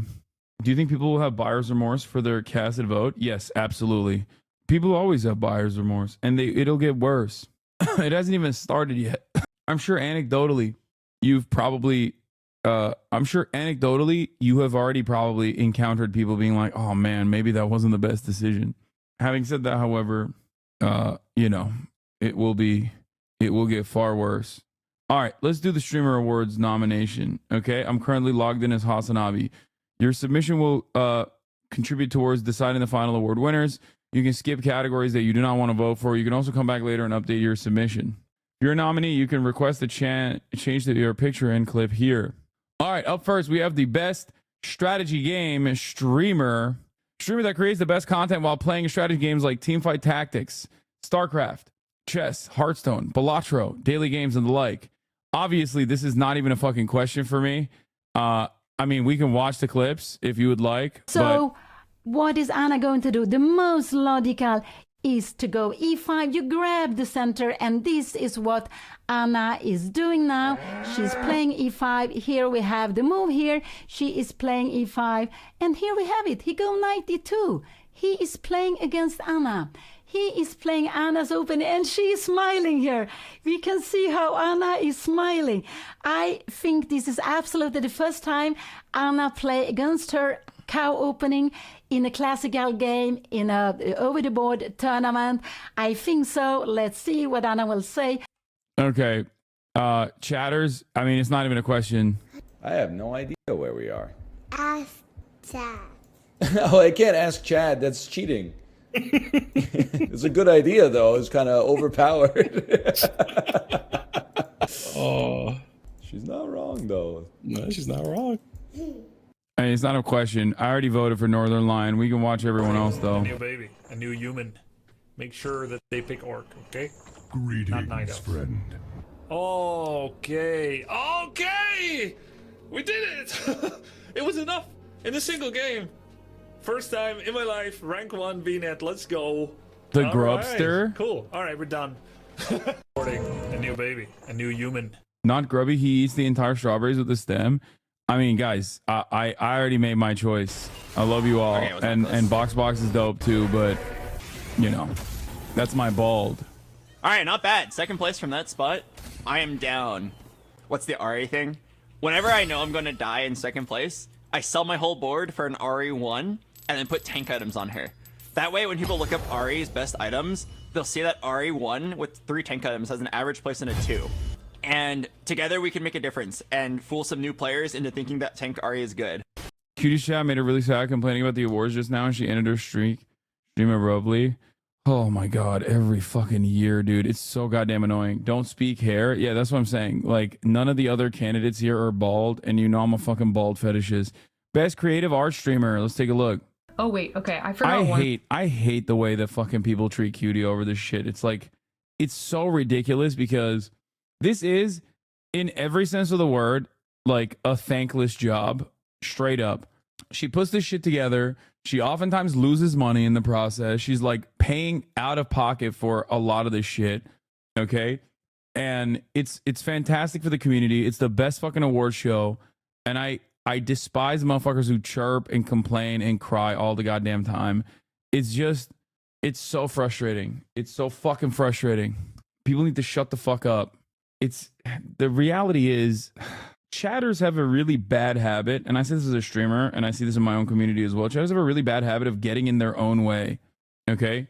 They just like, they can't let their streamers put something together without like constantly fucking chirping. You know? You get in your own way sometimes, and this is one of those instances where it's like, shut up. One thing that it still needs. I'm so sorry. This is sick. Okay. Now it's done. Now it's done. Amazing. Mm-hmm. The other part about this awards show that's like really sick is that I get to meet like all these cool ass fucking streamers that I normally never encounter because of my insulated place in this space in general. So like, I love the award show. Enough, you can stretch it and then shake it and bang it on the cutting board until it gets longer and longer. And that's why it's called biang biang mian, because it's the sound of it like slapping on the cutting board. This is crazy. Whoa. Okay, I'm gonna grab the center just a little bit. I feel like the center could be skinnier. Okay. Okay. Something is happening. This is not realistic. At a certain point, you would end up accidentally slapping your titties. It's doing something. Whoa. Okay. And then, if I did it correctly, I should be able to break it where I scored the thing and just... Whoa! Do you see this? And then you smack it. Rest long. Good lord. How big do they get? Oh my god. Best creative art streamer Max is on here? That bitch give me head. Fucking and go in the bed. She wanna ride like a bike. Told her to get on the pants. Told her to get on the pants. And I'm leaving them all dead. And I'm leaving them all dead. Niggas swear they my dogs, yeah. But they want me to fall, yeah. Kill them, don't get involved, yeah. And we ducking the laws, yeah. Big foreign, swerving the rain. Where you going, man? Stay in lane. I ain't going for none of that cap. I ain't going for none of that shit. Talking that shit. Hard. Facts. For the top. So don't say that. I don't see how men find that attractive like real boobs. It's because men are stupid.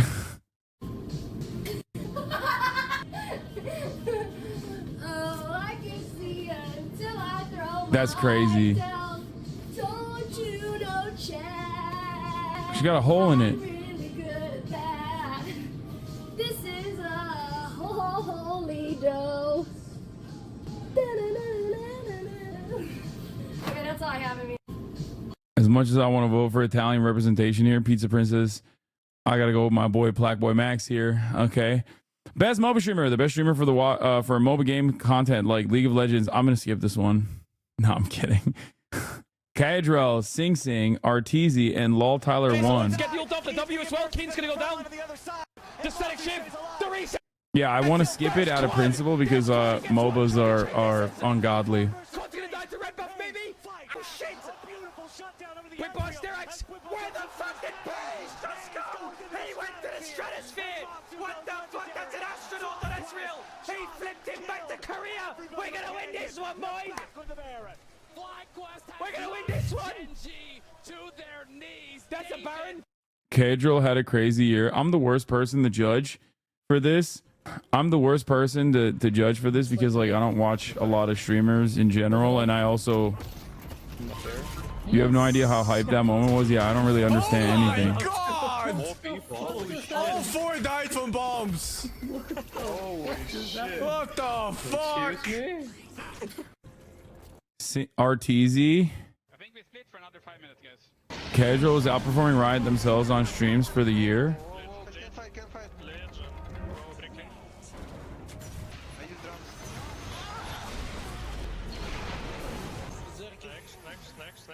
Push.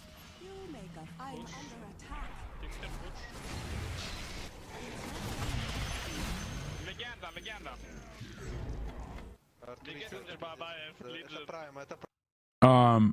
And then LOL Tyler won.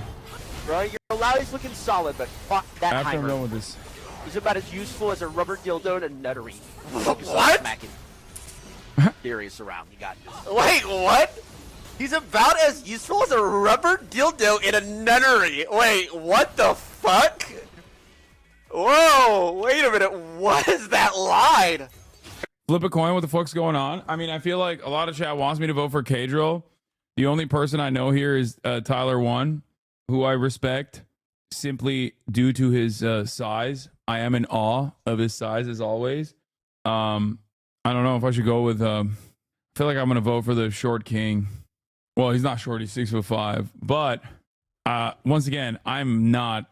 This is I'm not very good at this, so don't take anything I said. Hidden Gem. This award serves to highlight an amazing streamer with less than an average of 200 viewers in the past year. They're a hidden gem that deserves to shine. Oh, what the fuck? How do you mean? Huh? Oh no. We're not misfits around here. We're odd people, but most people are a little bit odd when you get to know them. Everyone in here seems to fit in quite well. I think it's our uniqueness that makes us mesh together so nicely. You want coffee with a shot of whiskey for St. Patrick's Day? Getting off to quite a story. What the fuck? This is interesting. Luckily, they couldn't hear what you said, Marat. Not the best clip. But I fucked up everything that I've done. I don't know. One's in the chat if you feel like this in your life. One's in the chat if you feel like this in your fucking life. Everything that I've done. I don't know what I did, but I fucked up everything that I've done. I don't know what I did, but I fucked up everything that I've done. I don't know what I did, but I fucked up everything that I've done. I don't know what I did, but I fucked up everything that I've done. But I fucked up. It's kind of a jam. Okay. Chomp TV. Oh, damn it. Coloco, nope. Come on, buddy. Sit down. He gets so cranky at this age. Coloco, sit. Sit. Sit. No! Guys, do you know what time it is? No, I misclicked. No. If you have Amazon Prime, you can sub. Discord if you aren't in the Discord yet. September subs are 20. It's fucked up. Sauce kill. Why is it? I'm probably gonna see you in the morning. Yo! What? Why is there a hole in here? There's no. What the fuck? Don't do that, bro. Why is there a hole in the back of Pikachu? Yo! Justin, I can call you cut a on call hole right in the back now of for more Pikachu, proof, bro? like, bro, stop lying to your family. Oh my god. Okay, what does chat think? I mean, I think all these guys are cool. I think the most interesting one is Nicole out of everyone. But I don't know how much like longevity that has. I feel like that she would probably get bored of doing that over and over again, right? Best speedrun. Next up, best speedrun streamer that creates the best content while speedrunning games. Lil Aggie. What the fuck? I'm clicking on the clips and it keeps getting me to vote. This guy's crazy, right? Oh my god, it's done. Oh my god. Finally. Okay, this shit just pisses me off, bro. When I see fucking speedrunners that are really good, it pisses me off. You know, I'm like 0 hit. Like, fuck you, dude. Yeah, I remember Lil Aggie. Kristen Dunst. It's so funny because Squeaks is on the speedrunner category, but like he is so fucking talented. I don't know about his like speedrunning capabilities. I mean, I assume he's great, but like he's so goddamn good. He's so goddamn funny. I'm not just saying that because he's bald. Okay, before immediately, bro. Oh my god. Oh my god. Immediately. Okay. It's not because I'm a bald fetishist. Stop. Stop. Bald equals glaze. I am not a bald chaser. Okay? I'm not a fucking bald equals glaze. I am not a bald chaser. Okay? I'm not a fucking bald chaser, bro. Stop. Stop. Oh yeah, who's your favorite yard member? Okay, dude. That's inappropriate. Now you're making it seem like there's a consistent through line here. Okay? You're just asking questions like, "Oh, who's your favorite leader of the Vanguard party?" Like, "Oh, my bad." Like, "Yeah, okay, they happen to be bald." Like, these people all happen to be fucking bald, you know? Who's your favorite comic? Stop. Many comics are bald. Okay? Many comics happen to be bald. It's not just the old Billy bitch tits. A lot of comics are bald. I just happen to prefer him. Favorite basketball player? LeBron? Okay, well, LeBron is combating baldness. I wouldn't even consider him to be bald. I would not consider him to be bald at all. I think he has hair. I think LeBron, not LeBald, LeBron has hair. He has hair, and that's why I like him, because he... Okay, let's just continue. Amy Adams. Who's your favorite Greek? Okay, stop. Stop. Stavros is not bald. He's not even bald. He has hair. He has a full, luscious head of hair. Shut up. Shut up. Shut up. Shut up. Kajol. I'm going Bollywood. Priyanka Chopra. I can't help it. I'm going Bollywood.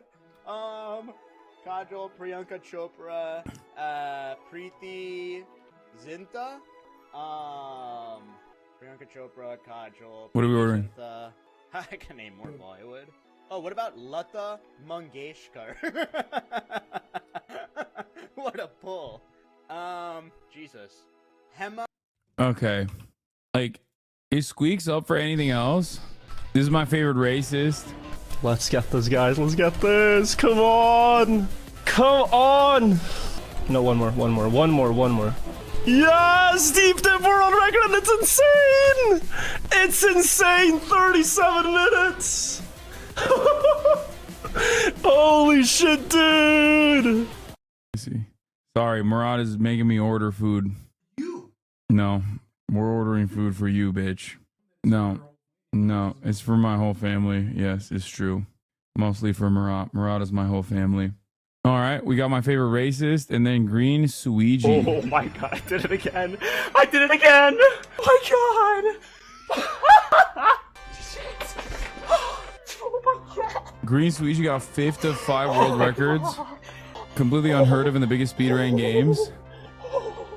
Oh my god, I did it again. He holds 5 of the top 5 Mario records. That's crazy. Which is the most competitive speedrunning game. He's a god at speedrunning. Please vote Suiji. Squeaks wants Green Suiji to win. He said it on stream. Okay, sure. Best Battle Royale streamer. Best streamer to watch playing Battle Royale games like Apex Legends, PUBG, Call of Duty, Warzone. Where's Nick Merckx?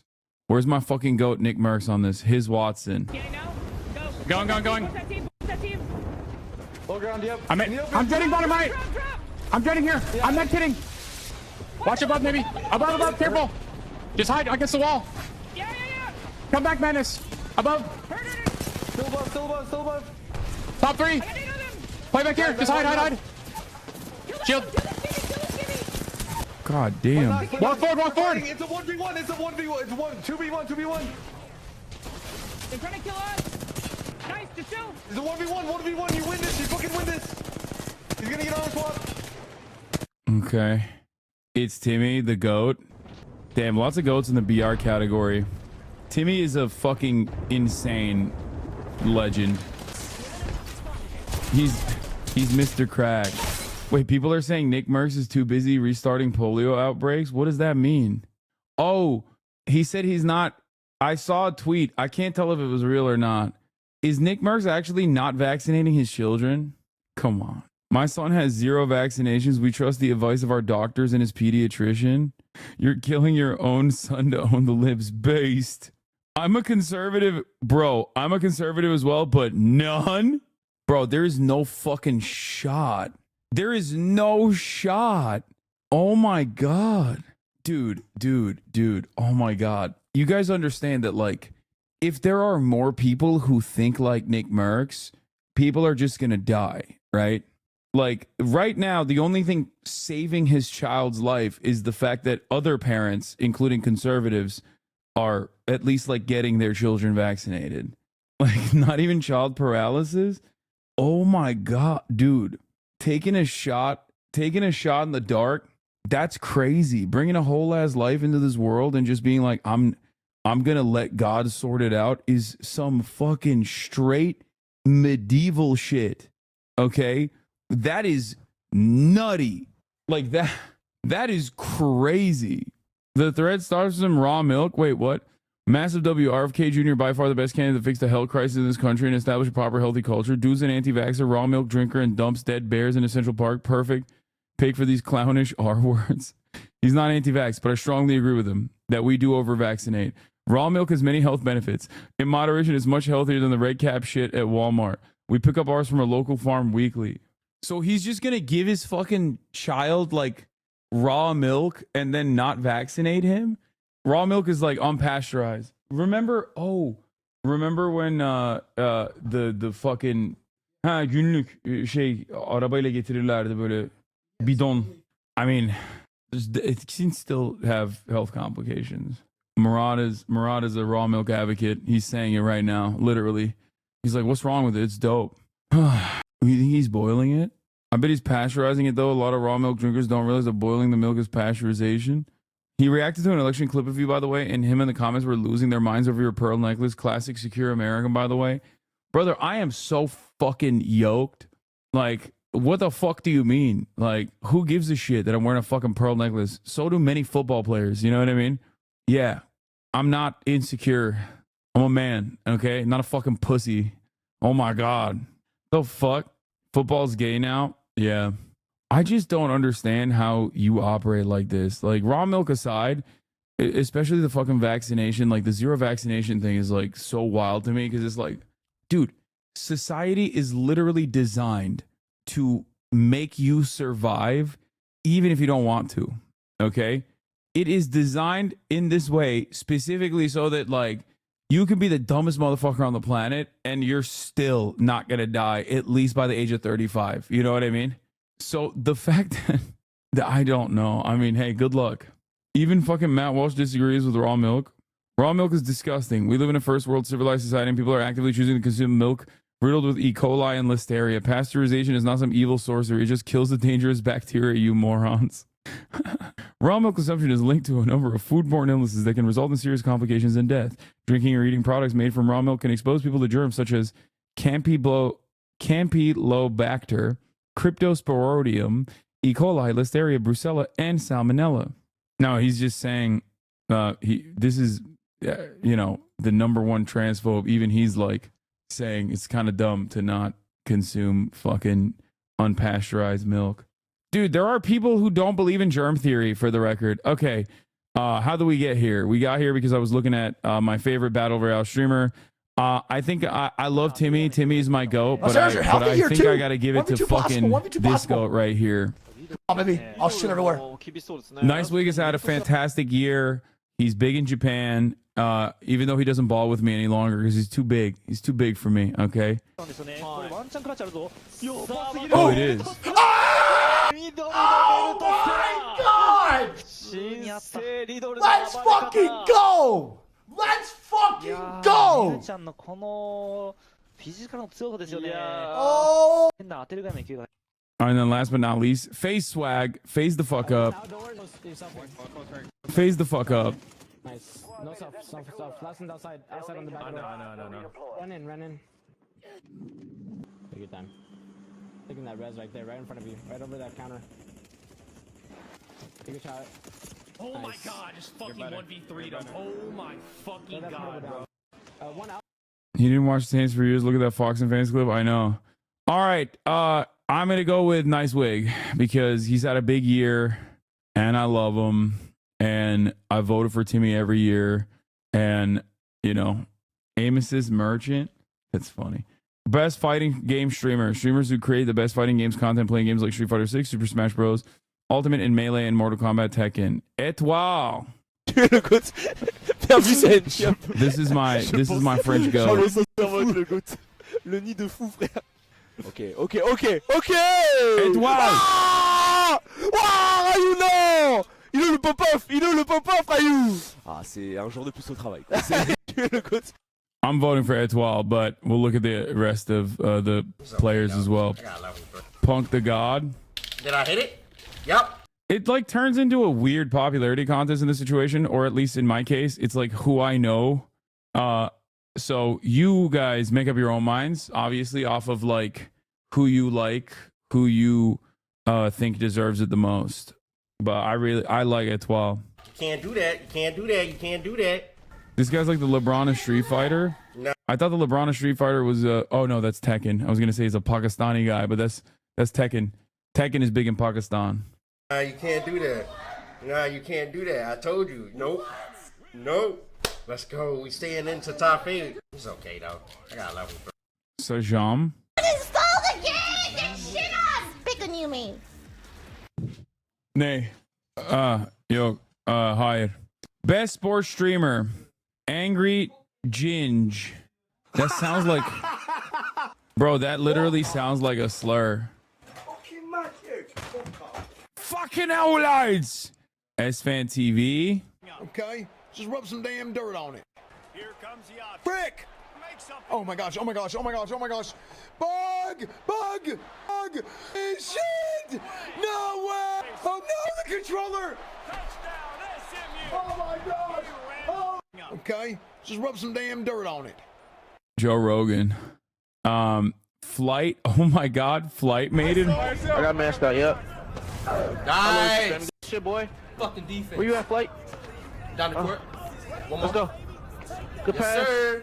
That's Good green. ball. That's Don't worry green. about it. You got it back. Good rebounds. Come on, Flight. Green. That's all. Oh, I'm in a white. Irish green, but not really. Irish white. Let's go. I'm in a white. Okay, 2K. Yeah. I got mashed out, yep. I can't believe Flight made it on here. And then the sketch reel. Yeah, right. What would you have done? Damn, this is a Knockdown? stacked. I would have picked it. No, I would have took it for 6. This right here is stacked. Yeah, do it all. You should watch the show. Oh, buddy. When are we gonna spar? Anytime, anywhere.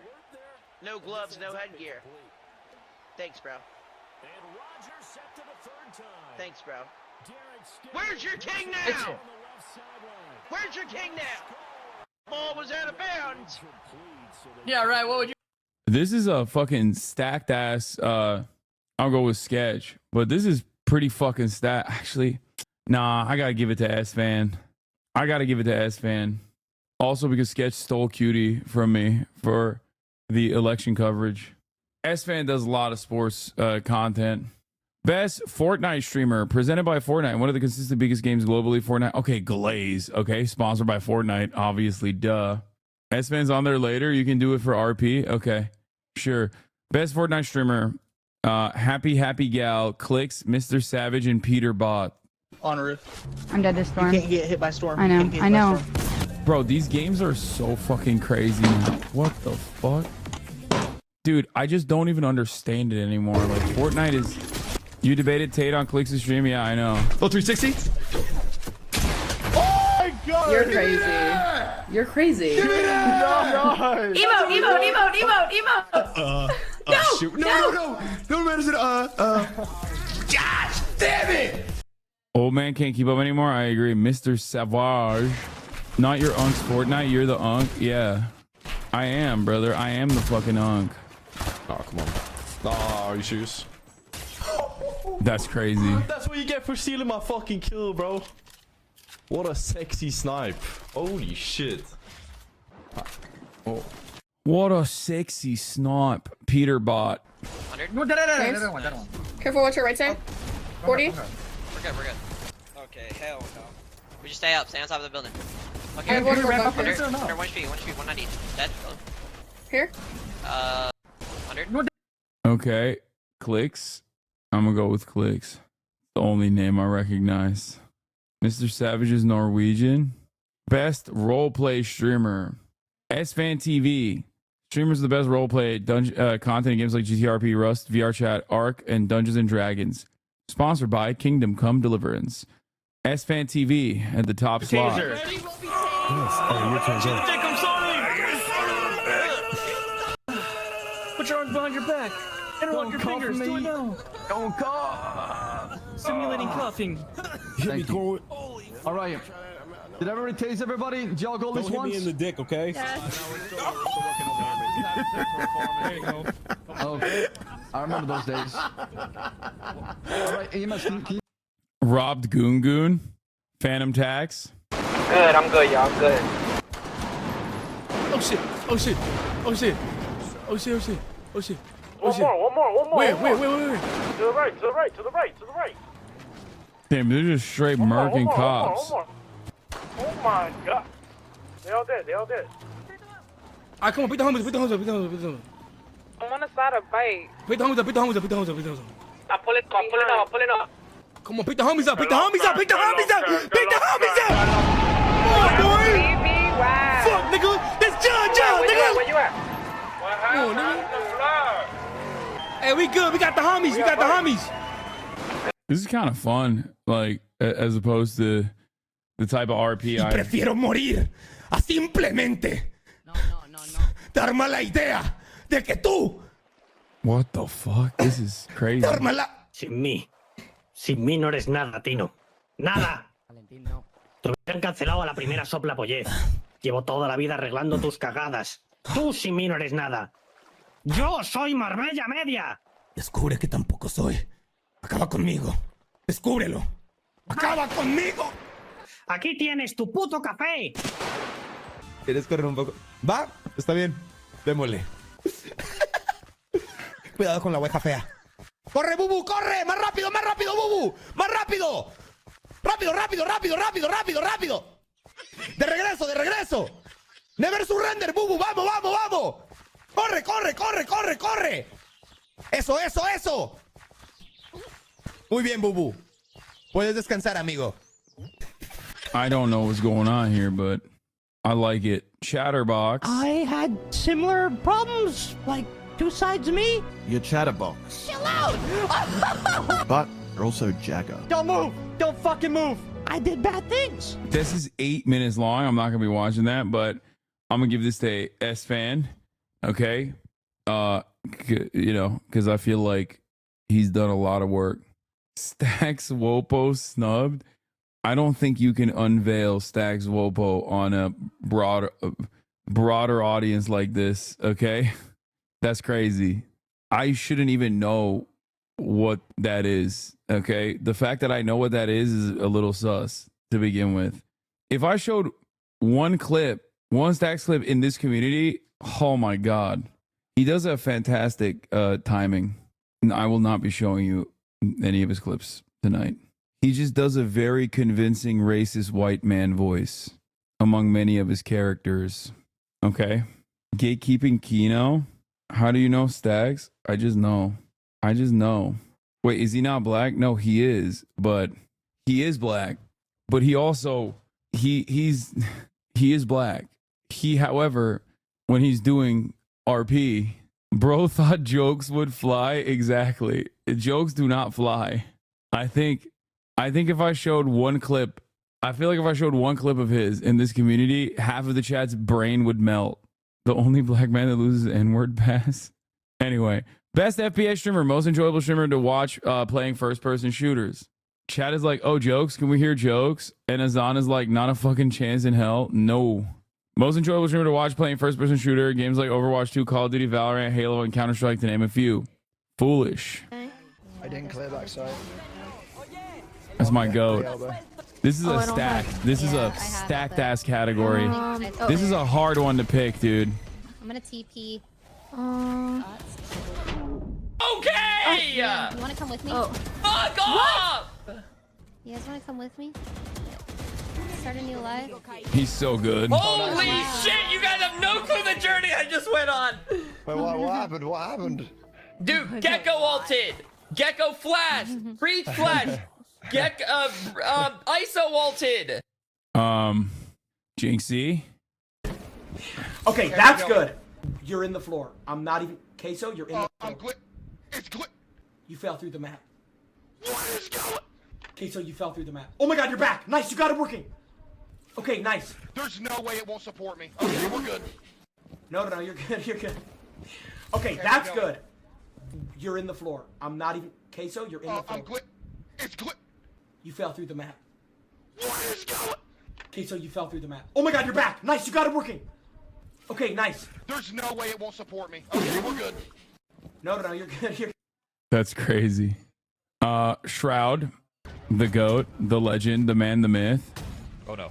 Dude, everyone on this category is so fucking stacked. This is the most stacked category we've encountered thus far. It's kind of crazy. Man, I got my clip. I could leave now. I'm good. I got my... Red bar is watching. What is a red bar? Why do people always say this? I don't know what this is. I don't know what this means. And I've never looked it up, and I probably never will look it up. I don't know. Like, what the fuck does that? What is that? What is a red bar? My clip. Posting that shit on Twitter. Let's go. Oh no. Anyway, Halo is an automatic disqualification. It ain't been relevant since Osama was alive. You want to play? Let's play. Of course, they're going to see. Good luck. That's fucking so dumb. Okay, those guys were... That's crazy. That's crazy. That's insane. God damn it, dude. It's disgusting. He is a disgusting monster. He's a fucking crazy person. Look, I'm gonna go with foolish because, you know, I like to root for the underdog. But this entire thing is just like... He retired a week after that clip, by the way. That could have been you if you never stopped the grind set. Rising Star Award. Oh, shit. This is also kind of stacked. We got Mr. Arthur. Arthur. What? Oh my god, I do. Oh my god, bro, I was zoned out. Did he moan? It's not here yet. I was zoned out thinking about something that was not related. I swear to God, that was not related. Listen. Wait. Look at his mouth. Arthur. What? That's crazy. I just wasn't making the noise. I was literally zoned out. Yeah, what were you thinking? I didn't even think about her. I promise you, I would never think about anybody else. Bro, what is this game?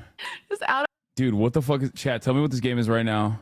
What is this? What is this game right now? 5 Hearts Under One Roof? Is that the name of the game? I need to know what the game is called. What is the name of the game? 5 Hearts Under One Roof? Is that what it's called? Okay, hold on. It's irrelevant to the...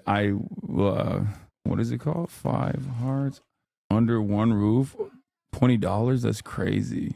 The fuck? Okay, adding the cart. Hold on. I'm just fucking around, you know what I mean? I'm not like downloading it or anything. I'm not downloading the game or anything like that. Anyway, okay. All right. Okay. That's cool. All right, got it. All right. Let's get back to it. Okay. I just wanted to see what the game was so I could avoid it. A Korean dating sim? I hate that. I just want to avoid it, you know what I mean? All right, Park and Harbor. It's Steam Deck compatible? Oh, hell no. They should clip that and send that to the ADL. Be like, this guy wants the goon. Young Dabo. Like, so when you did that with your nails, when you get my name, Wait, so when you get your nails on my name, I mean my name on your, I mean my name on your, I mean my initials on your. I met him, right? a phone call. Arky. This is where you turn in. Oh my! This is where we're at. You better go park real quick, okay? Alright. That's crazy. This is a tough one because I want to give it to Arthur. I want to give it to Mr. Arthur, but also like, fuck, I really like Arky too. This is tough. This is tough. I mean, I think Young Dog was really funny too. I don't really know enough about Park and Harbor, but damn, I gotta flip a coin. Nah, Arthur has carried me, like straight up carried me before. I gotta give it to him. If you don't vote for Arky, you hate black people. Excuse me, you don't remember? He's a white man from Ohio. Or Jason the Ween collab. Arthur is at like 10K viewers. He don't need to give it to Arky Law. Stream game of the year. Best game to watch on stream during the past year because it was very entertaining, novel, fun to watch, interesting, etc. I mean, dude, that's a tough one, dude, because I fucking Elden Ring is goated, but Black Myth Wukong, I think Black Myth Wukong was more fun to watch than even Elden Ring. But I don't know. What did you guys think? I gotta give it to China, dude. I gotta give it to China. Wukong was amazing. I loved it. Best content organization: V Shoujo, FaZe Clan, OTK, AMP. Hey, what is that? What is that? What is that? That's right. Big year. Big fucking year for FaZe Clan this year. Big year for FaZe Clan. AMP had a great year as well. AMP has a great year every year. I'm fucking phased up. I'm always phased the fuck up. China sympathizer Hasan at it again, it seems. League of Their Own. This streamer is a pioneer that creates one-of-a-kind content. They fill a niche or a category that is otherwise not represented because they are simply in a league of their own. This award goes to a creator who has become known for something that no one else has. Daytune. Hey, yo. What the fuck is this? Yup. Alan. Yup. Alan, keep that to yourself, man. She knows. Okay. Okay, RDC Gaming. But so I thought Hogs. Man, shut the fuck up right now. What you mean? It's not what you think Pogs is. That's what I thought it was talking about. So you thought the whole Pogs community was fat ass white girls? Fat ass white girls. I said I don't get what the fuck they keep talking about. No way, man. No way. It's Pogger. You're too old to be that horny, bitch. Bro, what does that mean? No, exact same. I didn't hey, know. nigga, I'm about to Somebody move said, around, bro. Ben, you freaked the fuck out. No. I know it's not. But like, no. This nigga said, this is outrageous. I'm about to move around, bro. Bro, I swear that's what I thought, bro. I think it didn't make sense to me. That's why I couldn't understand it. Ben, man, y'all boys stop, man. For somebody get disrespected, bro. That's not the craziest. But so I thought RDC Hasan collab. I already have collab with them. Pirik Karyal. Mind control. That's weird. Why did that pop up? That's got to be an accident, right? Wait, I don't know why that happened, chat. That's odd. That's just weird, honestly. The fact that like it got, I don't know. I think I might have gotten hacked or something. It says 5 hearts under one roof, like downloaded, and I honestly don't know why, because I didn't do that. That's weird. I guess I have to like test it out. You know what I mean? Just to check it out to make sure that it's like it's a known bug on Steam. Sometimes you block it. Yo, what is this? Is this like Neuralink? What the fuck? This girl's crazy. Pyrus Software. It's not an easy thing, but you have to be up to the challenge and try things. And you will be. Don't worry about how... Bro, this is also kind of stacked too. God damn, these categories are crazy. How difficult it is. Worry about how to solve it. Worrying about how difficult it is just you trying to put a barricade in your own way to stop you from trying. Don't. In game development. Damn. I don't know. I feel like I got to give it to her. That's crazy, dude. I got to go with the underdog. The mind control shit is insane. Sorry, but have you seen E's latest thumbnail? No, I haven't, because I don't care. Please stop showing me Ethan crash outs. Best IRL, get off your ass award. Best IRL streamer presented by Mountain Dew. Thanks to Mountain Dew this year, best IRL streamer award will be called Get Off Your Ass Award. This award celebrates streamers that create the best IRL content by getting off their ass and getting outside. Streams away from their desktop, traveling, exploring experiences in life off their ass. Extra Emily. Thank you. Are you okay? Oh my god. Sorry. She hit a Are cop you okay? car. Is this okay? Oh god, I'm so sorry, sir. Is it okay? Dude, yeah, I'm okay, but do you need my insurance or? That's incredible. I didn't even know she did that. Do it before an I love Extra Emily. She's fucking funny as hell, dude. An employee comes. Yeah, let's do it. Well, no. Hold on, please. Wait, who's gonna get her at the top? Can we take it up here? Oh, yeah. So, hang in there. You're almost at the top. Anxiety. Chat workers love it when you do this. Is their favorite. Yeah, that's what I've heard as well. I mean, don't act like you wouldn't want to try that. You know? Okay, I show speed. Thank you from my cousin. Boys, you want me?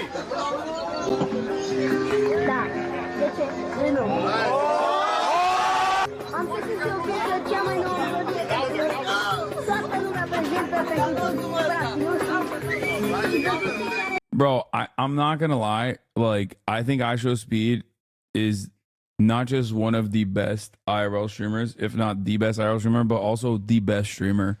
I think I'm probably gonna pick him as my top streamer this year. So for that reason, for the IRL, I'm probably gonna go give it to Extra Emily. What a fucking year this has been. My name's Ron. Just real quick. Jason. Wait, Duke, you don't know. If you wasn't invited.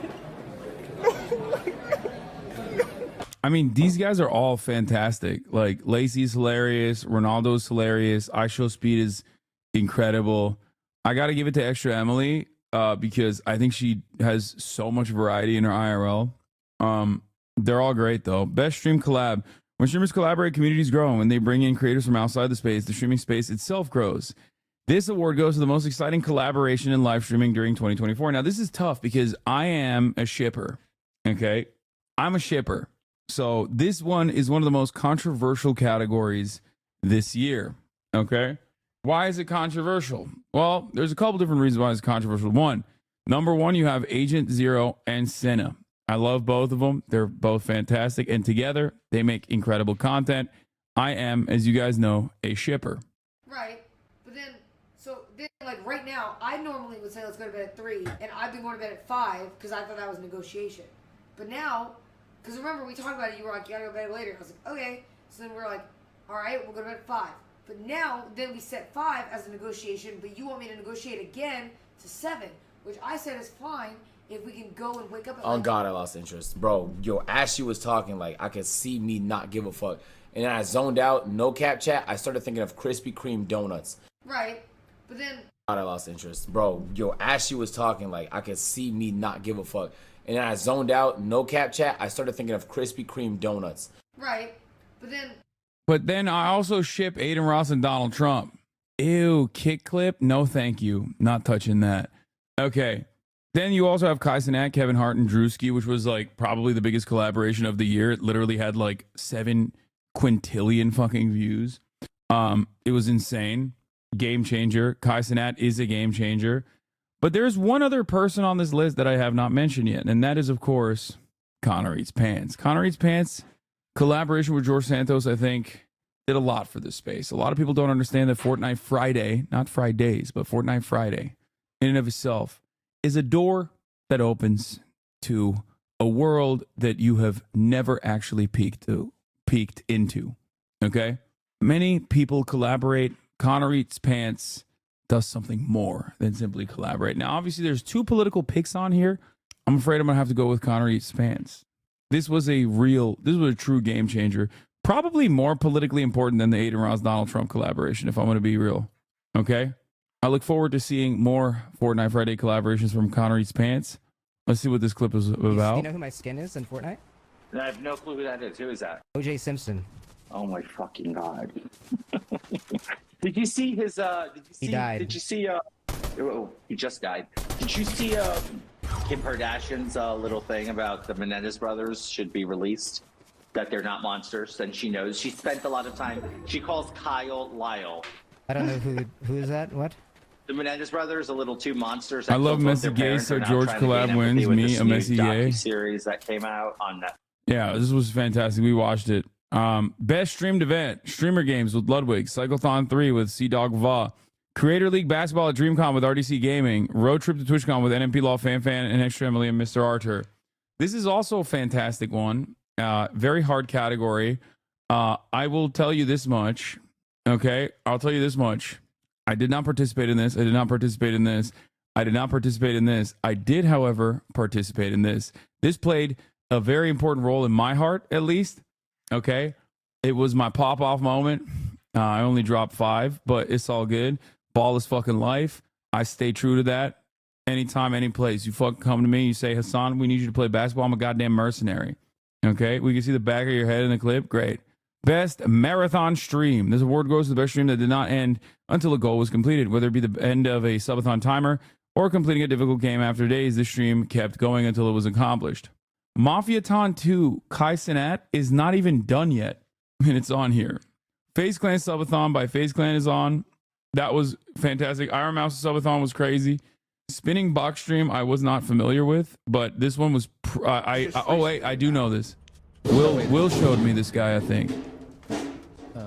I mean, it's crazy. I'm afraid I'm gonna have to go with the FaZe Clan subathon, which I participated in, also because I phase up. I mean, like, just because I'm not voting for Kai doesn't mean that other people. Kai's gonna win every award. Let's be real, okay? He's gonna win every single one. Best VTuber, not even okay. That was one frame. Not that's come on.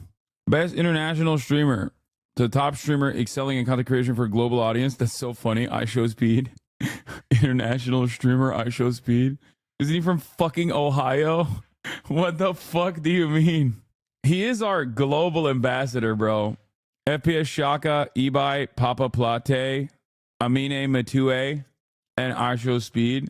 Yeah, I'm gonna put iShowSpeed on this. I don't know. Ibai probably the top streamer excelling in content creation for a global audience, specifically catering to the international or non-North American English speaking audience. I mean, Ibai is like, I mean, that is he has done the thing. He's done so many insane things, especially this year. Best breakout streamer. Ooh, tough. This award goes to a streamer who's unprecedented growth and rose to the streamer fame over the last year and has established themselves among the top streamers. You may not have heard of them before, but after this past year, everyone knows their name. I mean, come on. That's Nephew. I love Jake. Jake Weber is the GOAT. Sketch is incredible. Love Cinna. Ray is awesome too, but for me, that's Nephew. You know, that's W Nephew right there. Best variety streamer. Dude, where the frick is the food, by the way? This is crazy. Best variety streamer. Best streamer who delivers entertaining variety of gaming content, seamlessly switching between genres while keeping their audience engaged. Elijah's, RDC Gaming, Agent, Joe Bartolozzi, and Keizo. For me, this is between Agent and Keizo, but I think I'm gonna lean on Keizo on this.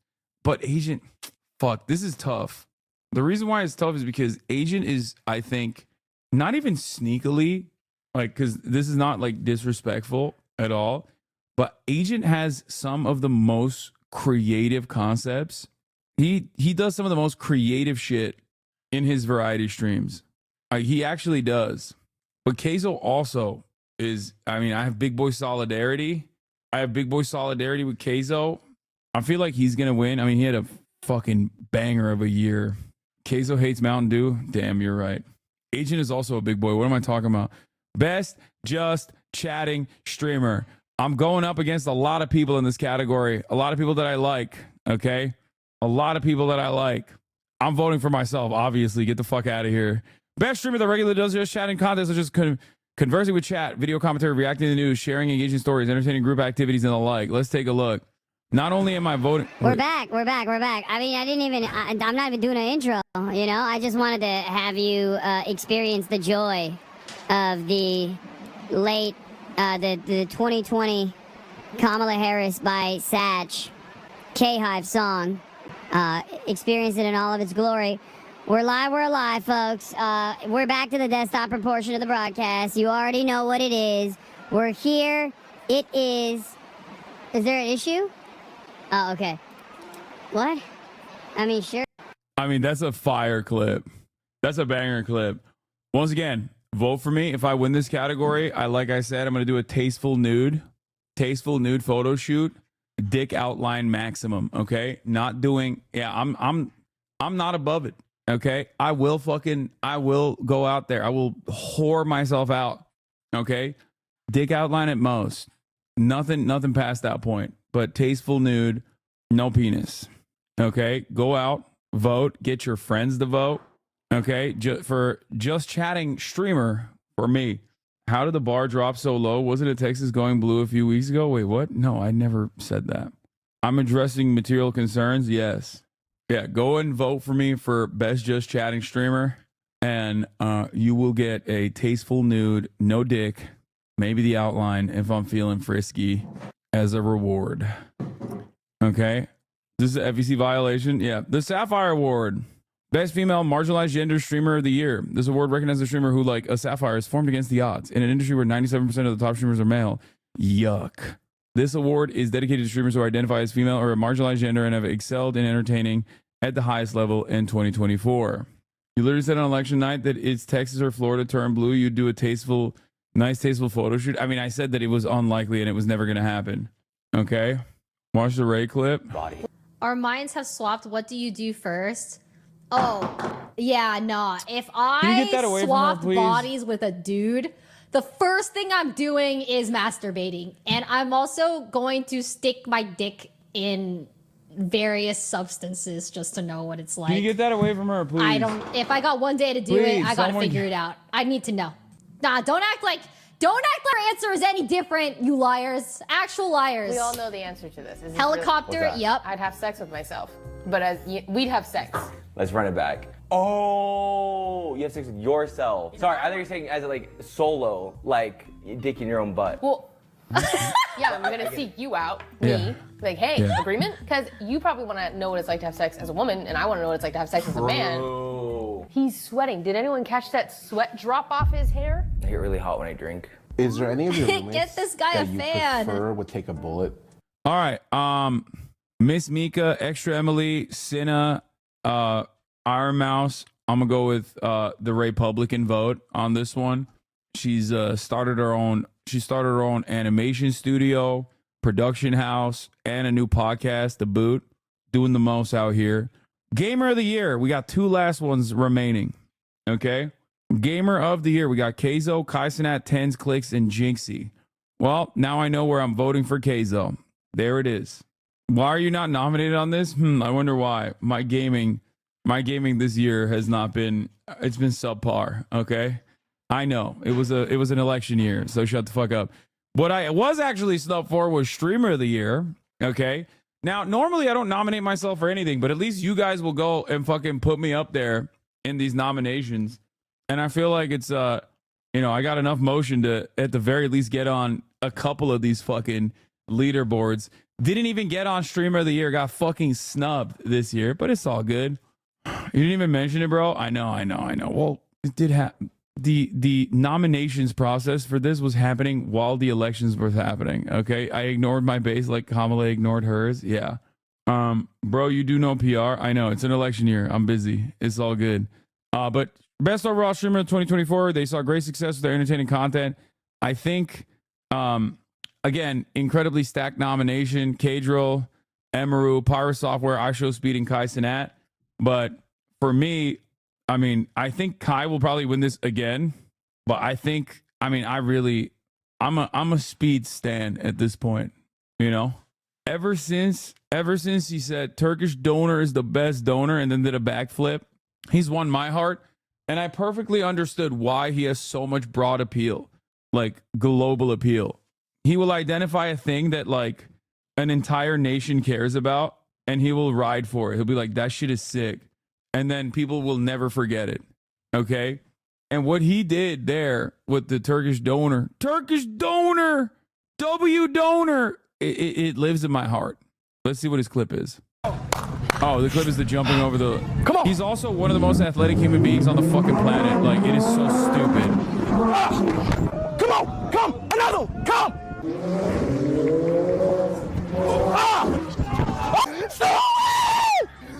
No, he's insane, dude. I mean, he is fucking so crazy. Real life Monkey D. Luffy, yeah, 100%. He raised Noah Lyles and like was suspiciously close. So much so that Noah Lyles didn't want to run with him again. I saw that clip. Not only that, but also recently he was with a Olympic, like he was doing something else with like an Olympic athlete, and the dude was shocked. Noah wasn't trying, stop playing.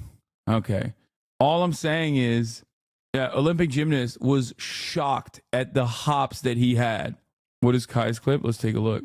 5, count down, you 4, 3, 2, 1. Phantom. The McDonald's press lately is wild. Yeah, bro. They've been actively, I think, going crazy over the since the BDS stuff. They've just been advertising.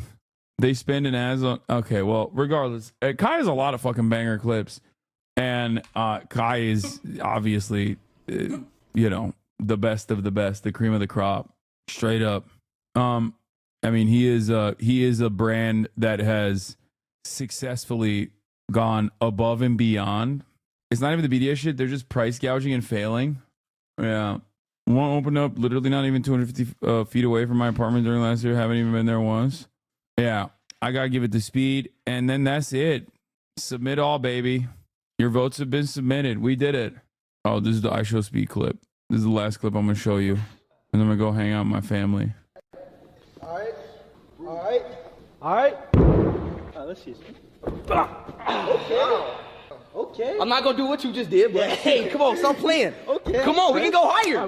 We can go higher. Come, like Chad. He cannot jump higher than me. I can jump higher. He cannot jump higher than me. That's insane thing to say to a fucking Olympic gymnast, dude. But yeah, no, he ends up clearing like even higher than that, and speed can't clear it. But like, it is so shocking how fucking insanely athletic he is. It's crazy. But on that note, ladies and gentlemen, that'll be all for today. Okay. Hold on. I'm gonna hit you with the old head outro. Dude. What a fucking Weasley little liar. Anyway, dude. Love you all. I'll see you tomorrow, okay? We got a lot of Holy shit, dude. we got a lot of news to cover tomorrow, okay? Only a 9-hour stream. I know it's fucked up. Dr. Mike this week as well. Peace, everybody. Peace and love. I'm saying it. America deserves happiness. Fuck it. I'm saying it. America deserves love.